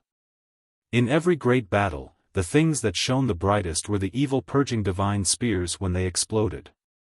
These miniature suns lit up the endless darkness and helped the humans persevere in battle. When Yang Kai arrived at Twin Poles Territory, the two races were already locked in an intense battle. The innumerable Black Ink clan soldiers hovered in the void, as though trying to announce to the humans that they were the owners of this place. On the other hand, the humans could only use the fortresses they had built over the years to fend off the enemies. The humans in Twin Poles Territory were no longer able to confront the Black Ink clan in the open, but even the strongest defense would be broken through one day if it was constantly under assault. On the battlefield, human warships moved around in a narrow range and rained down secret techniques and artifact strikes on the enemy. At the same time, the Eighth Order Masters were soaked in blood as they fought back against the territory lords. Yang Kai concealed his aura and flew towards the battlefield like a phantom. He didn't have a particular target in mind, for he didn't know any of these territory lords in Twin Poles Territory. As such, it made no difference as to whom he would kill first. Since he had cultivated in seclusion for 300 years, he hadn't used his Azure Dragon Spear for a long time. It was time he let these Black Ink clansmen know what it felt like to be overwhelmed by fear. Somewhere on the battlefield, an Eighth Order Master was in a perilous situation as he was dealing with two enemies at once. The Eighth Order Masters were used to such situations by now, and despite being in a tight spot, this one was able to persevere for now. Furthermore, he still hadn't used his evil purging divine spears. For this reason, the territory lords remained somewhat wary and didn't dare to go all out, preferring to keep some distance and wear down their opponent. During the intense battle, World Force and Black Ink strength clashed as the void trembled. The Black Ink clansmen who didn't manage to dodge were either killed or injured by the fallout from this clash. At this moment, the Eighth Order Master was focused on dealing with the territory lords. He pondered on the feasibility of severely injuring one territory lord despite knowing that he would be wounded as well. When Eighth Order Masters and territory lords traded injuries, there was no doubt the humans gained the advantage. That was because when an Eighth Order Master was wounded, they could recuperate by consuming spirit pills and meditate to restore their strength. However, a territory lord couldn't do that. They could endure the pain if it wasn't severe, but if a territory lord was badly injured, they had to return to a Black Ink nest and hibernate to heal. There were not many mid-rank Black Ink nests in Twin Poles Territory, and all of them were currently occupied by wounded territory lords. If more territory lords were injured, they had to head to the no-return pass where there were more mid-rank black ink nests, as well as some 100 high-rank black ink nests. Over the years, more and more wounded territory lords headed to the no-return pass to recuperate. On the other hand, the territory lords who had recovered would return from the no-return pass. It was by using such mutually damaging tactics that the Eighth Order Masters effectively limited the number of territory lords who took part in the war. If all the territory lords could join the fighting, there was no way the Eighth Order Masters could fend them off. They would have to give up at least 3 great territories to rally their forces together. However, once they did that, the Black Ink clan could also concentrate their forces to regain the upper hand. That was the reason the humans were not willing to lose any great territory. This Eighth Order Master soon made up his mind as was preparing to expose an opening at the right moment so that one of the territory lords would make a move. He was putting his life on the line, but as long as he didn't die, he would be able to achieve his goal. Nonetheless, before he could do anything, a divine sense transmission suddenly reached his ear. He was startled for a moment before becoming elated. Although he never showed a chance of expression on his face, he secretly got prepared. A few breaths of time later, he bellowed, "Bastards, let's all go to hell together." Following that, an evil purging divine spear appeared and turned into a light beam that shot towards one of the territory lords. The Eighth Order Master seemed determined to destroy the other party no matter the cost. The 2 territory lords were fully prepared, however. As such, they immediately surged their black ink strength and formed a thick black ink cloud in front of them. This was the method the territory lords had come up with to deal with the evil purging divine spears.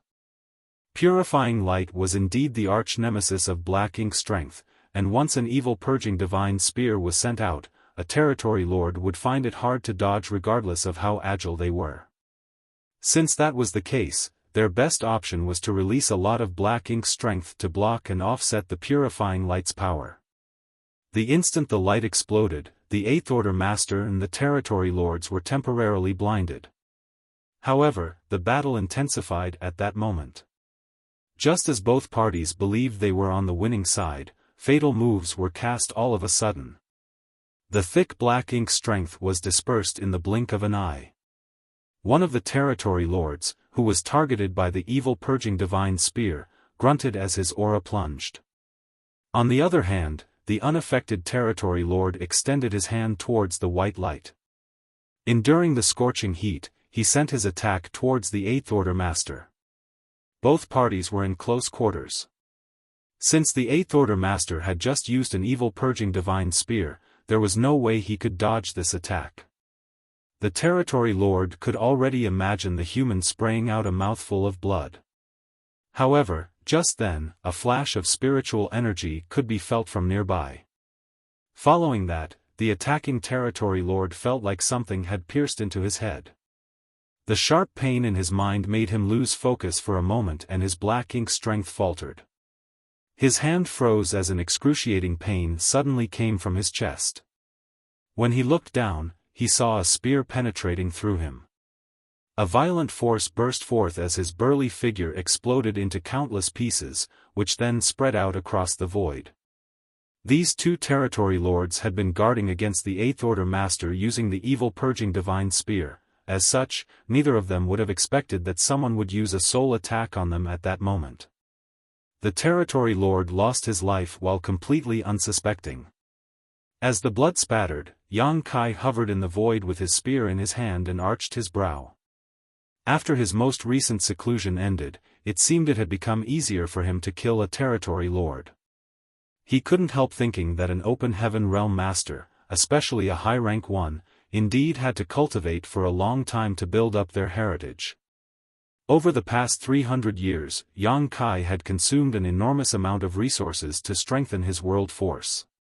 With the purifying effects of the World Tree clone in his small universe, he estimated that he was now 10% stronger than before he entered seclusion. It was said that Old Ginger was spicier, and this seemed especially true for Open Heaven Realm Masters. Now, Yang Kai wasn't someone who had just ascended to the Eighth Order Open Heaven Realm, he could be considered an experienced master. Besides the increase in heritage, he also had to literally tear his soul in half to cultivate his human self. This kind of tearing was unlike activating a soul-rending thorn where Yang Kai would only sacrifice a small portion of his soul. For this reason, he became weak for the past 300 years. It was only thanks to the soul-warming lotus help that he gradually recovered. With that said, the improvement this time was conspicuous. Before, whenever Yang Kai activated a soul-rending thorn, he would feel a sharp pain in his head, which he could somewhat endure thanks to many repeated experiences. However, when he used a soul-rending thorn today, the pain he felt was less aggravating. It went to show that his soul had strengthened. Many thoughts flashed across Yang Kai's mind as the pieces of the dead territory lord floated past him. On the other hand, the Eighth Order Master, who received the warning from Yang Kai earlier, forcefully struck out at the territory lord who had been affected by the evil purging divine spear. The turn of events had stunned the territory lord as he had no idea why his companion was killed all of a sudden. While in a dazed state, he turned to stare at Yang Kai. According to their original plan, he would get hit by the evil purging divine spear and offset the purifying light with the gathered black ink strength from earlier on. Then, he would join forces with his unaffected companion. He was confident that they could injure or even kill this Eighth Order Master. Nonetheless, his companion was killed in the blink of an eye. Following that, he saw a spear-holding young man with a dispassionate expression standing beside him. He found the young man familiar, as though he had seen him before. Yang Kai. After a moment of pondering, he finally recalled where he had come across this young man before. This guy was Yang Kai, the one who had managed to completely suppress the territory lords in profound nether territory. He was also the one who had kicked up a storm in the no-return pass and even escaped from the royal lord's pursuit. All the Black Ink clan's top masters had seen Yang Kai's image before. It was rumored that this human had some mysterious method he could use to kill innate territory lords in an instant. Some 30 territory lords were directly or indirectly killed by him in profound nether territory within just 30 years. The royal lord was so enraged by this that he had repeatedly reprimanded Six Arms, who was in charge of that place. Left with no other choice, the Black Ink clansmen in profound nether territory were forced to accept a peace deal Yang Kai had come up with. As such, the territory lords there couldn't have a hand in the war.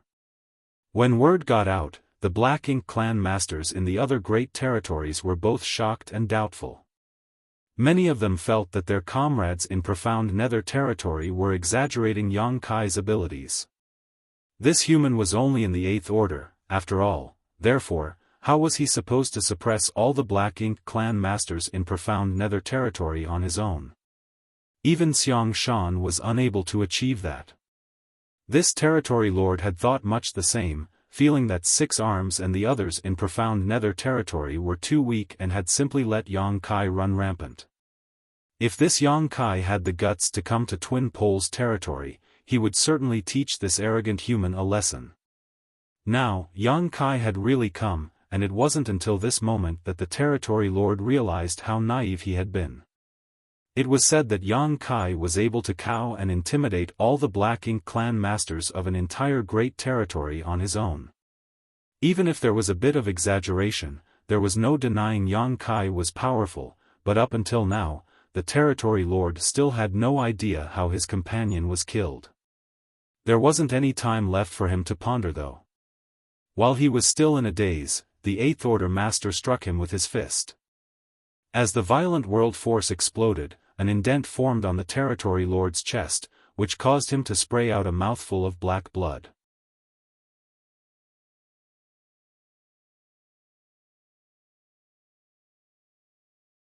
Marshall Peak, Chapter 5593, No One Seems Happy.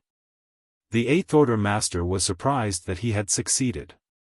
It never crossed his mind that the territory lord would fall into a dazed state because of his companion's death. Certainly, he wouldn't let him off while the other party was beside himself. He quickly called out to Yang Kai, "Kill him." Following that, he charged towards the territory lord again. Certainly, Yang Kai needed no reminder as he shot forward and made sure the Territory Lord couldn't escape. As he wielded his Azure Dragon Spear, the spear shadows rained down on the Territory Lord. Although his attack seemed unsophisticated, its hidden power was enormous. As the injured Territory Lord was pincered by his enemies, he swiftly fell into an absolute disadvantage. 10 breaths of time later, the Azure Dragon Spear penetrated the Territory Lord's head and reaped his life. 2 Territory Lords had died within moments of each other. Despite the noisy battlefield, their deaths couldn't be concealed.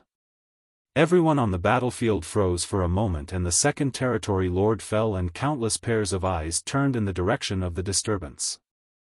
The Eighth Order Masters were elated while the Territory Lords were soon overwhelmed with fear. All of a sudden, one Territory Lord yelled, "Yang Kai!" At that instant, all the Territory Lords realized who the murderer was. He was the human who had suppressed all the Black Ink clan masters in Profound Nether territory on his own. The Royal Lord had even issued a warning to all the Territory Lords to be cautious of this menace. They had heard about the incident in Profound Nether territory, and while some felt sympathetic or wary, most dismissed the story. After all, they had never dealt with Yang Kai before, so how were they supposed to know how powerful the latter truly was? Fortunately for them, after the two races arrived at a peace deal 300 years ago in Profound Nether territory, Yang Kai went missing. Based on what the Black Ink disciples revealed to them, Yang Kai seemed to be cultivating in seclusion. Nevertheless, he appeared in Twin Poles territory today, and the instant he did, he managed to kill 2 powerful innate Territory Lords. The Territory Lords, who had dismissed the stories from back then, now knew that what they had heard was true. It wasn't that no Territory Lords had lost their lives before in Twin Poles territory over the centuries. Nonetheless, there was no precedent where 2 Territory Lords died in such quick succession. There was no denying Yang Kai had some inscrutable methods up his sleeve. Fear and wariness soon spread across the Black Ink clansmen. With the spear in his hand, Yang Kai guffawed, his laugh as loud as thunder as he called out, "I'm back. Did you miss me? Why didn't you stay gone forever?" The Territory Lords cursed at him under their breath while wondering, what's wrong with 6 arms? This madman exited seclusion, but we've received no warning from Profound Nether territory at all.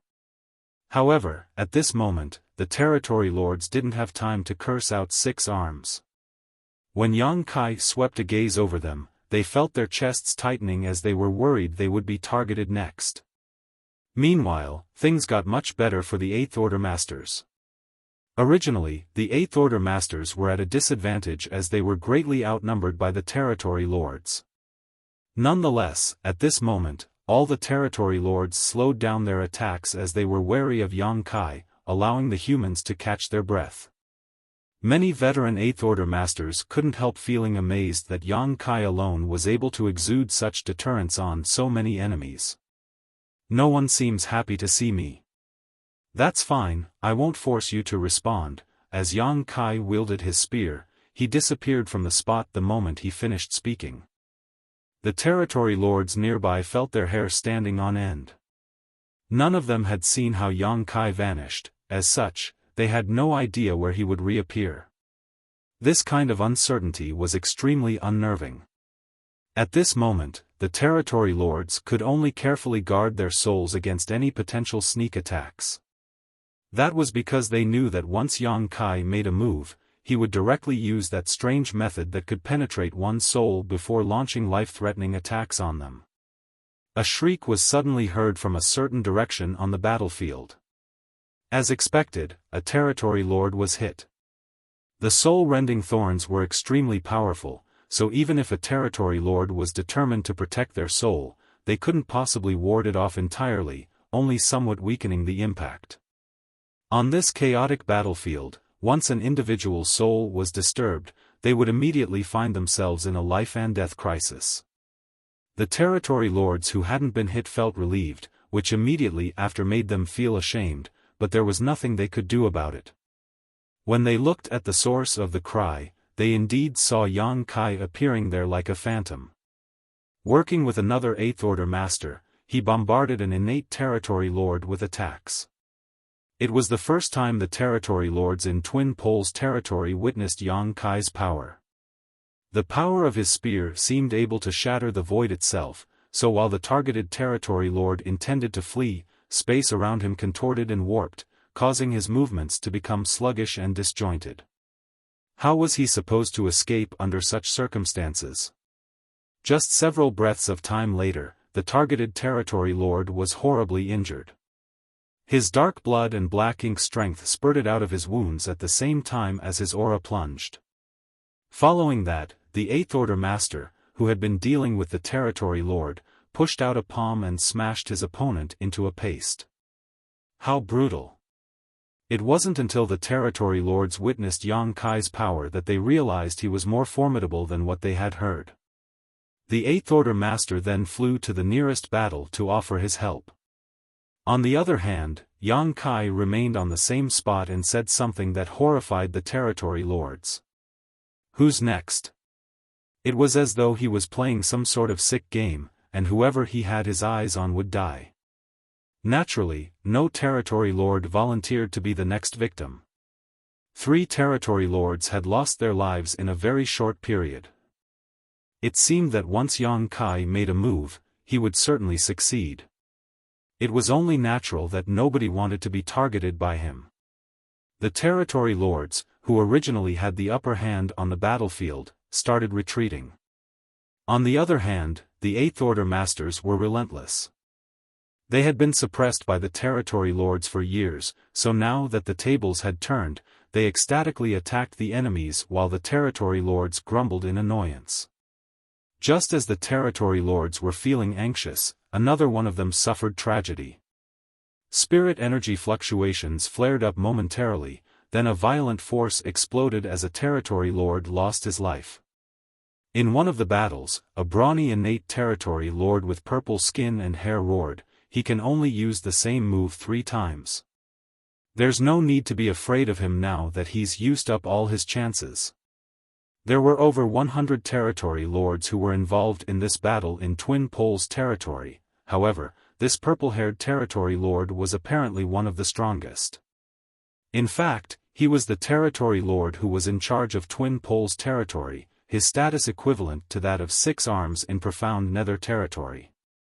He had been vigilant after he realized Yang Kai's presence, but he never said a word. It wasn't until he was certain that Yang Kai had used the soul-rending thorns 3 times that he reminded the other territory lords. There had been 3 territory lords who got struck by the strange soul attacks, and now that Yang Kai was no longer able to use this trump card again, he became just a slightly more powerful 8th Order Master. Therefore, the territory lords wouldn't need to be as wary of him. Hearing that, the territory lords finally came to their senses. That's right. Yang Kai has used that move 3 times already, why should we be afraid of him?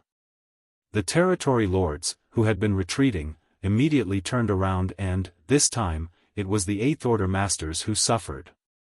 "You like running your mouth, don't you?" Across from the purple-haired territory lord, Xiaofan wielded his saber as the dazzling saber light formed a crack in the void. For the past 100 years, Xiaofan had been stationed in Twin Poles territory, and he had exchanged moves with this purple-haired territory lord dozens of times. Since both of them were equally matched, neither could destroy the other. Despite facing this imposing attack, the territory lord easily dodged it. However, the next instant, the purple-haired territory lord's expression turned solemn, for he realized that an aura had locked onto him. From the corner of his eye, he could see that Yang Kai, who was over 1,000,000 kilometers away just a moment ago, had appeared right beside him. A spear quietly extended towards him and was about to strike its mark.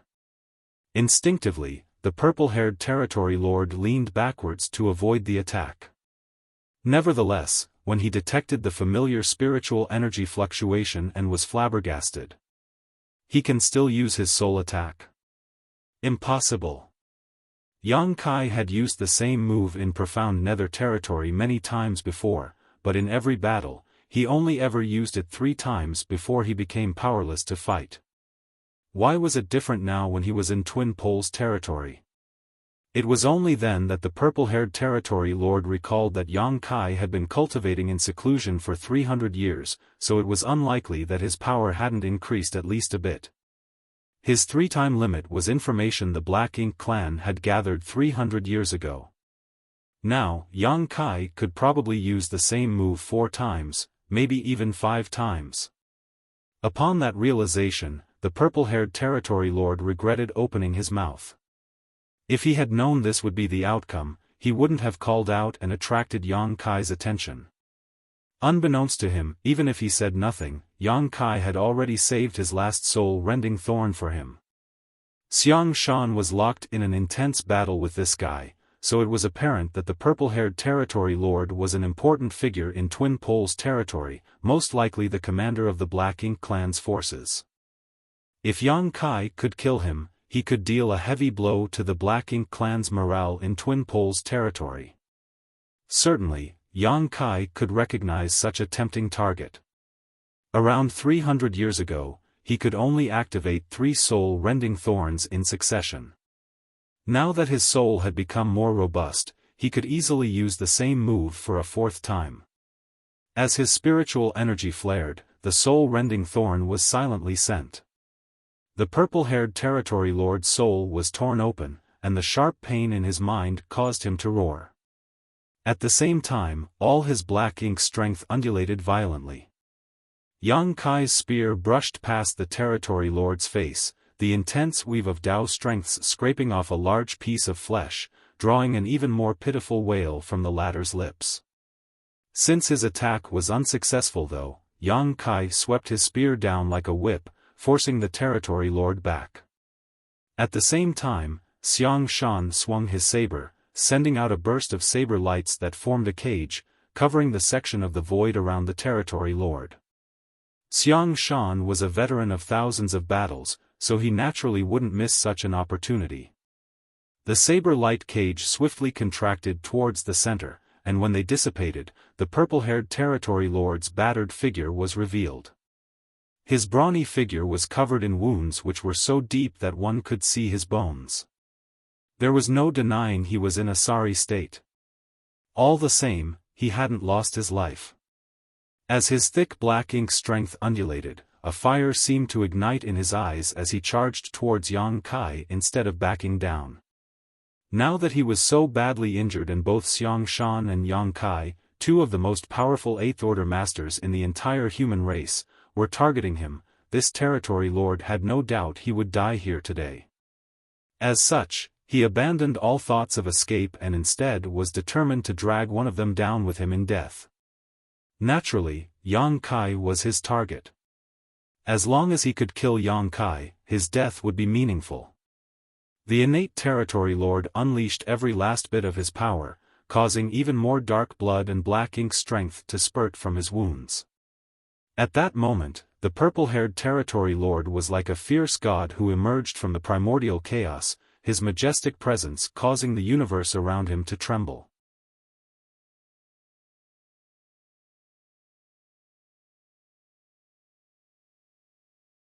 Marshall Peak, Chapter 5594, My Head is Harder. Since his return from the Black Ink battlefield, Yang Kai had dealt with a lot of innate territory lords and even killed many of them. His impression of these innate territory lords was that, even though they were powerful and overbearing, they were also extremely afraid of death. Bravery was something that had nothing to do with them, however, he finally met an exception today. It seemed that not all innate territory lords were the same and that some of them were indeed not scared of dying. Perhaps it had something to do with their situation as well. The purple-haired territory lord knew that he was unable to leave this place alive, as such, his fighting spirit had been ignited. Xiaofan moved forward to intercept the enemy, wielding his saber as he sent out a stream of saber lights to engulf the purple-haired territory lord. Nevertheless, the other party did not even attempt to dodge this flurry of attacks. Although the saber lights opened even more wounds on his body, the territory lord still steadfastly charged towards Yang Kai. The next instant, he was faced with a spear. The purple-haired territory lord jerked his head to the side, causing the spear to graze his neck. The fresh wound on his neck exploded as his dark blood spurted out, but despite that, he relentlessly approached Yang Kai. Yang Kai tried to retract his spear, but his attempt failed. That was because the other party had already clenched the azure dragon spear and exerted an immense amount of force with his hand, ensuring that Yang Kai couldn't retrieve his weapon. "Get over here." Determination was written all over the purple-haired territory lord's hideous face as he thrust his free hand towards Yang Kai. He had channeled all his power into this attack, causing the space around them to shatter in an instant. Initially, Yang Kai wanted to use space principles to dodge using instantaneous movement, but to his surprise, the other party had anticipated this move and preempted him. Furthermore, he had used 4 soul-rending thorns already, so his head was throbbing and his thoughts had become sluggish. With the nearby void shattered, Yang Kai's figure was rooted to the spot. While he was in a dazed state, the purple-haired territory lord seized his shoulder. Black ink strength madly surged as Yang Kai's shoulder was torn into. The territory lord's sharp nails penetrated Yang Kai's flesh, and even the dragon scales hidden under his skin were unable to block the intrusion. Seeing his gambit succeed, the purple-haired territory lord quickly pulled Yang Kai towards himself and trapped him with both arms. His face was covered with dark blood, so his original facial features were barely visible. When Yang Kai looked up, all he saw was the territory lord looking hideous and smug. "Let's see how you run away now." The purple-haired territory lord grinned while ignoring Xiaofan, who was coming at him from behind. Then, he tilted his head back and brought it forward at a remarkable speed. He was trying to headbutt Yang Kai. Following a loud crash, with the 2 tangled-up figures at the center, a violent shockwave propagated out. Even Xiaofan found himself staggering back as he had no choice but to retract his weapon for fear of hitting Yang Kai by accident. Hong. Hong. Hong. Star. The purple-haired territory lord repeatedly struck Yang Kai with his head. At this moment, he looked nothing like a powerful innate territory lord with astonishing cultivation. Instead, he was more like a common thug engaging in a backstreet brawl. There were no sophisticated moves to speak of as he seemed determined to destroy the other party by smashing his head open with his own. The sight stunned all the other territory lords and 8th Order masters. No one had ever seen a territory lord acting so brutal. Yang Kai started seeing stars from the first clash. He had already used a massive amount of spiritual energy on top of sacrificing a significant portion of his soul, which was why he was no longer able to keep fighting at full strength. Now that he was repeatedly struck by the opponent's head, he found himself in a passive position. Any other 8th Order master would have lost his life by now. Since his ascension to the 8th Order, Yang Kai had never suffered such a setback because of a lone territory lord before. Even though he was struck dizzy, he only turned more furious and aggressive. Yang Kai let go of his spear and grasped the purple-haired territory lord's arms. His face, which was covered with golden blood, became hideous as fire burned in his eyes. As the other party tilted his head back, he mirrored the action. A hint of surprise flashed across the territory lord's eyes, for he thought that Yang Kai had lost all his strength before now. The next moment, an even louder crash was heard. Xiaofan, who was hovering nearby, waiting for a chance to strike, was dumbfounded as he felt a violent shockwave rush towards him and push him back even further. When he looked up, Xiaofan felt his face twitching as a single thought flashed across his mind: this brat is crazy. The headbutt of a powerful master was no laughing matter, and now both parties were doing the same thing to each other, so the power of the clash was naturally astonishing. Xiaofan even thought he heard the sounds of bones cracking, hong hong hong. Several booms were then heard, and with the purple-haired territory lord and Yang Kai as the center, the countless limbs, black ink clouds, and black ink strength drifting in the void were all swept away. Every time their heads smashed, it was as though 2 universe worlds were colliding, sending shockwave after shockwave across the battlefield. A moment later, both Yang Kai and the purple-haired territory lord saw stars and were close to blacking out, their blood-soaked faces looking more menacing than ever. Nonetheless, Yang Kai could sense that the other party's grip had weakened. As such, he exerted more force with his hands while grasping the other party's arms. The purple-haired territory lord's eyes shook as his maddened determination turned to shock and disbelief. He had taken such an aggressive stance because he had been pushed over the edge, but for some reason, his final desperate struggle had only caused this Eighth-Order master to become even more ferocious than him. Following another headbutt, the sounds of bones breaking became audible and the territory lord's arms lost all strength. Yang Kai roared, "All you bastards will never understand what it means to fight for the ones you love." They were in the 3,000 worlds, and this great territory was one of the last lines of defense for the human race. If they allowed the Black Ink clan to advance further, their very existence would be threatened. In this place, all the human soldiers who had been battling the Black Ink clan were fighting to protect those who huddled behind them. Unlike these evil invaders, the humans did not have a choice to retreat. Since the enemies were brutal and ruthless, they had to be even more savage. After another headbutt, a clear indent was formed on the purple-haired territory lord's head. His eyes had completely rolled back and his aura was weakening by the breath like a ball leaking air. All of a sudden, Yang Kai appeared bored as he said dispassionately, "It seems my head is harder than yours." Then, he sent out one last headbutt, knocking the purple-haired territory lord's head off while sending a headless corpse flying away. Yang Kai hovered in the void alone. The pain in his body and soul almost made him lose his mind, however, his ferocity and murderous intent did not wane in the slightest after he killed his opponent. Instead, he became even more bloodthirsty. As a high-pitched dragon roar sounded as a golden light exploded into existence. Following a series of crackling sounds, a 70,000-meter-long behemoth manifested in the void. "Kill!" The ancient dragon roared as his dragon form whirled around and charged towards a place where many Black Ink clansmen gathered together. Wherever he went, a trail of bodies formed in the void. "Kill!" More roars were heard coming from all directions in Twin Poles territory.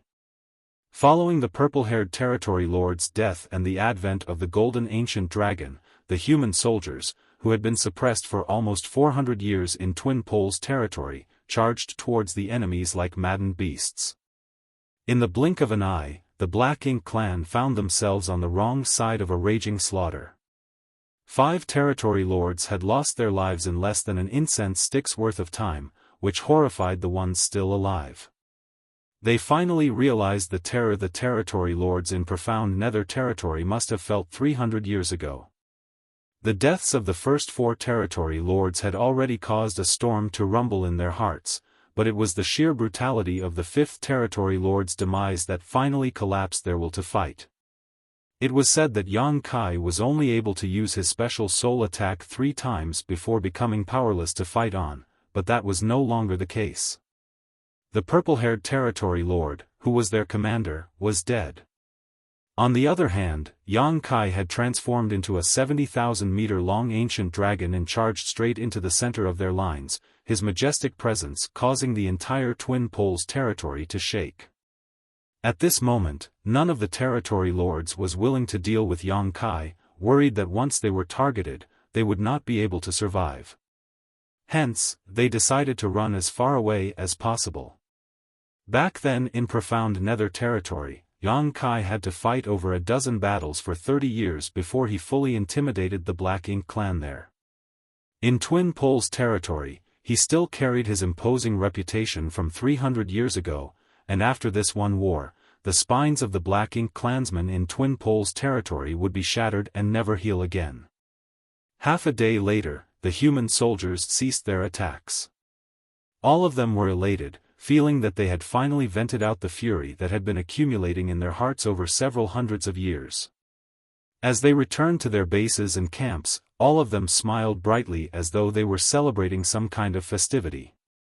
Killing 5 territory lords couldn't be considered a war-ending achievement, however, in their follow-up pursuit of the enemy, the human army managed to slaughter over 1 million Black Ink clansmen, which was a huge strategic victory. All this had been brought about by Yang Kai alone. While the soldiers were counting their kills, they realized that the biggest contributor, Yang Kai, was nowhere to be found. They speculated that he must be recuperating. After all, he seemed to be badly injured. In fact, Yang Kai wasn't just badly injured, he had almost lost his life. Other than the drawbacks of using 4 soul-rending thorns in quick succession, his clash with the purple-haired territory lord later had left him half dead. Although his body was robust as he had a dragon vein, the series of headbutts still cracked his skull. It would probably take him several years to heal these injuries. With that said, it was not like he hadn't gained something after this battle. After attacking so many territory lords using his soul-rending thorns, Yang Kai had become confident he could easily kill them, which caused him to underestimate those innate territory lords as he thought that they were too cowardly to use their strength. Now, he realized he had overestimated himself and underestimated the enemy. The simple truth was no innate territory lord was easy to deal with. It was only because of his unique methods and great infamy that most territory lords simply lost the will to fight when they were confronted by him. As such, he could easily kill many territory lords. However, if every territory lord was like the purple-haired territory lord he met today, who was willing to sacrifice his life to drag him down with him, things would become far thornier. The purple-haired territory lord was struck by a soul-rending thorn, then hit by attacks from both Xiaofan and Yang Kai at the same time, but he remained undaunted. If this territory lord had been at his peak, Yang Kai wouldn't have the confidence to defeat him without using a soul-rending thorn. He was still an innate territory lord, and as such, significantly more powerful than those acquired territory lords. Yang Kai was secretly glad that these innate territory lords were unable to become royal lords, otherwise, the humans might not be able to deal with them. After giving it some thought, he realized that while he shouldn't underestimate his enemies, he also shouldn't dismiss his own capabilities. At the very least, he had managed to kill a lot of territory lords. Furthermore, it had only been a short time since he ascended to the 8th Order, so he was still far from reaching his peak. When he reached the very peak of the 8th Order one day, Yang Kai was confident he could defeat these innate territory lords with ease with just his own strength.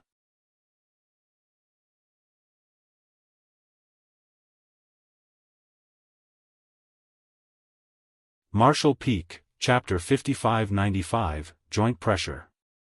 Back then on the Black Ink battlefield, Yang Kai and Bai Yi joined forces and killed a badly injured Zhu Feng, almost losing their lives in the process.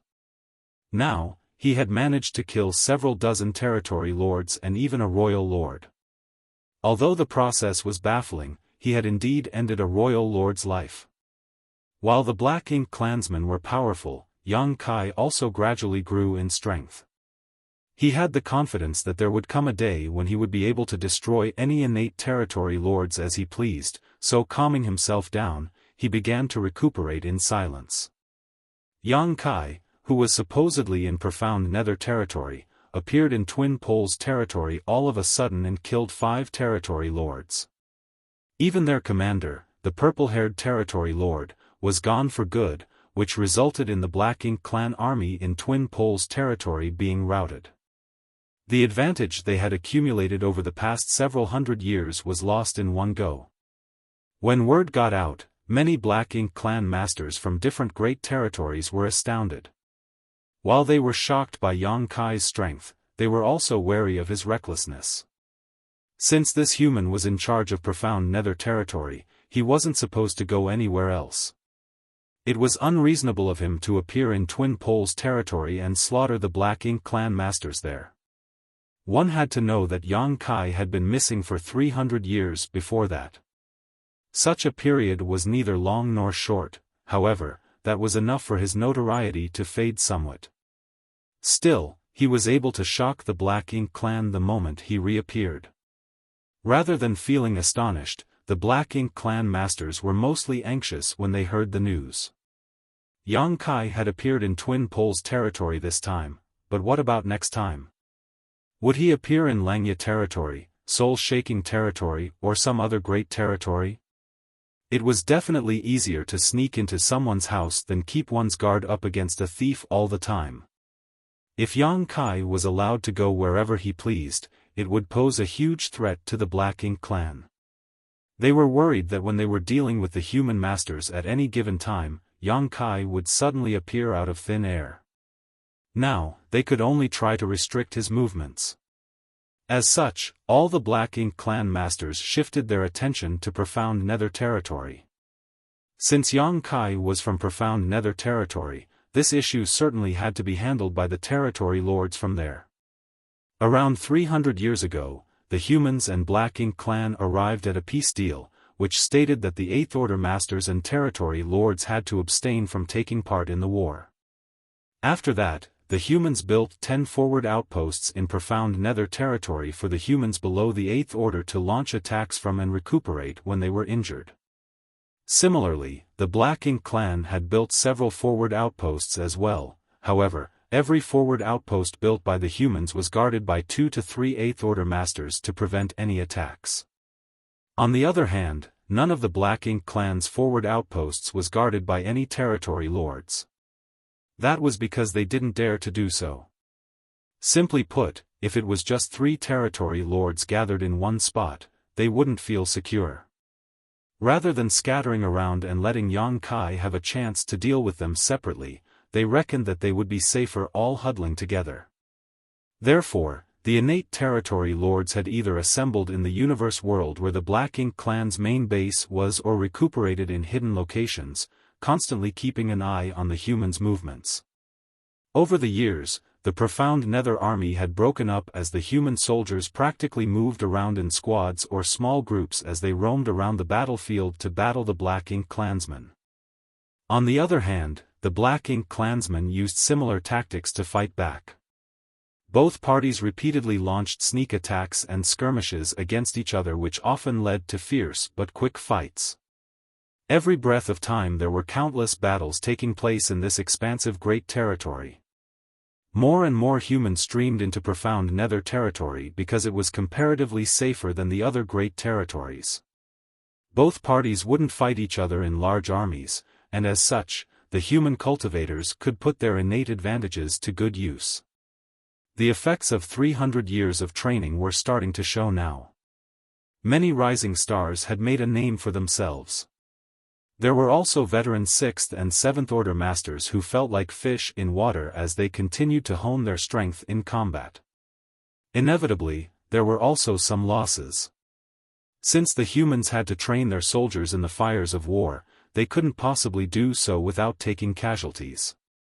Regardless, the losses were still bearable. More and more high-ranking officers realized the benefits of training the next generation in Profound Nether territory. As such, the juniors with excellent aptitudes, who were previously hidden from the public by the cave heavens and paradises, were all sent to Profound Nether territory. This allowed them to clash with the Black Ink clan and experience life and death struggles which stimulated their growth. All in all, even though there were countless battles in Profound Nether territory, everything was well within the control of the humans and Black Ink clan. For this reason, the territory lords in Profound Nether territory could enjoy their lives with peace of mind for hundreds of years, as they were no longer worried about Yang Kai launching a sneak attack on them. However, their peaceful days had now come to an end. With those in Twin Poles territory leading the way, the territory lords from a dozen or so great territories joined forces to pressure those from Profound Nether territory, demanding they deal with Yang Kai. In the Black Ink clan's main base in Profound Nether territory, many territory lords had gathered together in the main conference hall. The atmosphere was rather gloomy. 6 Arms was seated at the head of the hall as he swept a glance over them before solemnly declaring, "Let's discuss how we should deal with this matter." However, no one said a word. With a grim expression, 6 Arms snapped, "Are you all dumb?" Although they were all innate territory lords, he was the commander appointed by the royal lord. Furthermore, he was also the strongest among them. Hence, the other territory lords were naturally afraid of him. One of the territory lords spoke up, "Sir Six Arms, it's not easy to handle this issue. The peace agreement we reached with Yang Kai only states that the Eighth Order Masters and Territory Lords are not allowed to interfere in the war in the Profound Nether Territory. He hasn't broken his promise, so what can we do?" Another Territory Lord nodded in agreement and said, "He has a point. Over the past 300 years, the Eighth Order humans have never made a move. It is not an exaggeration to say they have rigidly stuck to the agreement. If we make a rash move, Yang Kai might retaliate by slaughtering us." Then, a snort was heard. "That's what those blockheads from the other great territories are trying to achieve. Only when we make a move will Yang Kai be forced to return. That way, they'll have no more worries while we will be the ones suffering." A clever plot indeed. Just because they fear death, they want us to sacrifice ourselves in their stead? Sir Six Arms, you cannot agree to this. If a total war breaks out in Profound Nether Territory again, what happened 300 years ago will simply repeat itself. The Territory Lords started talking incessantly as they cursed at the Territory Lords from the other great territories for being selfish, but as Six Arms listened to them bicker, he only felt dispirited. Certainly, he knew what was on these Territory Lords' minds. They were worried that if Yang Kai returned, they would be butchered by him. Although he was mad at these Territory Lords for being cowardly, he couldn't really blame them. Forget the other Territory Lords, even Six Arms himself was wary of Yang Kai. Around 300 years ago, he was confident that even if he was ambushed by Yang Kai, he still stood a chance to escape. Nonetheless, after what happened to the purple-haired Territory Lord in Twin Poles Territory, his confidence had been smashed to pieces. He knew the purple-haired Territory Lord was just as powerful as him, but even he was killed by Yang Kai. It was even reported that Yang Kai was extremely brutal in that fight as he literally smashed the other party's head to pieces by repeatedly headbutting him. Six Arms would feel a chill running down his spine just by imagining this kind of savage fight. At the same time, he was furious at the Territory Lords from the other great territories for being so indifferent. They wanted those in Profound Nether Territory to do something to lure Yang Kai back. However, if the Territory Lords in Profound Nether Territory really did that, they would suffer miserably. The Territory Lords were still arguing and expressing their complaints when Six Arms raised his hand and turned to a particular person. "Mo Nai, what do you think?" Among the Territory Lords, Mo Nai was undoubtedly the most meticulous. Although what happened in Acacia Territory back then was a huge failure and humiliation to him, it wasn't really Mo Nai's fault. In fact, up until this day, the Black Ink clan still hadn't figured out how Yang Kai managed to flee even though the territory gates had all been sealed off. Furthermore, he had even taken a large number of human refugees away with him. It was an unresolved mystery. Mo Nai had been silent all along, and it wasn't until Six Arms called out to him that he stopped pondering and replied, "Sir Six Arms, have you ever thought about why Yang Kai headed to Twin Poles Territory to raise chaos after cultivating in seclusion for 300 years? Six Arms frowned. Among all the great territories, the humans in Twin Poles Territory were in the most perilous situation. It was said that Xiaofan had assumed command of their forces there for the past 100 years, but it still wouldn't take long before the humans in Twin Poles Territory would be defeated. Mo Nai nodded. "I think that's just one of the reasons.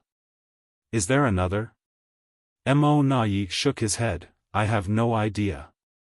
All I know is that Yang Kai only made a move in Twin Poles Territory at a critical moment. If he had wanted to lend a hand to the humans in Twin Poles Territory, he would have done so a long time ago. Wasn't he cultivating in seclusion? Humans can interrupt their cultivation fairly easily. Over the years, the humans in Twin Poles Territory have increasingly been at a disadvantage, so I'm sure they asked for help on several occasions.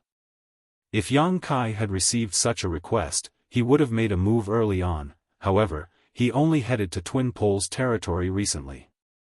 After giving it some thought, Six Arms realized Mo Nai was right. Still puzzled, however, he asked, "What does that have to do with what happened today?" Mo Na Yi replied, "It has everything to do with it. First of all, we have to figure out Yang Kai's intentions, or to be precise, the humans' intentions." The territory lords were perplexed. Mo Na Yi went on to say with a smile, 300 years ago, Yang Kai acted extremely overbearing, like he couldn't wait to slaughter us all, but then, all of a sudden, he came over on his own to propose a peace deal with us. There's no denying it was good news to the Black Ink clan, but what benefits would the humans get out of it? Do you all remember what he said at that time? Many territory lords fell into their thoughts. One of them eventually replied, at that time, he said that he was worried the weaker humans would be injured or killed from the fallout of the fights between territory lords and Eighth Order masters. Moreover, there were significantly more territory lords than the Eighth Order masters, so most of the time, without the Eighth Order masters' restraint, the territory lords could butcher the humans to their heart's content. Mo Na Yi nodded, yes, that was what he said. Was that a mere deception? Six Arms' face fell. Not exactly, Mo Na Yi shook his head. However, over the past 300 years, I've been observing what's going on in profound Nether territory, and I've noticed that even though the excuse Yang Kai gave us wasn't a lie, he was still hiding his true motive. For the last 300 years, more and more humans have appeared in profound Nether territory, especially Open Heaven Realm Masters in the Fifth Order and above. There have also been a lot of Seventh Order Masters we have never seen before. Many of those newly appeared Open Heaven Realm Masters weren't as powerful as the others in the same order and did not have as stable foundations. It is likely that they only ascended to the Open Heaven Realm recently. Six Arms furrowed his brows, so what? Mo Na Yi shook his head with a wry smile as he decided to cut to the chase, saying, the reason Yang Kai wanted a peace deal with us back then was that he intended to train those soldiers.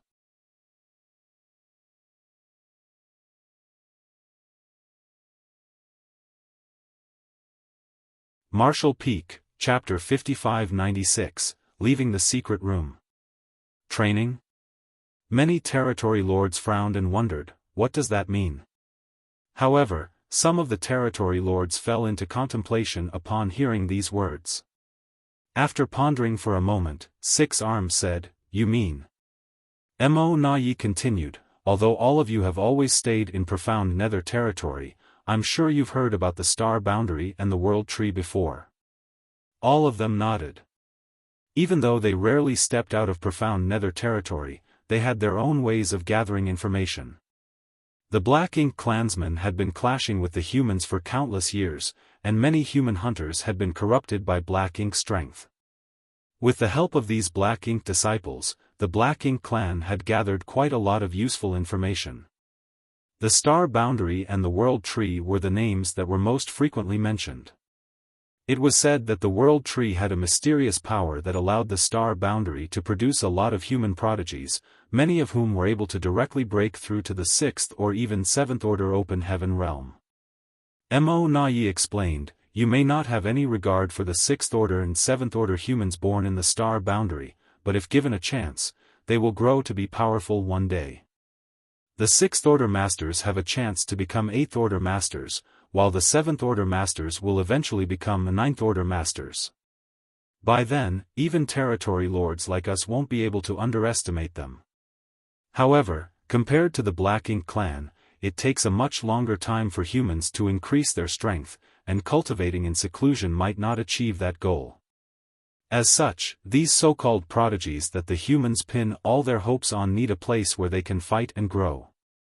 One of the territory lords figured out what he was trying to say. Mo Na Yi, do you mean the humans have chosen profound Nether territory as a training ground? Mo Na Yi nodded, that must be the reason Yang Kai struck a peace deal with us 300 years ago. Those human prodigies needed a relatively safe place to grow. As such, Yang Kai's objective was to restrict territory lords like us from acting. A territory lord roared, the humans are indeed cunning. Mo Na Yi smiled lightly. There was no denying Yang Kai had hidden his real intentions from them. Nevertheless, even if he made it clear to the territory lords in profound nether territory back then, they wouldn't have had the courage to refuse him. That was because the territory lords were horrified by Yang Kai's ruthlessness. With a relatively safe place to fight and grow, those prodigies, who had not appeared on the battlefield before, streamed into profound nether territory. Just then, a territory lord asked, "Sir Mo Nai, do you think we should start a war in profound nether territory, then?" Mo Nai shook his head. "There's no need for that. While the humans need to train their soldiers, we should also take this opportunity and do the same.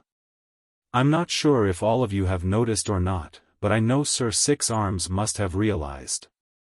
Over the past 300 years, we have had many more clansmen achieve breakthroughs than in the past." Six Arms initially didn't pay attention to such a matter, but upon Mo Nai's reminder, he nodded, "True. Many more feudal lords have been born in recent years than in the past." Only 300 years had passed, but if they were given more time, the effect would become even more conspicuous.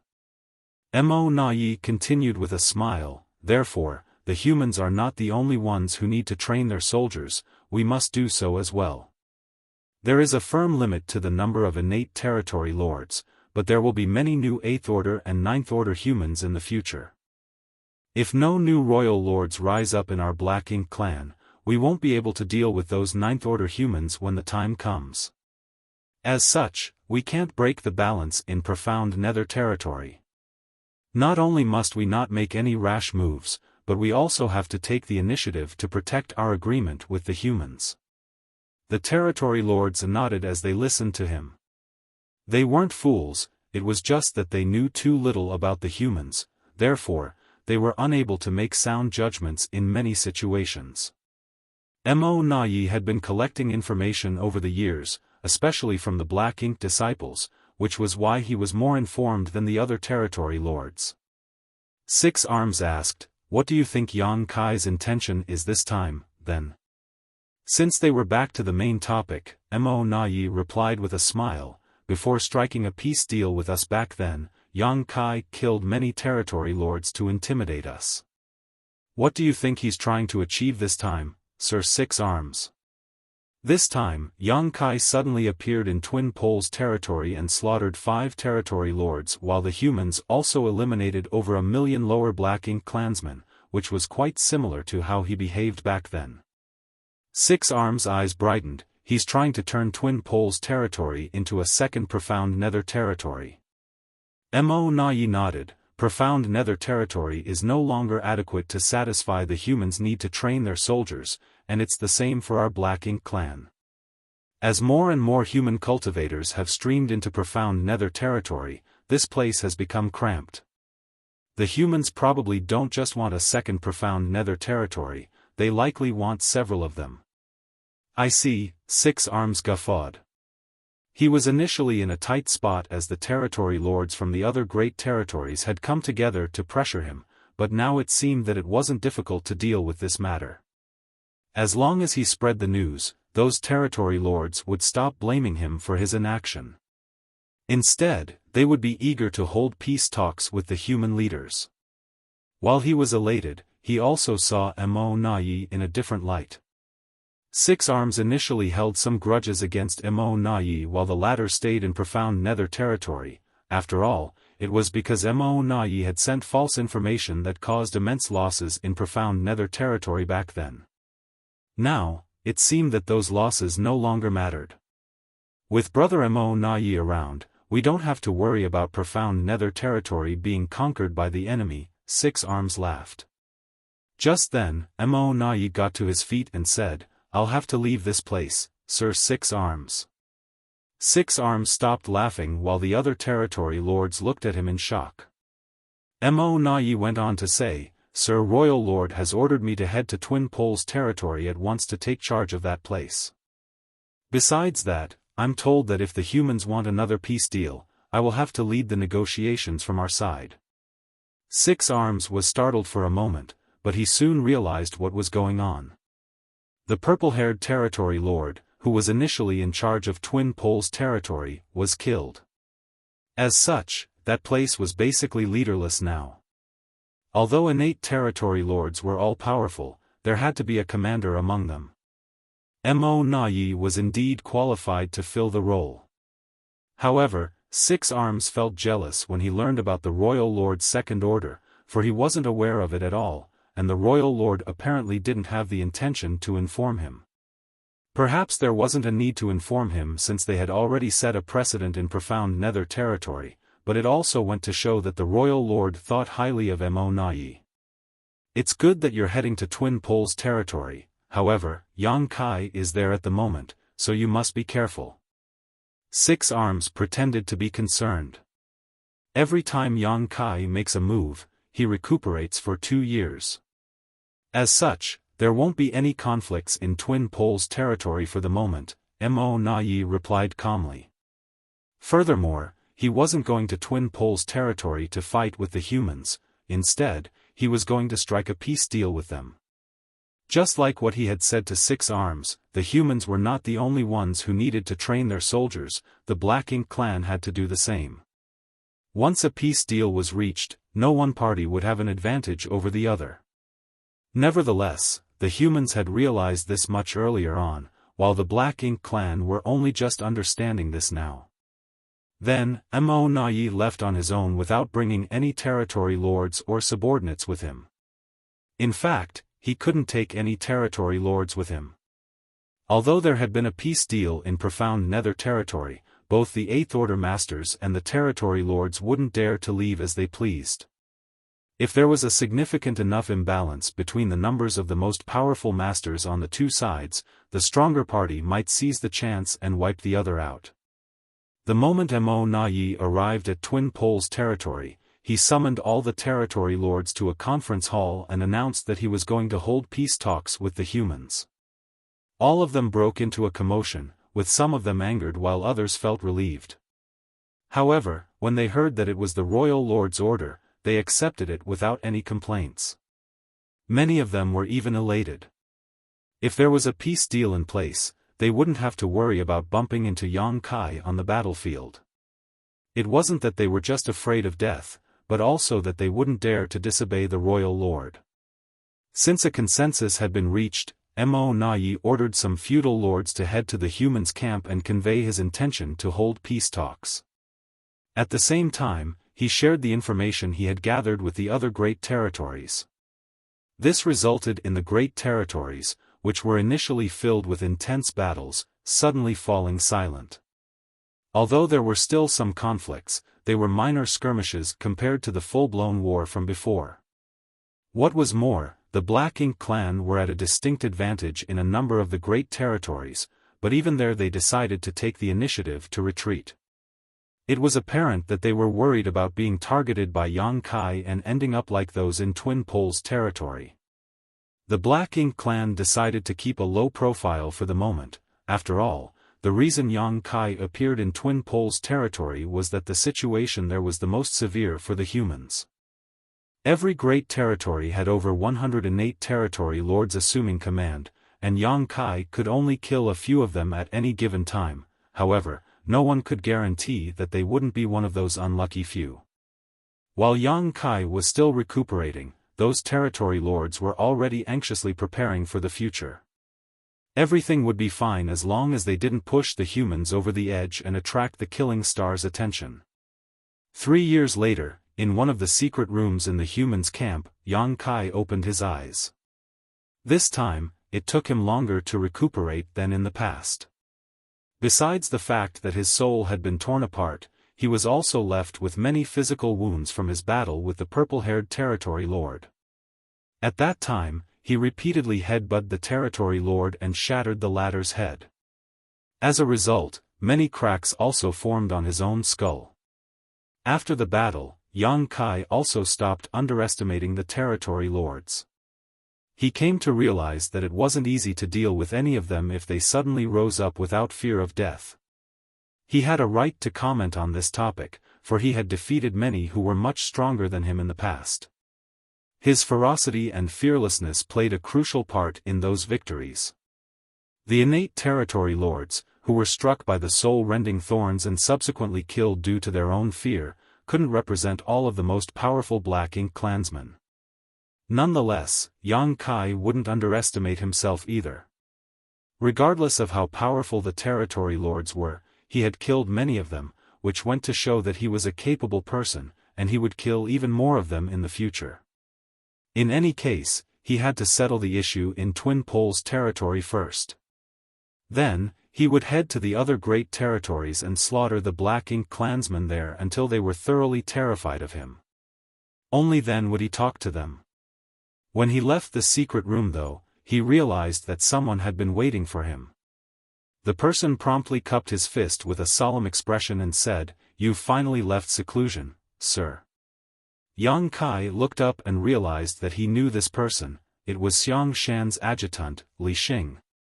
Back then in the Great Evolution Army, Xiang Shan was the army commander of the Eastern Army while Li Xing handled the miscellaneous affairs and passed on Xiang Shan's orders.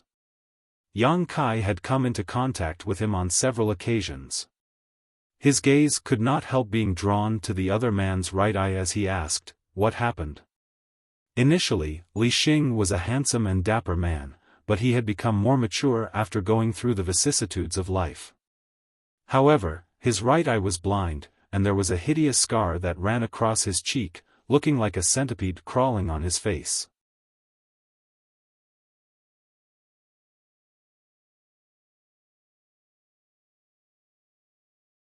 Marshall Peak, Chapter 5597, Going with the Flow. Li Xing smiled. "It's inevitable that we get hurt on the battlefield." Meanwhile, he thought back to when, back in the Great Evolution Army, just like him, Yang Kai was only a 7th Order Master who actually had less experience. However, Li Xing was still a 7th Order Master now while Yang Kai was now an 8th Order Master who had made a name for himself. If they looked further back in history, Yang Kai was only a 6th Order Master when he arrived at the Black Ink battlefield for the first time, while at that time, Li Xing was already a 7th Order Master. On top of that, all the territory lords feared Yang Kai. The things that had happened over the past few years changed Li Xing's worldview. He finally realized that sometimes, just one person was enough to change the status quo. At the same time, he felt sorry for Yang Kai, who only directly ascended to the 5th Order back then. As such, he didn't have a chance to make it to the 9th Order in his lifetime. If he was able to ascend to the 9th Order, the chances of the humans winning the war would increase by at least 30%. Just then, Li Xing snapped back to reality and said, "Senior Xiang Shan has ordered that the moment Sir Yang exits seclusion, you must head to the conference hall at once. The higher-ups want to discuss with you." Yang Kai nodded, understood. In the main conference hall, Yang Kai waited for a moment before the other 8th Order Masters appeared and greeted him. While they were having some small talk with smiles on their faces, Xiang Shan arrived. After they were seated, Xiang Shan tossed a jade slip at Yang Kai and said, "Before we begin, I want you to have a look at this. While you were recuperating over the past few years, things have changed a lot on the battlefields." Yang Kai's heart sank, for he thought that something terrible had happened. As such, he quickly went through the jade slip's content, but his expression soon turned awkward. He looked up at Xiang Shan and asked, "What is the Black Ink clan trying to achieve?" Unlike what he had imagined, things didn't take a turn for the worse. In fact, the situation had become quite peaceful across all other great territories. Profound Nether territory remained the same as there was already a peace deal in place, so more and more human soldiers continued to stream into that place. Meanwhile, the Black Ink clan soldiers in Twin Poles territory had been staying put. They still clashed with the humans from time to time, but those were minor skirmishes at best. What made Yang Kai speechless was the situation in all the other great territories. There were a total of 13 great territories where the humans and the Black Ink clan armies were fighting. In most of the great territories, the Black Ink clan held the advantage. In some of the great territories, the humans were not doing much better than in Twin Poles territory 3 years ago and were on the brink of being forced to withdraw. However, after Yang Kai reappeared from 300 years of absence, the Black Ink clansmen in all the great territories collectively retreated. Over the past 3 years, only a few large-scale battles took place in the various great territories. Furthermore, the humans were the ones who initiated those battles. What was more, apart from the profound Nether territory, the territory lords from the other 12 great territories subsequently sent some people to the humans' camps to convey their intention to hold peace talks. The peace deals were basically copies of the one established in profound Nether territory, which stated that the Eighth Order Masters and Territory Lords would not participate further in the war. The Eighth Order Masters were certainly pleased with the Black Ink clan's attitude, but they were not sure if they should agree to it. As such, the Eighth Order Masters from different great territories passed the information to the Supreme Headquarters and let the latter make a decision. Yang Kai was dumbfounded as he went through the information. After he stopped cultivating in seclusion, he was looking forward to killing some more territory lords. Twin Poles territory was no longer a suitable hunting ground, as after the incident back then, the territory lords here would surely have their guards up. With that said, Yang Kai could head to any other great territory. For example, Langya territory would be a good choice.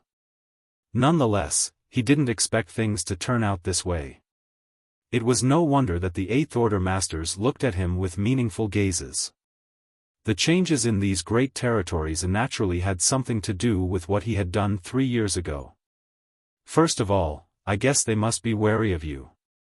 Secondly, they must have seen through our intentions, Xiaofan explained. While we need to train our soldiers, they do too.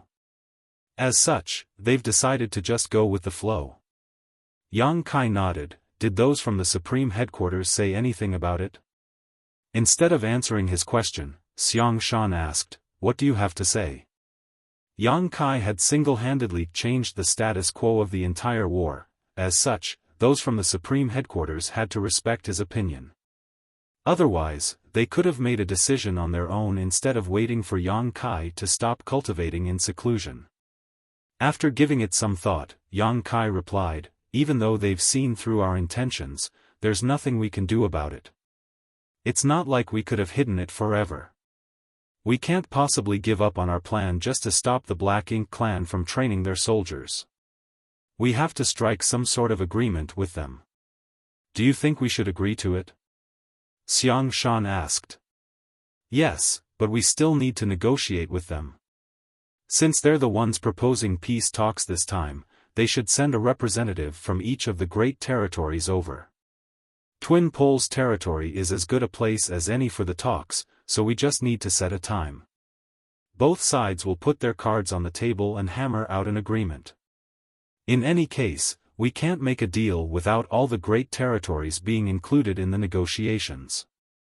The reason the humans had to train their soldiers was primarily to let the young talents of the next generation experience life and death struggles, which would stimulate their potential and allow them to reach greater heights sooner.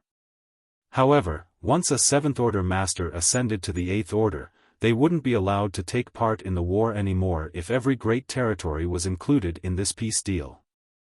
The Eighth Order wasn't the ultimate goal of the humans training their soldiers, the Ninth Order was. As such, they needed a stage where Eighth Order Masters could shine. In fact, those from the Supreme Headquarters had considered all this without the need for Yang Kai to say anything. Since they had confirmed their agenda, they needed to decide how many great territories the Eighth Order Masters and Territory Lords couldn't have a hand in the war and how many great territories where things would go on as usual out of the remaining 12 great territories, including Twin Poles territory. To the humans, they naturally wanted things to go on as usual in the great territories where they had an advantage, while obviously the Black Ink clan would want the opposite. It was expected that there were bound to be disagreements over the details of this peace deal. These arguments were not only between the humans and Black Ink clan though, perhaps there would be some disagreement within the Black Ink clan as well. After all, none of the territory lords hoped that the situation in the great territories they were responsible for would go on as usual. Knowing what Yang Kai meant, Xiaofan nodded. "We'll assemble representatives from our side and hold the conference in 2 months, then. Those from the Supreme Headquarters can just make the arrangements. I'm fine with anything. You mustn't go anywhere else these 2 months. We'll need you to be there during the peace talk, Xiaofan reminded him. He was worried that Yang Kai would disappear when he wasn't paying attention. Yang Kai was an expert in the Tao of space and was always elusive. If he wasn't present during the peace talks though, the humans would be far less intimidating to their enemies. I know, Yang Kai replied. Certainly, he understood the matter's importance. Then, the Eighth Order Masters discussed the agenda that would be brought up during the peace talk. Although the details weren't confirmed, they soon had a general idea of what would be discussed. To the humans, it was necessary to gain several battlefields that were relatively safe. The Black Ink clan must have realized the humans' intention, which was why they proposed having a peace talk. While they were forced to do it, they were also pushing a sailing boat along at this point. To them, by killing the Open Heaven Realm Masters on the battlefields, they could strengthen their powers by absorbing the world force from the human corpses. They were able to directly grow stronger in battle, which was an advantage that the humans didn't have. Both parties seemed to pin their hopes on the growth of their respective rising stars, who were the key to their success or failure in this war. The Black Ink clan had the advantage of having a larger population, so given enough time, there would be a lot of new feudal lords, territory lords, and even royal lords. On the other hand, the humans had the advantage of having the star boundary, myriad monsters world, and Yang Kai's small universe. As time passed, there would be quite a number of 8th Order and 9th Order Masters rising up from these places. Perhaps the Black Ink clan was also trying to avoid a thorny issue. To the Black Ink clan presently, Yang Kai was the most difficult problem to deal with as he had managed to kill several dozen territory lords. However, once more and more royal lords were born, Yang Kai, regardless of how powerful he was, would no longer be a deciding factor in the war. Naturally, the Black Ink clan wanted to see the humans giving up on their biggest trump card. Despite it being called a peace talk on the surface, both sides were secretly waging a battle of wits. Both parties were preparing for the deciding clashes in the future where one party would emerge as the inheritors of the universe. For the next 2 months, Yang Kai focused on cultivating and did nothing else. He refined sets of cultivation resources and gulped down open heaven pills by the handful. To him, the most important thing now was to increase his strength and reach the peak of the 8th Order as soon as possible. If he wanted to have an impact on the war in the future, he had to strengthen himself first. Given his heritage, it wouldn't be difficult for Yang Kai to reach the peak of the 8th Order. At that point, even if he couldn't make it to the 9th Order, he wouldn't be powerless when he came across a royal lord. It was his forte to defeat enemies above his realm after all. During this period, many 8th Order Masters and territory lords from the other great territories arrived at Twin Poles territory. They had already chosen Twin Poles territory to be the place where the peace talk would be held, which was because Yang Kai was there. To the Black Ink clan, what they wanted to restrict the most was Yang Kai. As such, he had to be present during the peace talks. As the date of the peace talks was just around the corner, both parties frequently mobilized their soldiers in Twin Poles territory. Although they believed that there wouldn't be any problem with the conference, they still had to be prepared. If the discussion fell apart, a war might break out. Meanwhile, Yang Kai didn't cultivate in absolute seclusion this time. In other words, he could exit at any time. One day, while he was refining resources in his room, Yang Kai realized that the restriction outside had been triggered. When he looked up, he saw a curvy figure stepping towards him. Ahem, the corners of Yang Kai's brow twitched. I'm cultivating.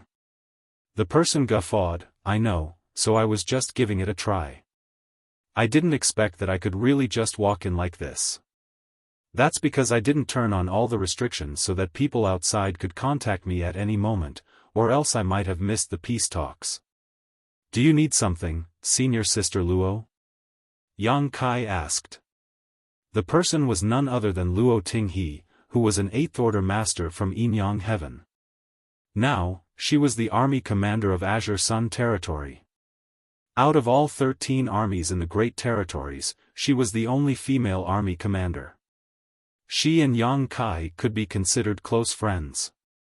When he went to Yinyang Heaven to look for Chu Huashang in the past, the latter had entered the Samsara Pavilion to avoid pressure from the higher-ups of her sect. Yang Kai entered the Samsara Pavilion and went through 9 reincarnations with her before he managed to restore her memory. After that, he brought Chu Huashang out. Thousands of years before then, Luo Tinghe had been trapped in the Samsara Pavilion as well, and there was no word on whether she was dead or alive. In the process of saving Chu Huashang, Yang Kai also managed to restore Luo Tinghe's memories and allowed her to leave the Samsara Pavilion. Luo Tinghe was a rare talent who had directly ascended to the 7th Order and was now a long-time veteran 8th Order master with hopes of breaking through to the 9th Order soon. Although there were many 8th Order masters now, only a small number of them had a chance to rise to the 9th Order. Out of the people that Yang Kai knew, Xiang Shan and Wei Junyang had the potential to do so. Meanwhile, Mi Jingluan, O Yang Lai, and the others had already reached their limits and there was no way they could make further advancements.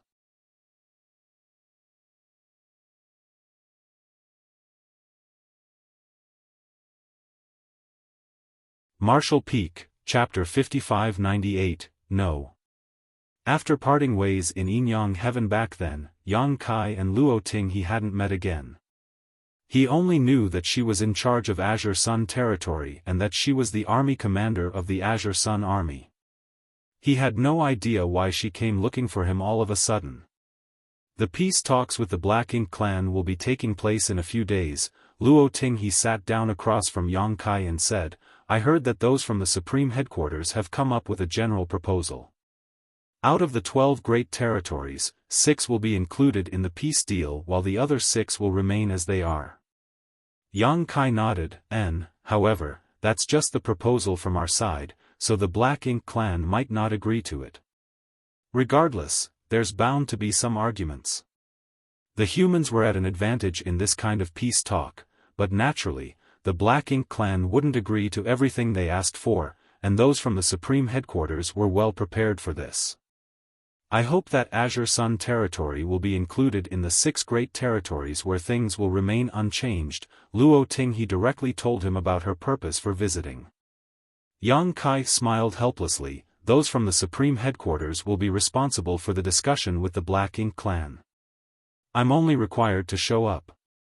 Since you have a request, why don't you head to the Supreme Headquarters and tell Senior Brother Xiang about it? She shouldn't have come to me. Luo Tinghe pursed her lips. I did go to the Supreme Headquarters, but that damn big head Xiang didn't agree to my request. Yang Kai was torn between tears and laughter. Then it's pointless for you to speak to me either. Why would it be pointless? Don't underestimate yourself. The Black Ink clan want this peace deal with us because they're afraid of you. Your word has a huge influence on the outcome of this conference. Yang Kai wasn't sure what he should make of this, so he just asked, does Senior Brother Xiang intend to include Azure Sun territory as part of the peace deal? Luo Tinghe nodded. After giving it some thought, Yang Kai said, Senior Brother Xiang must have his reasons for making such a decision. I know a thing or two about the situation in Azure Sun territory, so I'm aware the Black Ink clan has gained the upper hand over there. If Azure Sun territory could be included in the peace deal, that would be beneficial to the humans overall. You'll gain some benefits as well, so what's the point of you insisting on maintaining the status quo? Furthermore, it has been quite a long time since you ascended to the 8th Order. If things become peaceful in Azure Sun territory, you'll have plenty of time to cultivate to achieve a breakthrough. The moment Yang Kai finished speaking, Luo Tinghe became infuriated. That was what Big Head Xiang said as well. However, if cultivating in seclusion was useful at all, what would be the point of you building a stage to train those brats? Of those in my position, I've been in the 8th Order longer than almost all of them and have essentially reached the peak. Nevertheless, it's not easy to make it to the 9th Order. To me, cultivating in seclusion is no longer useful. Yang Kai instantly understood what she was trying to say. do you want to achieve a breakthrough in battle? Luoting, he questioned, isn't that the ultimate goal of all of this? Do you have the confidence to achieve it? Yang Kai asked solemnly. Luoting, he smiled fearlessly, I can't guarantee that I'll definitely succeed, but I'll do my best. I know Xiaofan has chosen Azure Sun territory to be included in the peace deal to do me a favor, however, I know myself best. Yang Kai nodded and fell silent for a moment before saying, I'll talk with senior brother Xiang, then. However, I'm in no way able to influence his decision. Luoting, he beamed at him, many thanks, junior brother. After Luoting he left, Yang Kai didn't continue cultivating. There were only a small number of 8th Order Masters who had the right to ascend to the 9th Order currently, because very few people managed to directly ascend to the 7th Order in the past. Such a person only appeared on average once every 1,000 years, and many of them died in battle with the Black Ink clan over the years. No one could guarantee when the 8th Order Masters like Luoting He, Xiaofan, and Wei Junyang, who had the potential to make it to the 9th Order, would achieve this. Nonetheless, given the situation that the humans were in, just 1 or 2 9th Order Masters wouldn't be enough to turn things around. As long as Mo's true body wasn't destroyed, the humans couldn't root out the Black Ink clan. However, it was extremely difficult to kill Mo. Now, Yang Kai still hadn't the foggiest idea about what the primordial light was or where to find it. The only thing he was certain about was that Big Brother Huang and Big Sister Lan had something to do with the primordial light. 2 days later, Yang Kai left the secret room as it was time for the peace talks with the Black Ink clan. The moment he stepped out of the room, he felt some powerful and unrestrained auras which belonged to 8th Order Masters. In the distant void, where the Black Ink clan's camp was located, there were also powerful auras gathered together. The innate territory lords were also trying to make a show of force. Before the discussion even started, the two sides were already clashing from a distance. When Xiaofan registered Yang Kai's presence, he turned to look at him and nodded. After giving it some thought, Yang Kai sent him a divine sense transmission and brought up Luoting He's request, after which Xiaofan nodded. It's time, let's go. As a roar reverberated across the place, Xiaofan took the initiative to soar into the void, and he was immediately followed by a dozen or so others. Noticing the humans' movements, the innate territory lord started leaving the Black Ink clan's camp as well. The armies of both races were well prepared for any possible accidents, and the entire Twin Poles territory was engulfed in a dense murderous atmosphere as a sense of unease spread everywhere. It was as though a little spark would blow everything up. The location of the peace talk had already been chosen a while back. It was right in the middle of the humans and the Black Ink clan's camps. The Black Ink clan had even brought a universe fragment over from their own camp to use as a platform. There was a huge table set on the platform, and rough-looking wooden chairs were placed on either side. The masters from both parties almost arrived at the same time. It might have been a coincidence or an agreement, but both parties had respectively sent exactly 13 masters to this place, one representative from each of the 13 great territory battlefields. They were supposed to be archenemies that could never coexist. Nevertheless, due to various reasons, they had no choice but to come together today, which was quite ironic. The Black Ink clan masters were mostly nervous and uneasy, as although they had the same number on their side as the humans, if a fight broke out, some of them would undoubtedly lose their lives today. This couldn't be helped, as Yang Kai was present and had proven he could kill territory lords like them with ease. Nonetheless, they couldn't exclude him from the discussion. After all, he was the mastermind behind the initial peace deal. As such, these talks would be meaningless without him. Before this, the Black Ink clan had thought about sending more territory lords, but it wasn't like the humans couldn't do the same by sending more 8th Order Masters. In the end, they could only accept this arrangement. They only dared to steal glances at Yang Kai without looking at him for too long, for they were worried they would be targeted. These powerful innate territory lords were as timid as mice in a cat's presence. Although they still pretended to be unperturbed, they were terrified deep down. In comparison, the Eighth Order Masters appeared calm and collected. Yang Kai swept a glance over the territory lords and realized he didn't know most of them. Nevertheless, he did recognize two. He had met them in Acacia territory back then. In fact, they had appeared in Profound Nether territory before as well, but for some reason, they were all now in Twin Poles territory. The purple-haired territory lord, who was originally in charge of Twin Poles territory, had been killed by Yang Kai, so Mo Na Yi was tasked by the royal lord to take over. Since the peace talk was held in this great territory, he naturally had to show up. Meanwhile, Yu Gong was actually the representative from Profound Nether territory. A peace deal had already been established in Profound Nether territory for over 300 years, and the Eighth Order Masters and territory lords had stayed out of the war as agreed. However, since this was a peace talk that encompassed all the great territory battlefields, Profound Nether territory couldn't just stay out of it. Six Arms didn't want to meet up with Yang Kai, therefore, he only sent Yu Gong to this place so that the latter could report to him about the outcome later. Naturally, Yu Gong didn't want to come, but he had no other choice as he couldn't disobey Six Arms' orders. As Yang Kai swept a glance over them, Yu Gong hurriedly hung his head low. He was still traumatized from the incident in Acacia territory back then, therefore, Yang Kai's presence here was like a waking nightmare to him. As Mo Na Yi observed the territory lord's expressions, he couldn't help but think that they were all useless. Both parties were there for peace talks, so as long as the Black Ink clan didn't cross the line, the humans wouldn't attack them.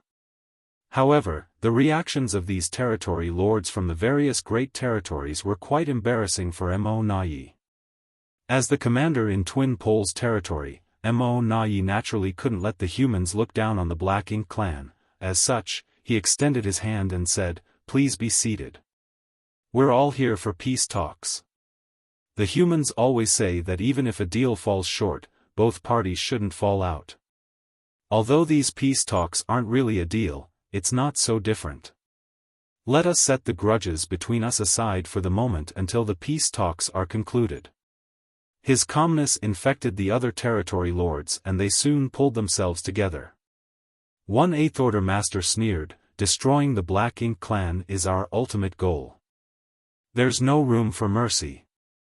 Mo Na Yi replied dispassionately, "If destroying the Black Ink clan is your only goal, all of you wouldn't have come here. Let's dispense with the unnecessary probing and get to the main topic, shall we?" Saying so, he swept a glance over the Eighth Order Masters and eventually stared at Yang Kai. Then, he nodded gently, "What do you say, Sir Yang Kai?"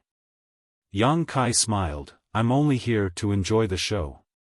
Don't pay me any mind." When he was still weak back then, he had never expected that even the powerful innate territory lords would call him Sir one day. It seemed that he was now an intimidating figure to the Black Ink clan after killing so many of their territory lords. While he was lost in such thoughts, Yang Kai pulled out a chair and took a seat. Then, he placed his legs up on the table and leaned back casually. Only then did the humans sit down at the table, followed by the Black Ink clan masters. Realizing something, Mo Na Yi turned to look at Xiaofan and said, "It seems that you're the lead representative on the human side, Sir Xiaofan. Am I right?" Since both parties had been clashing for years, the top masters from both races had heard a lot about each other. Even if they had never met or exchanged moves before, they could still recognize one another the moment they met. Moreover, before Yang Kai's rise, Xiaofan was already a famous figure to the Black Ink clan. He had been to all the battlefields in over 10 great territories, and he had managed to kill a few territory lords himself. Many of these territory lords had never met Yang Kai before, but most had at least seen Xiaofan in the past. Xiaofan grunted in response, Mo Na Yi said, "In that case, let us cut to the chase.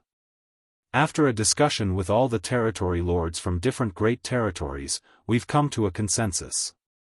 We'd like to imitate the peace deal in Profound Nether territory.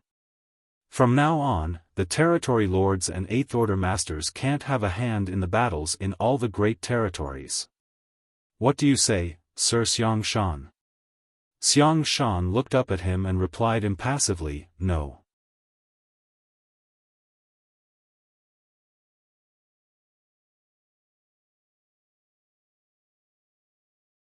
Marshall Peak, Chapter 5599, There's Room for Discussion. Mo Nai kept a smile on his face, as though he had already expected Xiaofan's response. Sir Xiaofan, do you mean that the humans do not want a peace deal? Meanwhile, he sneered to himself. If the humans didn't want a peace deal, they wouldn't have taken the trouble to show up today. Now, the representatives of the 13 great territories from both sides had come together, and since the humans were here, it showed that they wanted a peace deal as well. Mo Nai reckoned that the humans were only putting up an act. Xiaofan said, we're pleased with the current situation, so there's no need to change anything. Mo Nai refuted, as far as I understand, the humans are at a disadvantage in most of the great territories. If not for Sir Yang Kai's appearance in Twin Poles territory, the humans would have already lost the war here. That was the situation 3 years ago, Xiaofan replied calmly. Things are different now, so what is the point of you bringing up the past? Mo Nai frowned. Sir Xiaofan, are you trying to say that you want the situation in all the great territories to remain unchanged? When he noticed Xiaofan's silence, he put on a helpless smile. We've shown enough sincerity for this peace talk. Regardless of the advantages we have in those great territories, we've given up on them and retreated. I'm sure you can see that. An Eighth Order master scoffed, all of you are just afraid of Yang Kai. Stop glossing over it, will you? You didn't have to retreat if you had the guts. Before he could finish his words, Mo Nai cut him off loudly. Sir Yang Kai is indeed powerful, and territory lords like us find it hard to deal with him. However, every time he makes a move, he can only kill a few of us.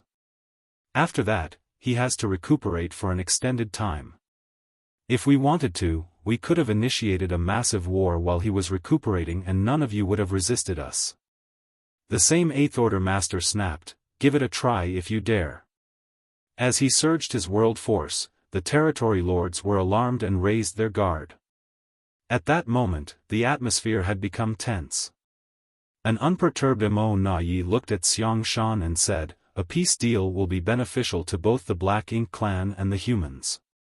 With Profound Nether territory as an example, I'm sure you'll make a wise decision, Sir Xiaofan. Xiaofan replied impassively, a peace talk at this point will be beneficial to the Black Ink clan as the territory lords no longer have to be anxious. However, what benefits will we get? Mo Nai said, isn't it your intention to provide a safe space for those below the Eighth Order to fight and grow? He initially didn't want to point it out so blatantly, but he had no choice but to do so now. Xiaofan's attitude suggested that the Black Ink clan had to produce an adequate bargaining chip to make the humans even begin to bargain. Xiaofan wasn't surprised one bit.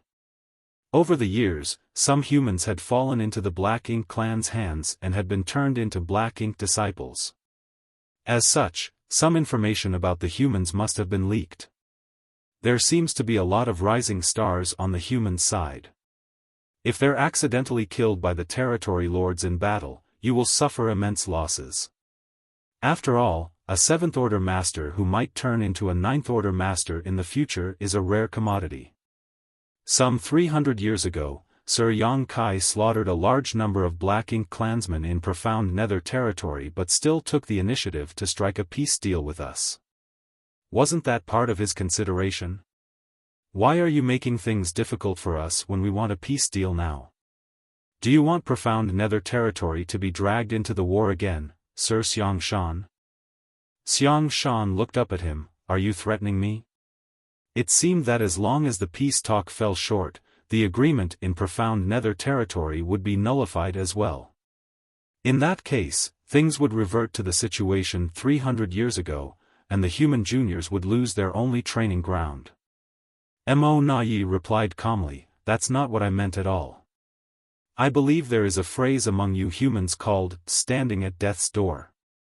We are basically wandering around death's door by coming to this place. A peace deal is all we want, so we wouldn't dare to be provocative. After all, if Sir Yang Kai suddenly decides to act out, half of us will likely have to remain here forever. Despite knowing that Mo Na Ye's words were insincere, Yang Kai was still pleased.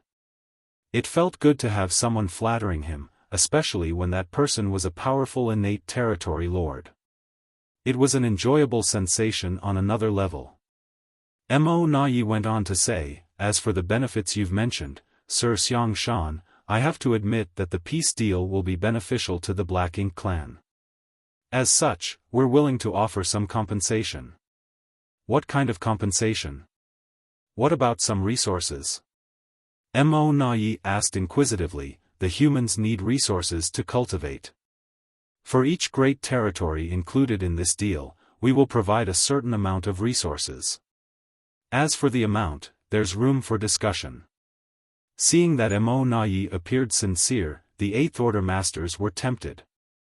No one had expected that the Black Ink clan would be willing to make such a huge concession to secure a peace deal. They couldn't help suspecting that a peace deal might bring even greater benefits to the Black Ink clan than they had known. After pondering for a moment though, they concluded that the territory lords were just too terrified of Yang Kai. There was no denying Yang Kai couldn't kill many territory lords at any given time. If the territory lords remained highly vigilant, he might not even kill any one of them. However, no one would be able to be at ease with such a powerful enemy eyeing them in the dark. There's nothing else I can say if you still don't want this peace agreement. Mo Na Ye stared fixedly at Xiaofan and spread his palms. After a moment of silence, Xiaofan nodded. There's room for discussion. The moment he finished speaking, the territory lords let out a sigh of relief as they became slightly at ease. Nonetheless, what Xiaofan was about to say would unnerve them again.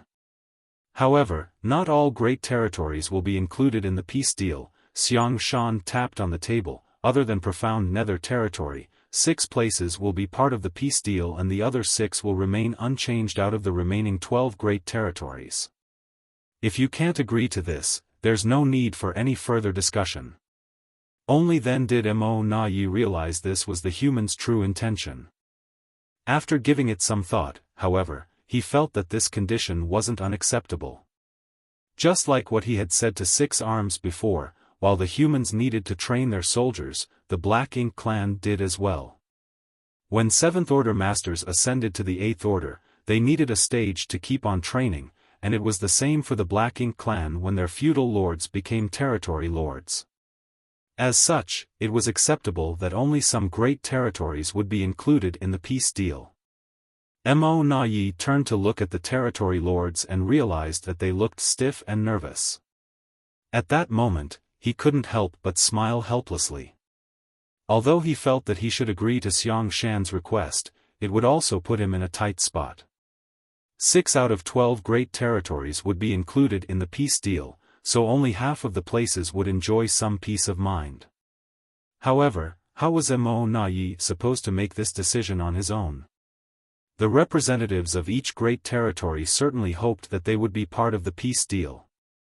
After some deliberation, Mo Na Ye nodded. We can agree to this, but I also have a condition. When the other territory lords heard Mo Na Ye's words, their expressions changed slightly. They quickly tried to recall if there were any grudges or friendship between Mo Na Ye and them.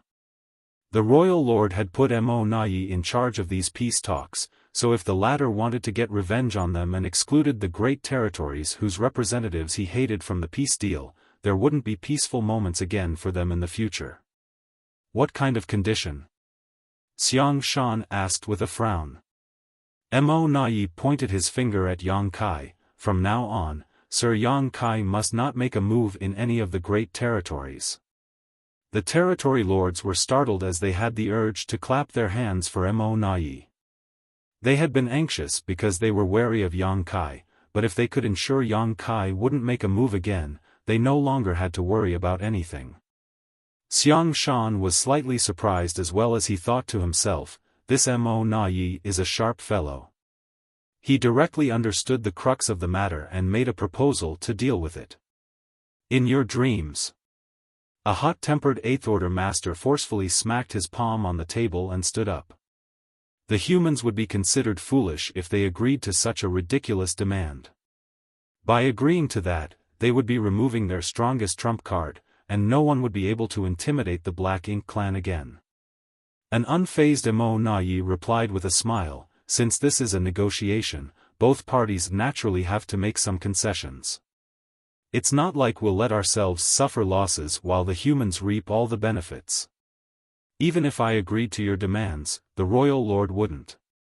We've made the biggest concession by having this peace talk with you. Stop being so impudent. That's why we're willing to offer a large amount of resources as compensation. We don't need your resources. If the peace talk falls short, the agreement in Profound Nether territory will be nullified as well. The originally peaceful situation soon turned clamorous. The Eighth Order masters and territory lords were cursing at each other across the long table without any poise to speak of. If an uninformed individual arrived and saw what was going on, they might think they had entered a hawker market or something where vendors and customers were haggling back and forth. Mo Na Yi remained silent. Since he had put forth this condition, the other territory lords had to work hard to make sure it would be included in the peace deal. He believed that they wouldn't want Yang Kai to have a hand in the battles anymore. It was the outcome they all wanted. The innate territory lords have an advantage over the Eighth Order masters when it comes to numbers, yet you're now trying to restrict Yang Kai as well? Does that mean we can also limit the number of territory lords who will take part in the war? There's room for discussion. The noise stopped in an instant. All the Eighth Order masters and territory lords turned to look at Mo Na Yi. The Eighth Order master who spoke just now was dumbfounded. He was just venting while also making what he considered an outrageous demand to make a point. He never expected Mo Na Yi to actually agree to it. Faced with all the stares, Mo Na Yi said with a smile, "Why are all of you looking at me like that? Just like what I've said before, both parties have to give and take to reach an agreement. It's not like either party here would accept suffering immense losses. As such, we have to come to an agreement that both sides will find acceptable. Only then would the agreement be possible. If Sir Yang Kai is willing to stay out of all the battlefields, we can place some limits on the number of territory lords who will take part in the war at any one time." The biggest advantage the Black Ink clan had was that they had greater numbers than the humans. This was true of grassroots soldiers, but also of the feudal lords and territory lords compared to the Seventh Order and Eighth Order masters. It was thanks to this advantage that the Black Ink clan had gained the upper hand in almost every great territory battlefield. Even though the humans had purifying light and evil purging divine spears, they still couldn't overcome this fundamental disadvantage. After all, the purifying light couldn't be used to deal with enemies on a large scale while it took time to refine evil purging divine spears. Every evil purging divine spear that was used was gone for good. Furthermore, the Black Ink clan was now on guard against them, so these artifacts no longer played as decisive a role anymore. However, if they could limit the number of territory lords taking part in the war, the humans would be able to better stand their ground and limit their losses. It had to be said that even though Mo Na Yi was a Black Ink clansman, he understood the humans very well. Moreover, he was an intelligent and insightful individual.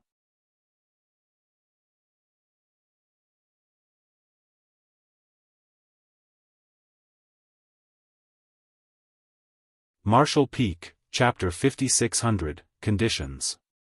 Yang Kai was suddenly interested. He didn't pay much attention to Mo Na Yi in the past. Although he had exchanged moves with him in Acacia territory before and he had come across him in Profound Nether territory on several occasions, he couldn't possibly pay attention to all the innate territory lords as there were simply too many of them. However, on this day, he suddenly had the urge to kill this fellow, for he seemed different from the other innate territory lords. If they allowed Mo Na Yi to remain alive, he might prove to be a hidden concern in the future. As though noticing Yang Kai's murderous intent, Mo Na turned to look at him and nodded. "What do you say, Sir Yang Kai?" Since the beginning, Yang Kai had never expressed his opinion regarding the peace talks, as though he was only there to watch the show. Nevertheless, Mo Na knew that Yang Kai was the mastermind behind this entire affair. Although Xiaofan was in charge of the negotiations, both the humans and the Black Ink clan had to give serious weight to Yang Kai's thoughts. Yang Kai smiled and reined in his murderous intent. Although Mo Na was a powerful innate territory lord, he was unable to make any further advancements in the future, just like Yang Kai. While Yang Kai had the chance to kill him today, he reckoned that he should prioritize the peace talk for now. The conditions we've mentioned aren't sufficient, then. Since Yang Kai had been asked to speak, he couldn't remain silent. Mo Na said, "There's room for discussion about anything. If you have any conditions, please state them. We won't turn you down if they are acceptable." Yang Kai replied, "Apart from the 6 great territories we have agreed upon where things will remain unchanged from the current situation, all other great territories will be part of the peace deal. If you agree to this, I'll remove myself from all further battles." This was actually to Yang Kai's advantage, as he just so happened to need a lot of time to cultivate so that he could reach the peak of the 8th order sooner. The rising stars from the star boundary, the myriad monsters world, and his small universe needed battles to temper themselves with to reach new heights, but Yang Kai was different. He had gone through numerous life and death battles already and had been baptized in the blood of his enemies many times over. What he was lacking now was only the accumulation of his own heritage. The reason Yang Kai even took action was to build a solid foundation for the humans' future. If he could get greater benefits for the humans by staying out of the war, he would be glad to do it. Hearing this, the territory lords and the 8th order masters were startled. However, Xiangshan's eyes soon brightened as he realized the crux of the matter. The humans had already set the agenda for the peace talk, but it didn't include restricting Yang Kai from taking part in future battles. If the Black Ink clan could agree to Yang Kai's condition, the humans could consider accepting the other party's demand. Mo Na soon realized what Yang Kai meant as well and said with a frown, "Sir Yang Kai, do you mean that the peace deal will include not only the great territories where battles are still ongoing, but also the great territories that the Black Ink clansmen have occupied?" "Yes." Yang Kai nodded. Only then did the territory lords and the 8th order masters come to their senses as they fell into their thoughts. Mo Na smiled helplessly, "You're a little greedy, Sir Yang Kai. In the past, the main battlefields between the humans and the Black Ink clan were the 13 great territories, which included the profound Nether territory. However, many hunters were active in the other great territories that ambushed the Black Ink clan supply teams and reinforcement groups.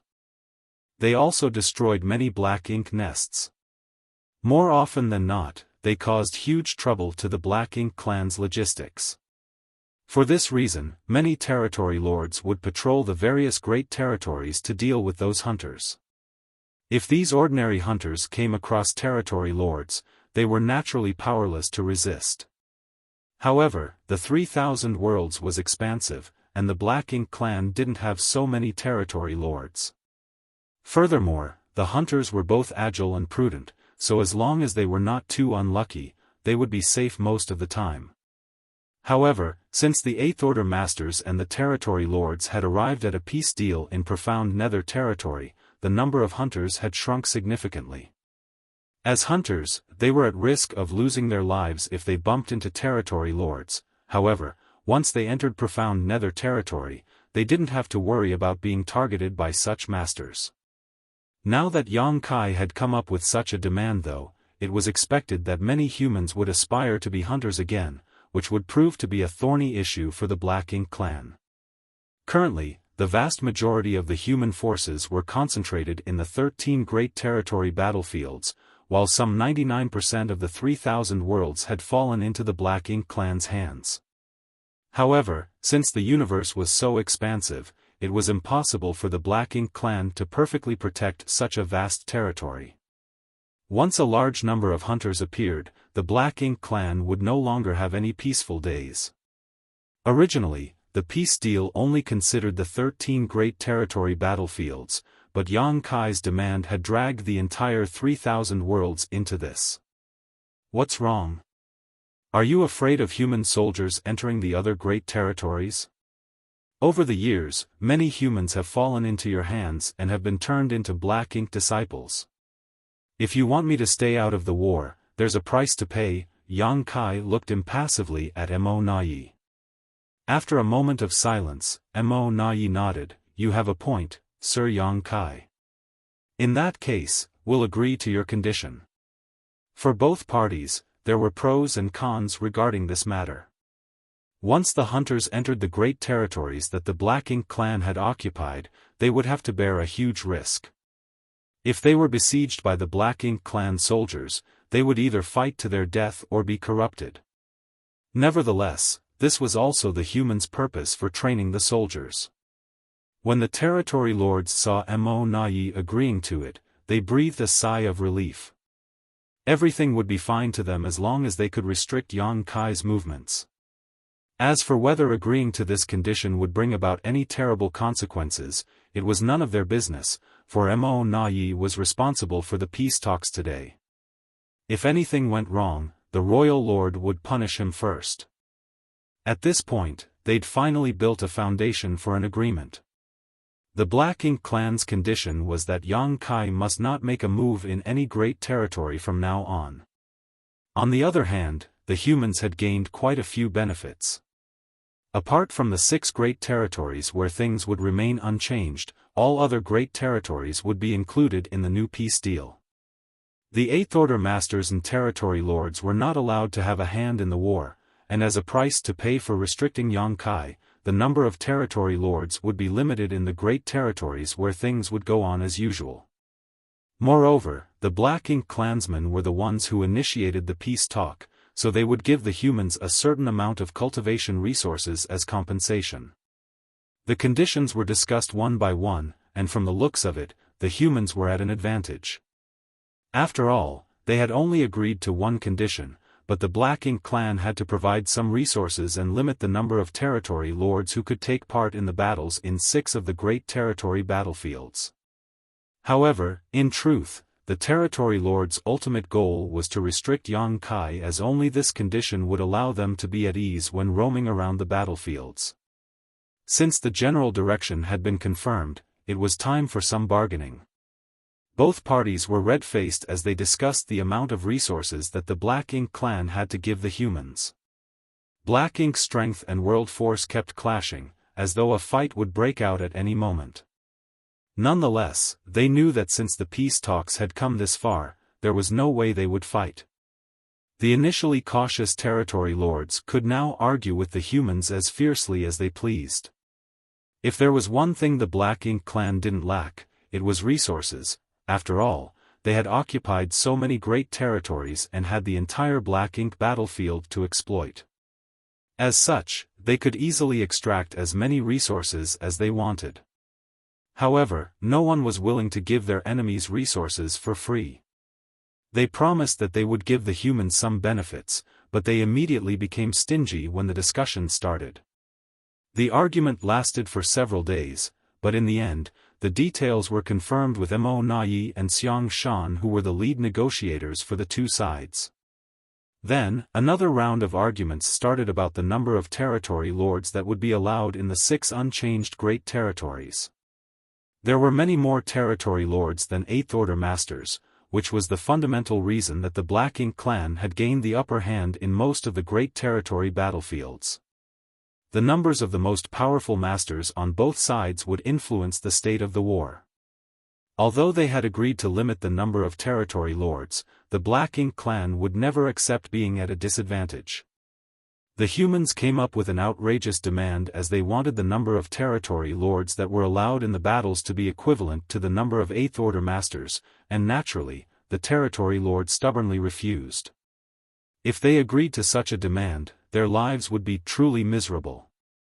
It wasn't easy to deal with the evil purging divine spears. The reason they were at an advantage was that they had more people on their side. The discussion this time was even more intense than when they talked about the resources. They were fine with giving resources away, for the humans needed time to refine those resources to increase their strength. However, once the number of territory lords decreased, they would lose control over the situations in many great territories. Nevertheless, an agreement was reached in the end. In the 6 great territories where things would remain unchanged, the number of territory lords couldn't exceed the number of 8th Order Masters by 50%. In other words, if there were 10 8th Order Masters, there could only be 15 territory lords. The humans were naturally not pleased with the outcome, for this meant there would still be significantly more territory lords than the 8th Order Masters. That way, the Black Ink clansmen were still at an advantage. However, this did ensure that the enemy no longer had an overwhelming edge which would constantly put the humans on the brink of defeat, like what happened in Twin Poles territory. Furthermore, because the humans had to train their soldiers, this amount of pressure was quite suitable. As such, Xiaofan agreed to it. If there was no life and death pressure, it wouldn't be training at all. Cultivating in seclusion would be faster in that case. Since everything had been discussed, they just had to choose the 6 great territories where things would remain unchanged. At this point, the 8th Order Masters remained calm while the territory lords were apprehensive. They were not willing to keep fighting the humans. If the war continued, they would be at risk of losing their lives. Nonetheless, they didn't have any say over this matter. Xiaofan and Mo Nayi took turns to select the 6 great territories where things would remain unchanged. When it was time for Xiaofan to choose the last great territory, he hesitated for a bit before finally choosing Azure Sun territory. He didn't agree to Luo Tinghe's request back then because things were not looking good in Azure Sun territory. As such, it would be beneficial to the humans if it could be included in the peace deal. However, the number of territory lords would now be restricted, so even if things remained unchanged in Azure Sun territory, the situation would improve significantly for the humans. Since Luo Tinghe wanted to achieve a breakthrough in battle, Xiaofan could only let her be. Apart from her, Xiaofan also needed battles to train himself. Without these life and death struggles to serve as stimuli, it would be hard for them to grasp the opportunity to break through to the 9th Order.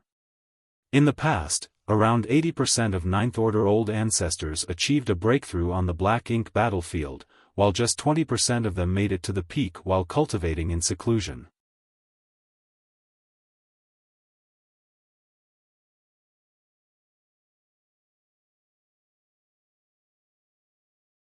Martial Peak, Chapter 5601, Retreat.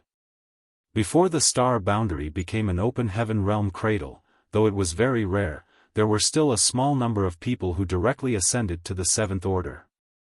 After countless years of accumulation, the cave heavens and paradises had a number of such gifted people. However, only 100 or so managed to break through that final barrier and ascend to the 9th Order. Some of them were still growing their powers, like Xiaofan, Luo Tinghe, and a few others. Nonetheless, many more had been killed on the Black Ink battlefield. Most 9th Order Masters achieved the required enlightenment while battling the Black Ink clan Masters on the Black Ink battlefield. Only by killing the enemies would they stand a chance to achieve a breakthrough. Yang Kai didn't know any of this, for he didn't come from one of the cave heavens or paradises. He just instinctively wanted to secure a better future for humans by using his experiences. That was why he decided to strike a peace deal with the territory lords in profound nether territory. It was just an experiment. The experiment turned out to be useful and feasible. Therefore, when the Black Ink clan wanted a peace deal 300 years later, those from the Supreme Headquarters were willing to agree. Otherwise, it wouldn't have been easy for the two races to discuss a peace deal given the blood feud between them. Since all the details had been confirmed, the masters of the two races took their leave. Unlike the earlier heated atmosphere, the mood was quite peaceful. The Black Ink clan would give the humans some resources as compensation, while the humans didn't have to worry about the Black Ink clan going back on their word. When the content of the peace deal was spread 1 month later, the human cultivators in different great territories were thrilled. Out of the 13 great territory battlefields, apart from profound Nether territory, the remaining 12 great territories had been in turmoil. As such, the soldiers from the major armies were envious of the environment and situation in profound Nether territory. Over there, the territory lords were not allowed to take part in the war. As such, the profound Nether army had essentially been disbanded since there weren't any large-scale battles. Comparatively, the humans in profound Nether territory were both safer and freer. Now, they didn't have to be envious. 6 out of 12 remaining great territory battlefields would become copies of profound Nether territory. Although the other great territories would remain unchanged, things would become much better for the humans as the number of territory lords who could take part in the war would be decreased. Of course, those from the Supreme Headquarters had to look at the big picture and mobilize the human masters to different battlefields accordingly. The human cultivators from profound Nether territory started streaming into the 6 new great territories that were included in the peace deal. As such, a lot of pressure had been lifted off the originally cramped profound Nether territory. Many ambitious people even started penetrating the great territories that the Black Ink clan had occupied.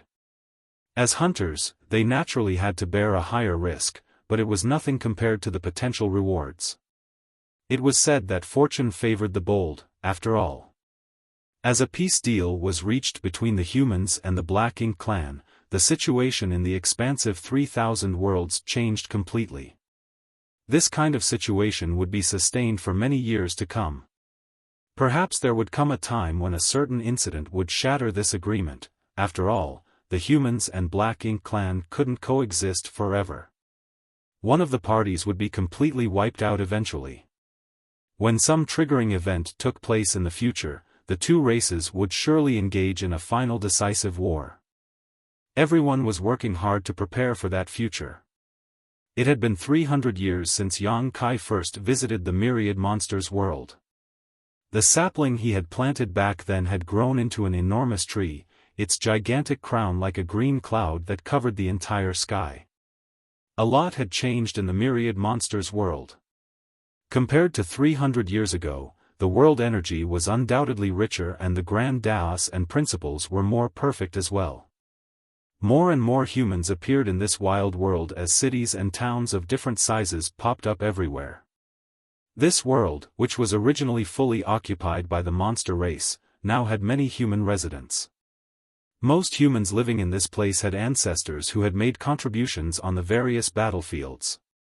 They used their military merits to exchange for a right to let their juniors or disciples reside in the Myriad Monsters world. Of course, there were also some open heaven realm masters responsible for standing guard over this world. As such, even though the humans and monster race weren't exactly compatible, the situation had been peaceful. There hadn't been any incident where the humans recklessly hunted the monster race or vice versa. In fact, many great monsters chose a different path forward, broke through their shackles, and gained human form. They took the initiative to come into contact with the humans and left the Myriad Monsters world before heading to the various battlefields to fight the Black Ink clan. The World Tree clone's nourishment had started showing its effects. Although the quality and quantity of prodigies born in this world were not comparable to the star boundary yet, some impressively gifted people had already begun to appear. As time passed, this world would be another star boundary. Everything was right on track, just as Yang Kai had planned. Yang Kai didn't inform anyone about his arrival here. Even the open heaven realm masters responsible for monitoring this world were unable to detect Yang Kai's presence as they were mostly in the 4th order and 5th order. It wasn't until 2 years later that Yang Kai left the Myriad Monsters world. He didn't return to profound Nether territory though.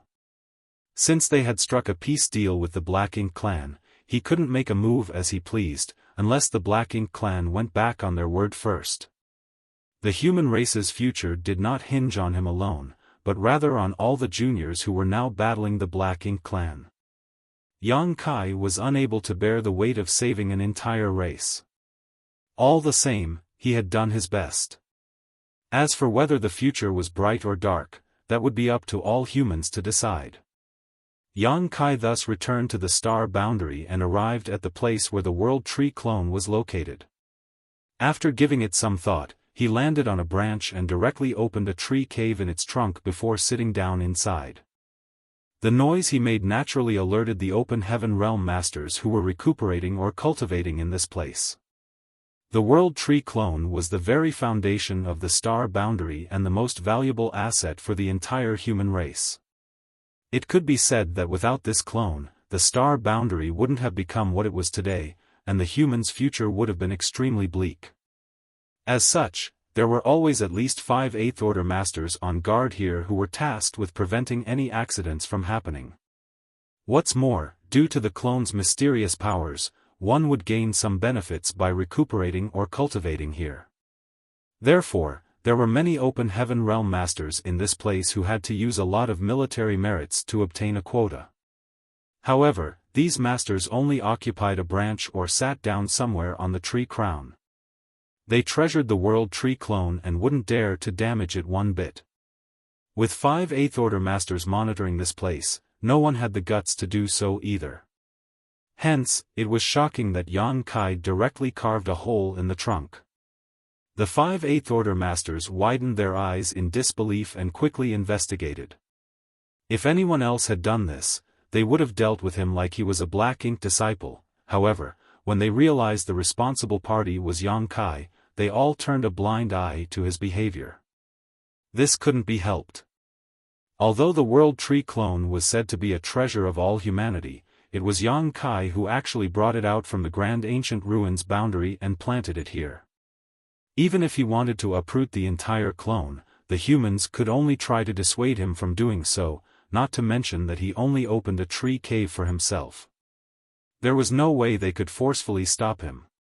Furthermore, they were probably no match for Yang Kai to begin with. These Eighth Order Masters exchanged glances and communicated with each other using their divine senses. It seems that junior brother Yang is injured. His aura is quite weak.